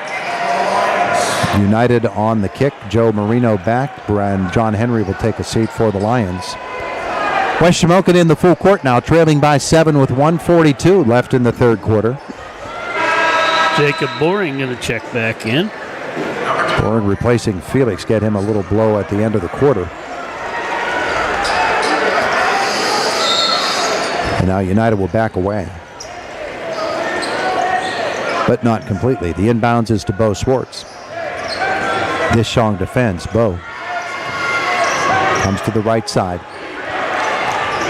McCullough cycles through on that right sideline. Smulik runs. Didn't find him on the pass. Stover to the left side for Bo Schwartz. Up top for Trevor Smulik. The three is short and looks like it'll go out. He just doesn't look comfortable to me. I don't know about you. That just wasn't a good stroke for a guy that can score like that. He's just struggling out there. Well, the one thing that, and I have no basis for saying this other than that shot was beyond the college men's three-point arc, and he might be confused a little bit by the stripes. That's a good point. I didn't see that. I wouldn't say that completely and definitively, but that could have been a factor. I agree, because I was confused as to what they were for. Johnny Machesko's penetration, he lost it on the dribble, and then it's out of bounds off West Shamokin. Watch Owen Stover out there, number 13. He's holding the right side of his head. He took a hit. He did, and I noticed that myself. He was a wide receiver for football team. Inbounds Machesko. Oh, nice little floater there, but it's an offensive foul. The turnover will go the other way. Sean McCullough gave up the body. That was a pretty drive, too. Couple of nice ones on either end. Both of them resulted in personal fouls instead of buckets. Third foul on Johnny Machesko comes with 1:05 left in the third quarter, and United a 27-20 lead. Machesko got after that inbounds pass and almost stole it away. Here comes Bo Swartz. Right side of the floor, around the back, top of the arc. Right side for Lou Swartz. That's a travel. I'm not sure why Lou Swartz is out on the perimeter so much. He's a bigger guy. You figure he'd be inside more. Those things will happen when you get a big man handling the ball. I had a chance to play for the last one if they choose. Dylan Dishong hands it off to Brad Felix. Felix, good pass down low. Tom, pump fake, got it up and got it down. Yeah, that was nice both ways. Good pass, and then Tom made the head fake. 29-20 United with 33 seconds left in the quarter. Trevor Smulik. You have to watch him because he does have the ability to take over again. He'll float it down the lane. It won't go. And out of bounds off of West Shamokin. It's a surprise. It hit Shmulik's hands when he came down. There's 3 United players coming in. Tom, Marino, and Dishong will leave. Henry, Boring, and Robertson. Now Robertson actually is going to leave. Henry stays on the floor. Inbounds for United with 22.8 seconds to go. We'll give you an explanation of what happened on that call that was made on that controversial play earlier in this quarter. Felix in the backcourt with 19 seconds to go. Here's Johnny Machesko. They're counting out the 10. I don't know that he knows that. Gets it across the line. And to the right side with 10 seconds to go. Machesko up top. Jacob Boring drives down the left side. It doesn't go. Lou Schwartz the rebound. 4 seconds to go. Running the floor is Owen Stover. He laid it in. Oh, that's a backbreaker. That is a big play for West Shamokin. We've played 3 quarters. It's 29-22. United the lead. The Heritage Conference Championship brought to you by First Commonwealth Bank on 92.5 FM U92, U92radio.com. Every day, businesses open with a determination to make this day better than yesterday. Families work to create a better life. Communities come together to provide better opportunities. At First Commonwealth, we're proud to be part of this journey to a better tomorrow, to provide resources that help businesses succeed, to inspire families to save for a brighter financial future, to help support our communities and keep them strong, and be better together every day. We don't just sell trucks, we sell businesses on wheels. That's Elgin Truck Center's mission statement. For more than 50 years, Elgin Truck Center has been providing trucking companies with high-quality used trucks. Their experienced staff and mechanics are knowledgeable about domestic and foreign trucks. Elgin Truck Center's customers always come first, and the staff is committed to giving high-quality service. To check inventory, go online to elgintruckcenter.com. That's elgintruckcenter.com. Mark Burdick, as we begin this fourth quarter with an explanation of that call in the third quarter. Mark. Chuck Glasser told me that the foul occurred simultaneously with a good basket. Therefore, it was a good basket and United ball. That basket at the buzzer broke a string 9 minutes and 30 seconds without a field goal for West Shamokin. Oh, wow. We begin the fourth quarter, the Heritage Conference Championship presented by First Commonwealth Bank. And on the inbounds, the ball rolls away and out of bounds, and United will get it back. Here comes Jacob Boring. 29-22. United with the lead. Bradley Felix dribbles into the paint. He comes to the corner for John Henry. Misses the shot. Boring battles for that rebound. It's a held ball. Owen Stover tied him up. And the ball goes over to West Shamokin. 9 minutes and 30 seconds without a field goal for West Shamokin before that bucket by Stover. Amazing. That's amazing. They have just been out of it offensively.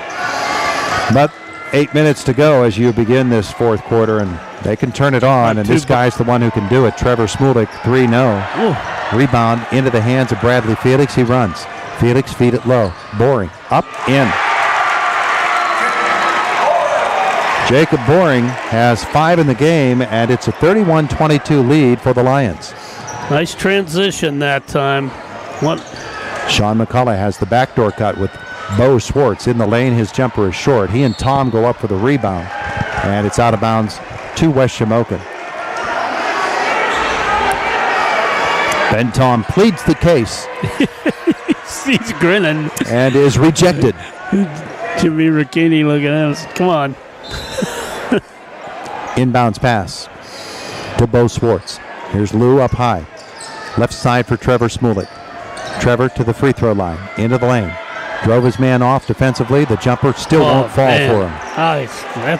He's having the toughest of nights. He's starting to steer the ball, and when you do that as a shooter, just lose all touch. Johnny Machesko for United. The Lions lead it 31-22. Bradley Felix.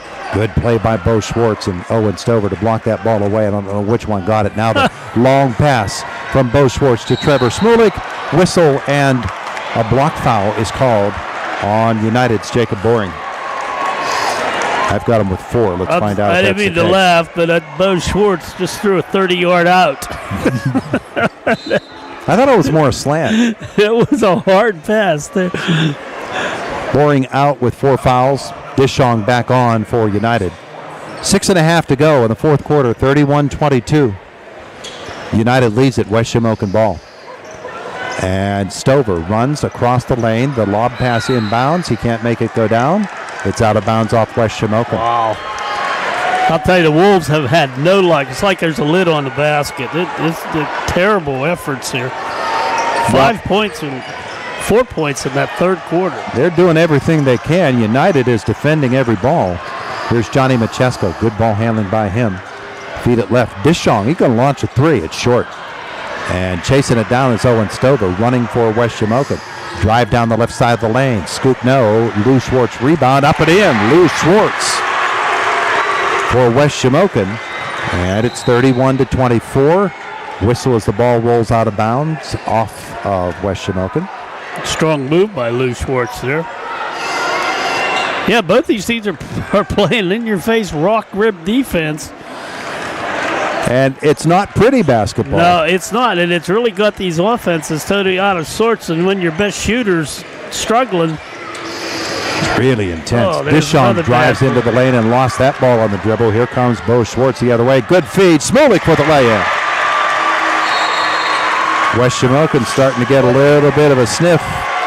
31-26, the lead is now 5, and a timeout called by United. The Heritage Conference Championship presented by First Commonwealth Bank on 92.5 FM U92 and U92Radio.com. We don't just sell trucks, we sell businesses on wheels.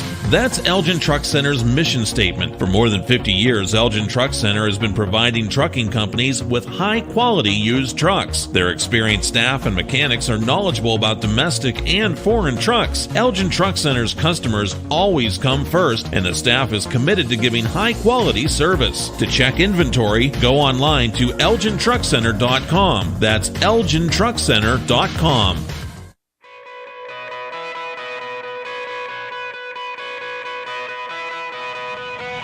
At Diamond Medical Supply, we're always on your team. No matter your sport, you can count on our support. With braces, bandages, biofreeze, and so much more, all to keep you in the game. We're a winning care solution, no matter what you play. Diamond Medical Supply, keeping you healthy this season because we care about care. When your vehicle needs service, take it. 5:37 left, fourth quarter, 31-26 United. Our Heritage Conference Championship brought to you by First Commonwealth Bank. United basketball in the half court. Dylan Dishong feeds left for Ben Tom. Tom penetrate into the lane. Now kick it to the sideline to Dishong. Dishong will spin it back the other way and feed Tom again. Machesko posts low. Felix steps out and gets the basketball. Bradley Felix. And we've got a whistle and a foul. And it looks like, is that Bo? Yeah, I think he probably was doing a little holding there on Felix. 4 fouls. Didn't really see it. But the officials did, and they're the ones that count. 4 fouls on Bo Swartz. Marino inbounds it to Machesko. Johnny bobbles. And Owen Stover, credit him on that defensive effort there. It goes out of bounds, a United turnover. Lions have let the Wolves back in. And they are really up against it now. 5-point game. Bo Swartz with the basketball for West Shamokin. We're set up for a thrilling finish here in this championship game. Lou Swartz up top for Sean McCullough. Here's Trevor Smolik to the free throw line. Try to back his man Felix down. And then Felix is going to come straight up and block that shot. Marino gets it. Out ahead to Machesko. Johnny lost it on the dribble. Bo Swartz comes up with it. Here comes West Shamokin the other way. Bo Swartz presses it. Kicks it to Lou Swartz. Lou across the lane. And a travel called on him. Turnovers 11 now on West Shamokin. And on United 14, our First Commonwealth Bank quick stats. First Commonwealth Bank. Time to be first, member FDIC. I'm sorry, I hadn't seen these teams play this year, but I'm going to tell you, right, they got to do a much better job in transition. They're just not with it. They can't convert these things. Jacob Boring with the basketball for United. 4:37 to go and a 5-point lead for the Lions. Boring up top with Bo Swartz. The crossover dribble, come down the left side of the lane. He's going to put it up off the glass and no. Another rebound for Lou Swartz. And another chance. Neither team getting second shots, so you got to make first. Some good looks, but they're just not able to convert. Bo Swartz needs help. He picked up the dribble, finds Sean McCullough on the right side for West Shamokin, and here's Trevor Smolik. Smolik with Bradley Felix. Smolik to the right side, hands it back to Sean McCullough. McCullough, little hesitation move across the lane. He'll float one. It won't go. Another offensive rebound by Lou Swartz. Up and he missed, and Tom will pull it away for United. Lost it, got it back. Out ahead to Bradley Felix. Felix to the right side. Feeds Ben Tom. Let the defender go by. Puts it up, and it's short. Oh, what a rebound by Jacob Boring in the putback. That was a huge rebound. Now this long pass from Bo to Trevor, and Trevor is fouled on the way out. Man, can he throw the ball, huh? That was the streak there. Brad Felix with his first foul. We're shooting fouls when we come back. The Heritage Conference Championship presented by First Commonwealth Bank. 33-26 United on 92.5 FM U92 and U92radio.com.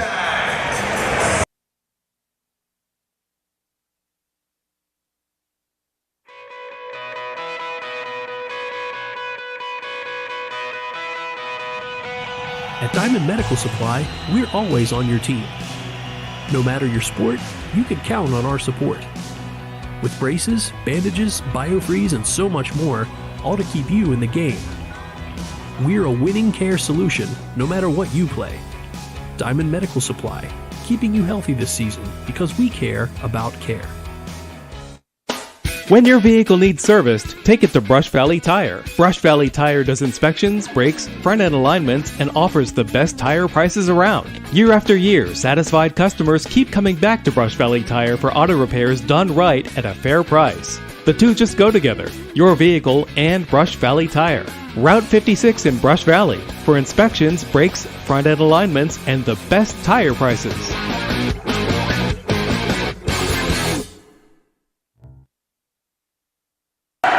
United the lead. Trevor Smolik on the line for West Shamokin.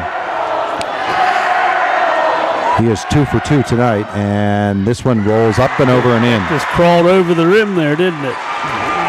He's the guy that's going to either make or break this team down the next 3:36, and I think Brad Felix is the guy going to determine what United does. Second shot for Trevor, and he got them both. Who will prevail? 10 in the game for Trevor Smulik, and it's 33-28 United. Dylan Dishong with the basketball. He'll hand it off to Johnny Machesko. Johnny will come right down the lane, throw it off the leg of Lou Swartz, and Jacob Boring will get it back. They're going to say Lou reached out and grabbed him and committed the foul, which would be his second.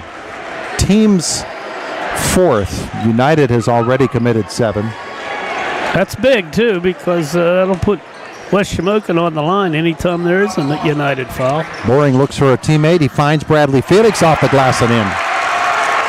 Nice patience there by Felix there. He could have been blocked easily, but he waited. 14 for him, leads all scorers. It's 35-28 United. 3:10 left in the fourth quarter. Trevor Smulik up top. Sean McCullough, 3. Back of the iron, no. Felix will clear it for United. And pulls up, finds Ben Tom. They'll slow it down with Jacob Boring. His crossover, take it right to the hole and in. Jacob Boring. Ooh. Couple big buckets for Boring in this period. 3 of them, as a matter of fact. It's 37-28. United the lead. Lou Swartz. Up top to Owen Stover. Stover back to Lou. Lou posting low as Smulik with position. Missed the shot low. Gets after the rebound, but Tom comes up with it. One motion, he gets it all the way down floor for the easy lay-in for Jacob Boring. And West Shamokin will call timeout. 39-28 United, 2:25 left in the fourth. Heritage Conference Championship brought to you by First Commonwealth Bank on 92.5 FM, U92 at U92radio.com. At IRMC, we have all of the necessary pieces in place to perform complex operations, including highly skilled and specially trained surgeons, their support team of experts, and advanced technology like the Da Vinci robotic surgical system. As a result, patients spend less time in the hospital, recover faster, and get treated close to home. So there's no reason to puzzle over where you should get your surgical care. The answer is right here at IRMC. I liked the one with the stained glass ship in the front door. You liked the one with the 2-car garage. But then we found it, the one. It had a porch swing, a yard for our dog, a room for your office. Sure, it was 95 years old, but when we met with Amy at S&T Bank, she mentioned they had been around for over 115 years, and that made me feel better. Because even if we won't be here in 115 years, maybe our grandkids will be. Want to buy a new or pre-owned vehicle? Want to sell your current vehicle? At Luther Ford, you can do it all. Check out the great Luther Ford inventory and drive off today. Or order the exact vehicle you want. Have a trade? Luther Ford will give you a check for your vehicle's high. For 3. That won't go. Glances off into the hands of Dishong and Dylan. He looks like he's in a maze, doesn't he, coming up the floor? Like he's just tripping and stumbling, bumbling, but he's getting it down there. He has the basketball now, and Stover steps out on him. Dishong, and that'll be a foul on Stover. West Shamokin to the point now where they want to commit a few fouls to get them on the line. One more to give, and they got to get another one to get them on the line. 5th team foul. Stover's the first on Stover. They need to stop here, though. I think that West Shamokin's got to stop them here. Machesko with the inbounds. Johnny with the ball. Right side, defended by Stover. I like how he handles that point. Back to Dishong, and Sean McCullough commits the foul. There'll be 3 on him. 1:51 left in the fourth. West Shamokin trailing by 11. They need to commit one more and get them on the line. Yeah, they got to stop the clock. That's their enemy right now. And they have to decide who to foul as well. Boring to bring it in. Looking into the backcourt for Dishong. Here comes Dylan across the timeline, stumbles and falls. Oh my goodness, Lou Swartz stepped up just at the right moment, did a little bit of run and stun defense there, and Dishong lost the ball, and Lou kicked a field goal from about 60 yards. Kicks it out. I mean, when you're hot, you're hot. He's so frustrated.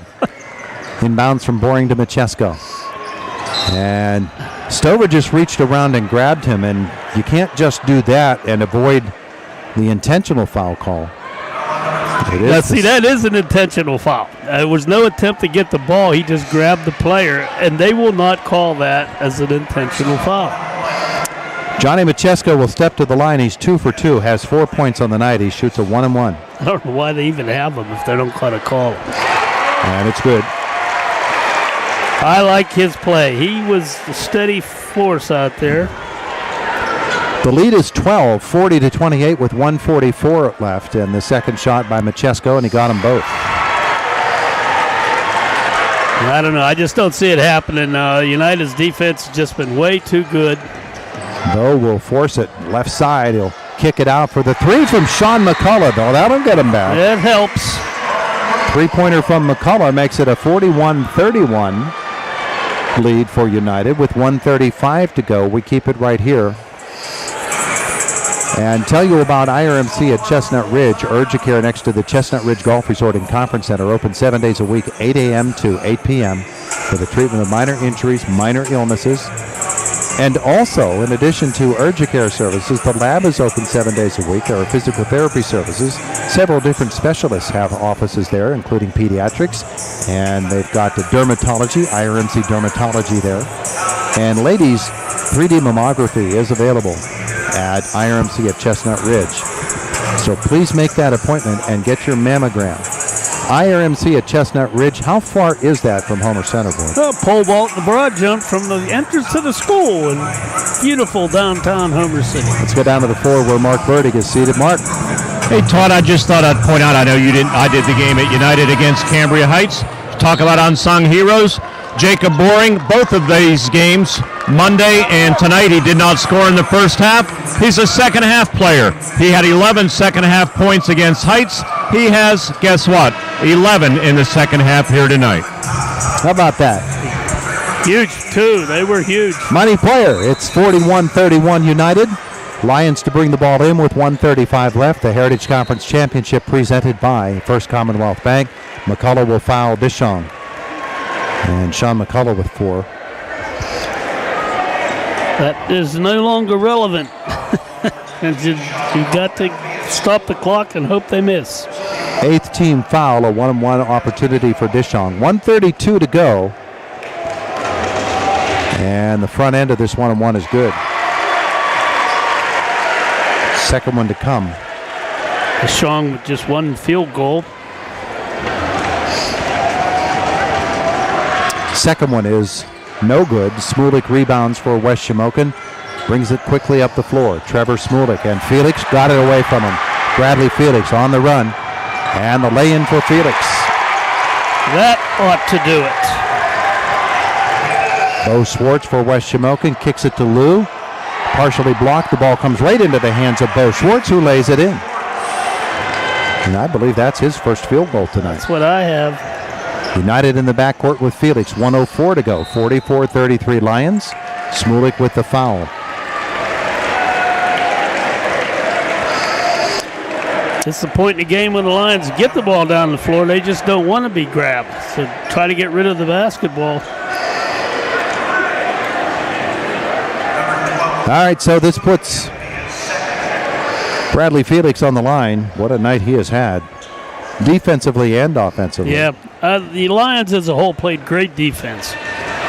Front end of a 1-on-1 does not go. Rebound, Smulik. 1:01 to go. 44-33 United. Bo Schwartz pulls it up. The jumper is good for Bo. Second straight for him. Makes it a 9-point game with 51 seconds to go and a steal. Lou Schwartz feeds it to Sean McCullough. McCullough back to Lou, beyond the arc. They can't afford to waste time. Nope. Smulik will shoot the three from the corner. It doesn't go. Into the hands of Lou Schwartz. He'll be fouled on the way up and go shoot two. The foul on Dishong. Don't want to stop the clock if you're United, and that's just what they did with that foul. 2-shot foul for Lou Schwartz, as West Shamokin's going to get a couple of fellas in for appearance. Nico Buffon, Braylon Rogers. They'll come back. Joe Marino's going to come back for United. First appearance of the night for West Shamokin for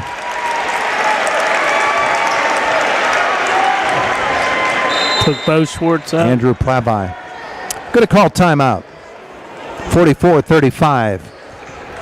the lead for the United Lions. Our Heritage Conference Championship presented by First Commonwealth Bank, 92.5 FM U92 and U92radio.com.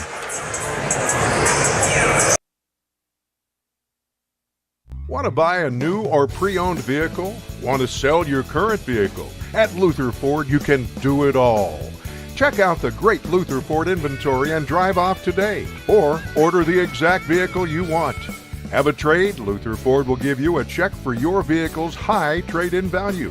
If you want to just sell your current vehicle, Luther Ford can pay you thousands over KBB. At Luther Ford, you can do it all. Luther Ford, Route 119, Homer City. The engineering firm of Young & Associates. United with the lead with 38.9 seconds left in the fourth quarter. After the timeout, Lou Schwartz is going to shoot free throws for West Shamokin. 8 on the night for Lou. Ben Tom calling for the United fans to get up on their feet.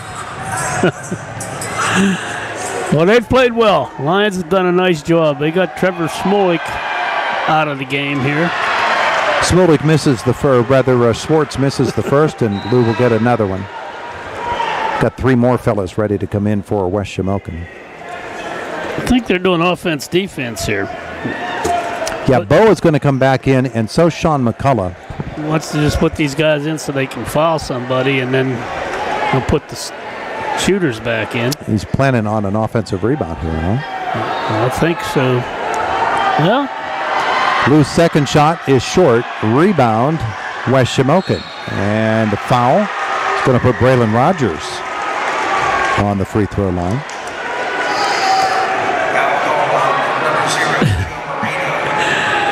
Matt Rodke's just got to be beside himself down there. Boys, we don't want to stop the clock. I mean, you can contest it, but don't foul. 36.4 seconds to go, and Rogers will hit the free throw. His first point of the night.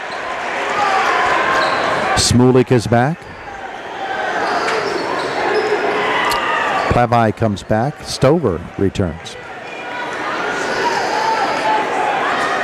Second shot for Rogers. You know, there's just a glimmer here of hope. Yeah, well, it's a 3-possession game, but you never know. Second shot is good. And the foul of Ben Tom by Rogers. Comes with 35 seconds left. It's 44-37. Lions got to make their foul shots. That's all there is to it. They're going to be opportunities. We've seen games where teams just can't seem to convert on the foul line. The other team goes down, bam, another bucket. From the Stranger Things Have Happened department. There's first is missed by Tom. It was a 2-shot foul. Schwartz brothers are both back in, shows Sean McCullough. So the fellows who didn't have fouls to give are back. The fellows who have plenty to give will sit down. They may be back yet. Tom's second shot, that's no good. Rebound Smolik, outlet Bo Schwartz. 32 seconds, Bo up the floor. Drive it down the lane, use the left hand, it won't go. Machesko the rebound for United. And collision with Sean McCullough, no foul called. Out ahead it comes, John Henry for the lay-in, and he got it. And with 16 seconds to go, the lead is back to 9 for United, and another steal. Machesko feed it across, and Felix will get the last lay-in in the game. Brad Felix caps a very special night. And that is going to do it. The United Lions are the Heritage Conference champions, defeating West Shamokin. The final score, 48-37. We're going to watch Mark Burdick down there on the floor and take our cue from him as to what happens next. And get our First Commonwealth Bank post-game show underway. First Commonwealth Bank, time to be first, member FDIC. He is approaching Matt Rodke, who first must congratulate the West Shamokin players on their great effort. United will have their presentation of their championship plaque. And Mark is at midcourt. Matt Rodkey now meeting with Judd McCullough for West Shamokin. The two of them will share some words very graciously. And Mark, it's all yours. All right, thank you, Todd. Matt, congratulations. What a second half. Thank you. I'm just so proud of our kids. They just played their butts off. Defensively, man, we just dug down. How many did we give up tonight? Well, it's 37 on the board. 37.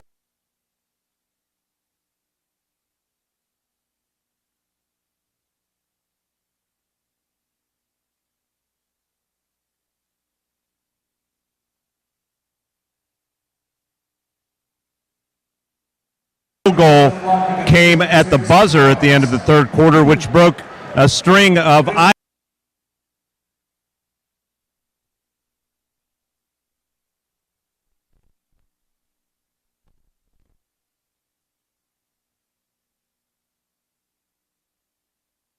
Congratulations. Thank you, Mark.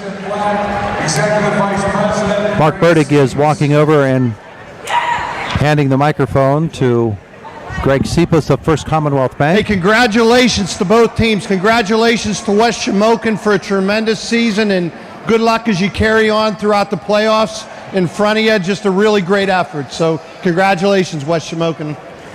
It's so much fun to see everybody out here tonight, and what a great environment for these kids to be able to be a part of. They'll never forget it. Thanks for coming out in support of them. You know, at this point in time, I'd like to give the honor of presenting the 2021-2022 Heritage Conference Championship to Natalie Felix to the United Lions.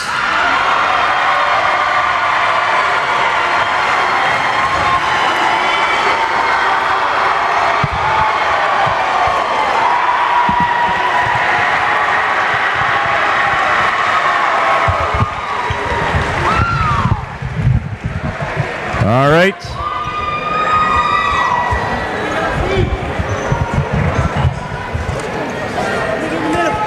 Posing for photos down on the floor right now are the United Lions with their championship plaque. Listening to our First Commonwealth Bank post-game show. First Commonwealth Bank, time to be first. Of course, the Heritage Conference Championship presented by First Commonwealth Bank.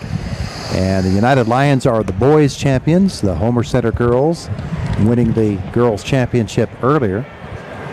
And we've got a lot to do here.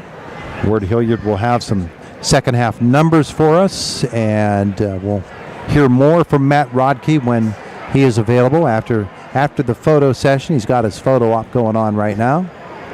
Mark taking a couple of pictures as well.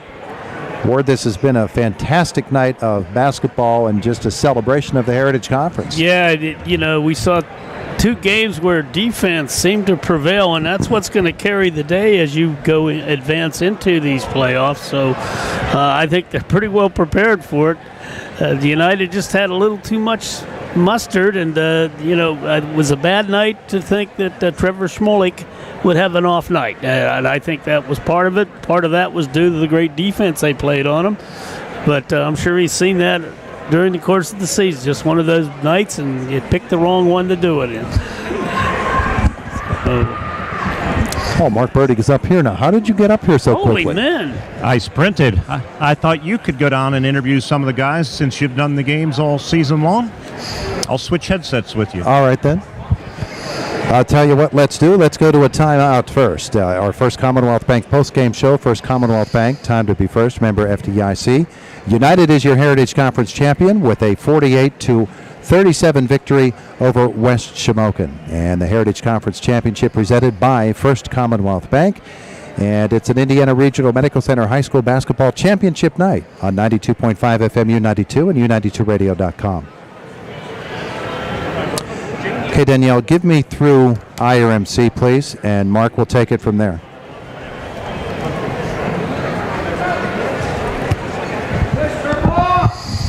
You want to rip this off? Just take that off. It's got about a 2-second delay. It'll drive you crazy.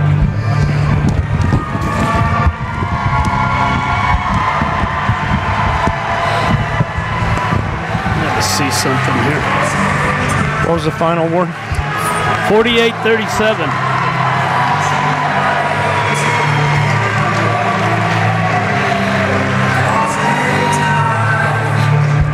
blue, didn't you?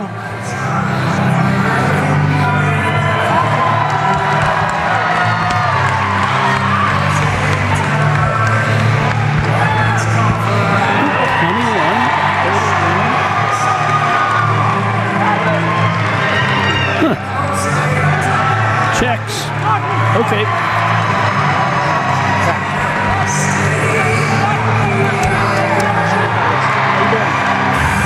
What was the score of the first game?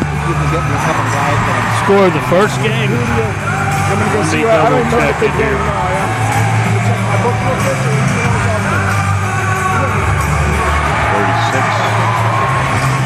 24. I had 26. I think that was the score. 6, 11, 17. Yeah, 26. Is this Todd's? Yeah.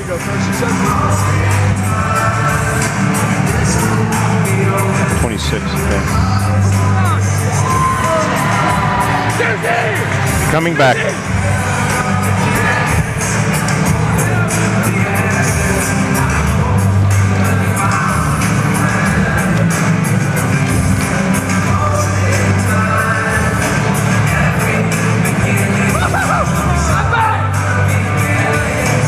The United Lions head coach Matt Rodkey's the assistant principal at Homer Center. He saw the Lady Wildcats win a championship over Penns Manor 36-26. Then he put on the royal blue and coached his team to a Heritage Conference title tonight over West Shamokin 48-37. Todd Marino standing by with Coach Rodkey and several of the players. Todd, down to you. Absolutely. Mark's just pointing out the fact that you're a Homer Center assistant principal. You win a girls' championship tonight.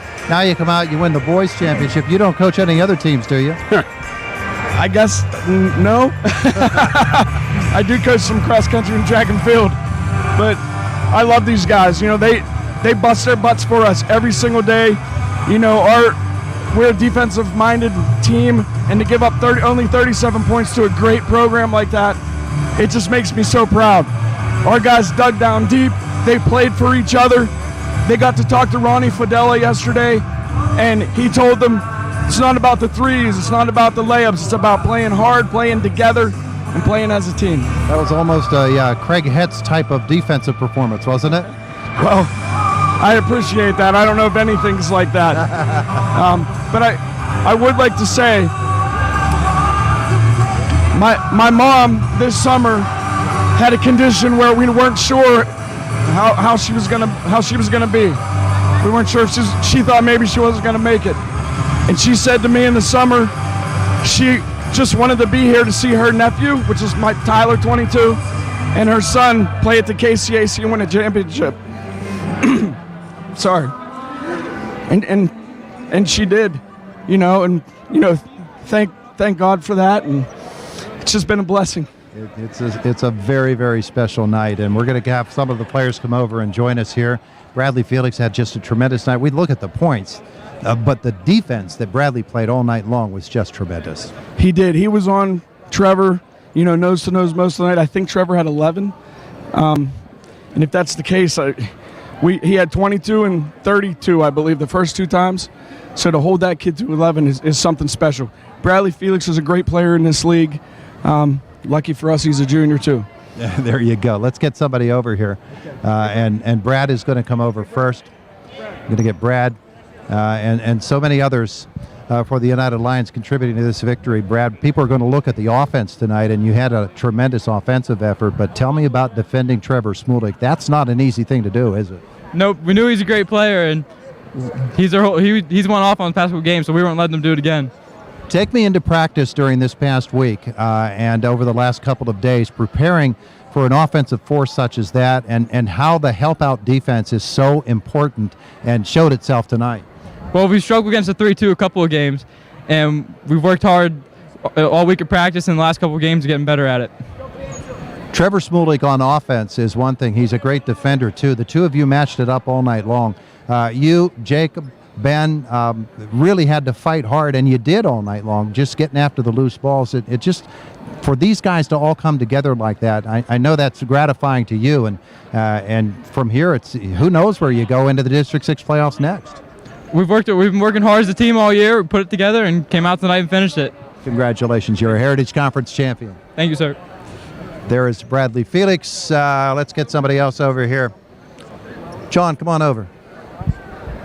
John Henry, who had another tremendous game tonight here for the United Lions. And Johnny, I don't know if there was ever a point when you thought you would not be able to come back and play this season. We heard about the elbow injury. We know the surgical story. And how's it feel, first of all? It's feeling good. Not back to normal, but we're getting there. It feels great to be back with the team again. I was just super determined, and I had to get back for this moment. It was awesome. Playing at the KCAC is a very, very special thing, and for you to make it back after that injury, I know it must be gratifying to you, but talk about this group of guys that you've been playing basketball with for so long. I love these guys. Great group, all athletic. Everybody's a jokester. We get along real well, and we did it last year with baseball. We're trying to do it again and keep on rolling with basketball. Great group. One of the things about this basketball game that manifested itself early was they were clogging that middle up, and you were having all kinds of trouble getting into the paint. You found a few seams, though, as this game went on. Oh, yeah. We just swung the ball really well and just had some good entries, and we just got it going, penetrate and drive. It's the way to be. Congratulations. Thank you, sir. John Henry. And if I can, Mark, I want to get one more fella over here. Jacob Boring. If somebody could grab Jacob there. I'm just going to yell it out. Hey, Jake, come on over. Jacob Boring, United Lions Heritage Conference champion. How's that sound? Sounds amazing. Sounds amazing to me. Hey, let's talk a little bit about playing sports for United because, we talked to Coach Marabito in football season. He talked about what a selfless football player you were and how you're just willing to do anything for the team. We see that in basketball with this entire group too, don't we? It's not about me. It's about the team. It's all about winning. Getting the win at the end, that's all that matters. In this basketball game tonight, you're going against a West Shamokin team that is so good, and you knew it. You experienced it just a couple of weeks ago. You know that West Shamokin is going to come at you, and they've got some great weapons. Talk about defensively how Coach prepared you for this game. Just shutting down Smoke, just shutting down that Smoke kid. That's all we had to do. That's all. That's just as easy as could be, isn't it? Yes, sir. When you think about where you're going with this United basketball team, you've got the District 6 playoffs coming up, and you've got a little bit of time to rest and heal up a little bit, but sky's the limit, right? Yes, sir.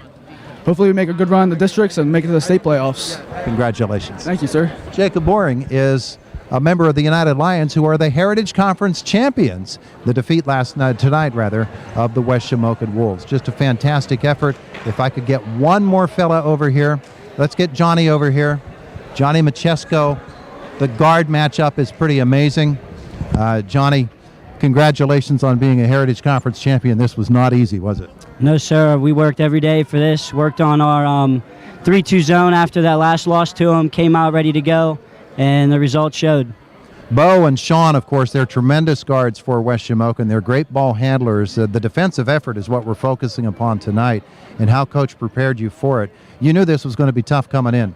Yeah, so for sure. Trevor, I think we held him to minimal points. Bradley did a great job there. But we played good man, didn't give him much shots, and just went from there.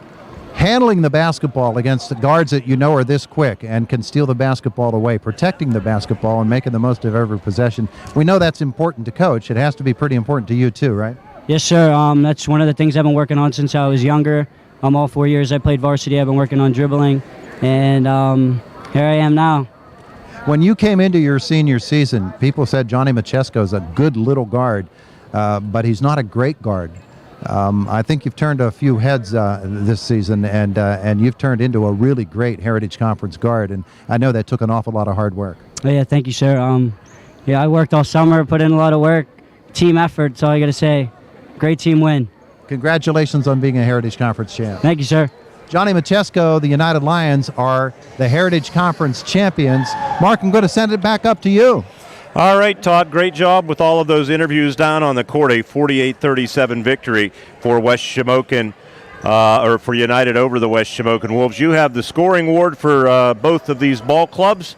Yep. Before we take our final break, let's get to the scoring. All right, for West Shamokin, Bo Schwartz, 2 field goals, 1 of 2 from the line. He had 5 points. Owen Stover, 3 field goals for 6. 3 field goals for Trevor Schmolik, 4 of 4 from the line. He had 10 points. Lou Schwartz, 3 field goals, 2 of 2 from the line. He had 8. 2 field goals for Sean McCullough. Both of those were trays. He had 6. And 2 for 2 for the line for Brandon Rogers for his 2 points.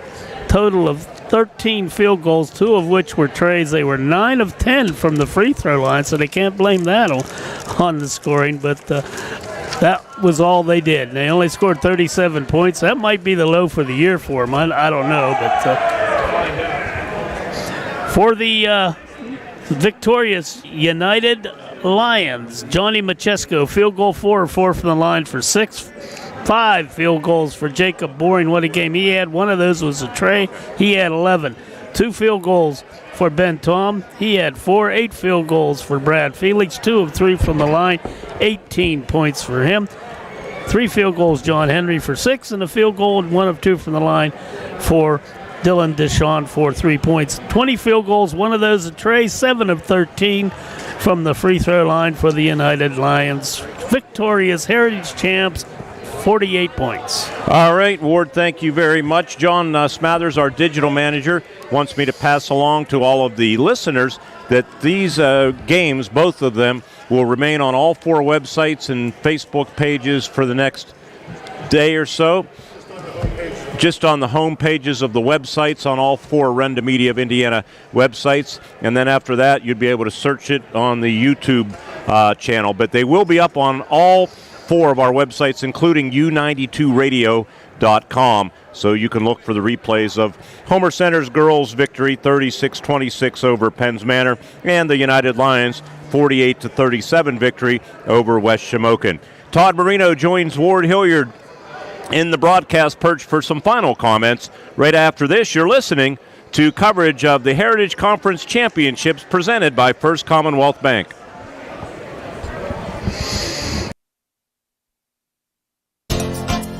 The engineering firm of Young & Associates is proud to sponsor high school athletics. With offices in Indiana, Katanning, and Johnstown, Young & Associates is a full-service engineering, surveying, and design firm for private, public, and municipal entities, covering Western Pennsylvania, delivering solutions in a timely and cost-competitive manner.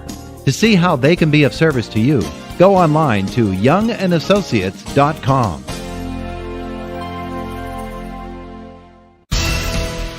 Tulick Valley Plumbing, Heating, and Air Conditioning wishes the Comets all the best in tonight's game.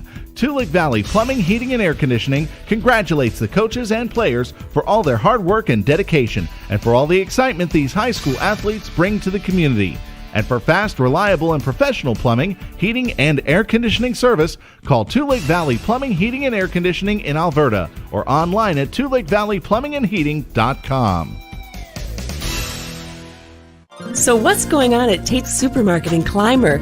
You're always welcome to shop the store. You can also find out by going online at tatesmarket.com. Just log on to tatesmarket.com and look for weekly specials and other important store information you should know about. Shop Tate's Supermarket in Clymer and go online at tatesmarket.com. Anytime, day or night, Tate's Supermarket in Clymer and tatesmarket.com. Shopping made easy. Like Tate's on Facebook. Pikes Peak Nurseries is hiring. Pikes Peak Nurseries is in need of indoor and outdoor forest nursery workers. Job duties include harvesting and grading seedlings. Full-time work depends on the weather. Work hours are from 7:30 a.m. until 5 p.m. Monday through Saturday. Apply in person at Pikes Peak Nurseries, Route 422 East in Penn Run. For more information, call at 724-463-7747. That's 724-463-7747. Kick off game day with the flavor and nutrients of dairy. Be sure to include 3 servings in your lineup. Milk is packed with vitamins and nutrients and helps you score big in a healthy way. Fuel your body with milk. A message from the Allied Milk Producers. rugby requires a lot of different skills. Like I'm shoving. Okay. There is a break before the District 6 playoffs begin the week of February 21st. So these teams do have games scheduled between now and then, and we'll probably catch up to one or two of them in the course of the next week. Danielle Pisarcik has done such a wonderful job for us all season long and again tonight, and we appreciate her so very, very much. We appreciate you joining us as well for this championship night. The Homer Center girls and the United boys are the Heritage Conference champions as presented by First Commonwealth Bank. Thanks for joining us on an IRMC high school football or basketball championship night on 92.5 FM U92 and U92radio.com.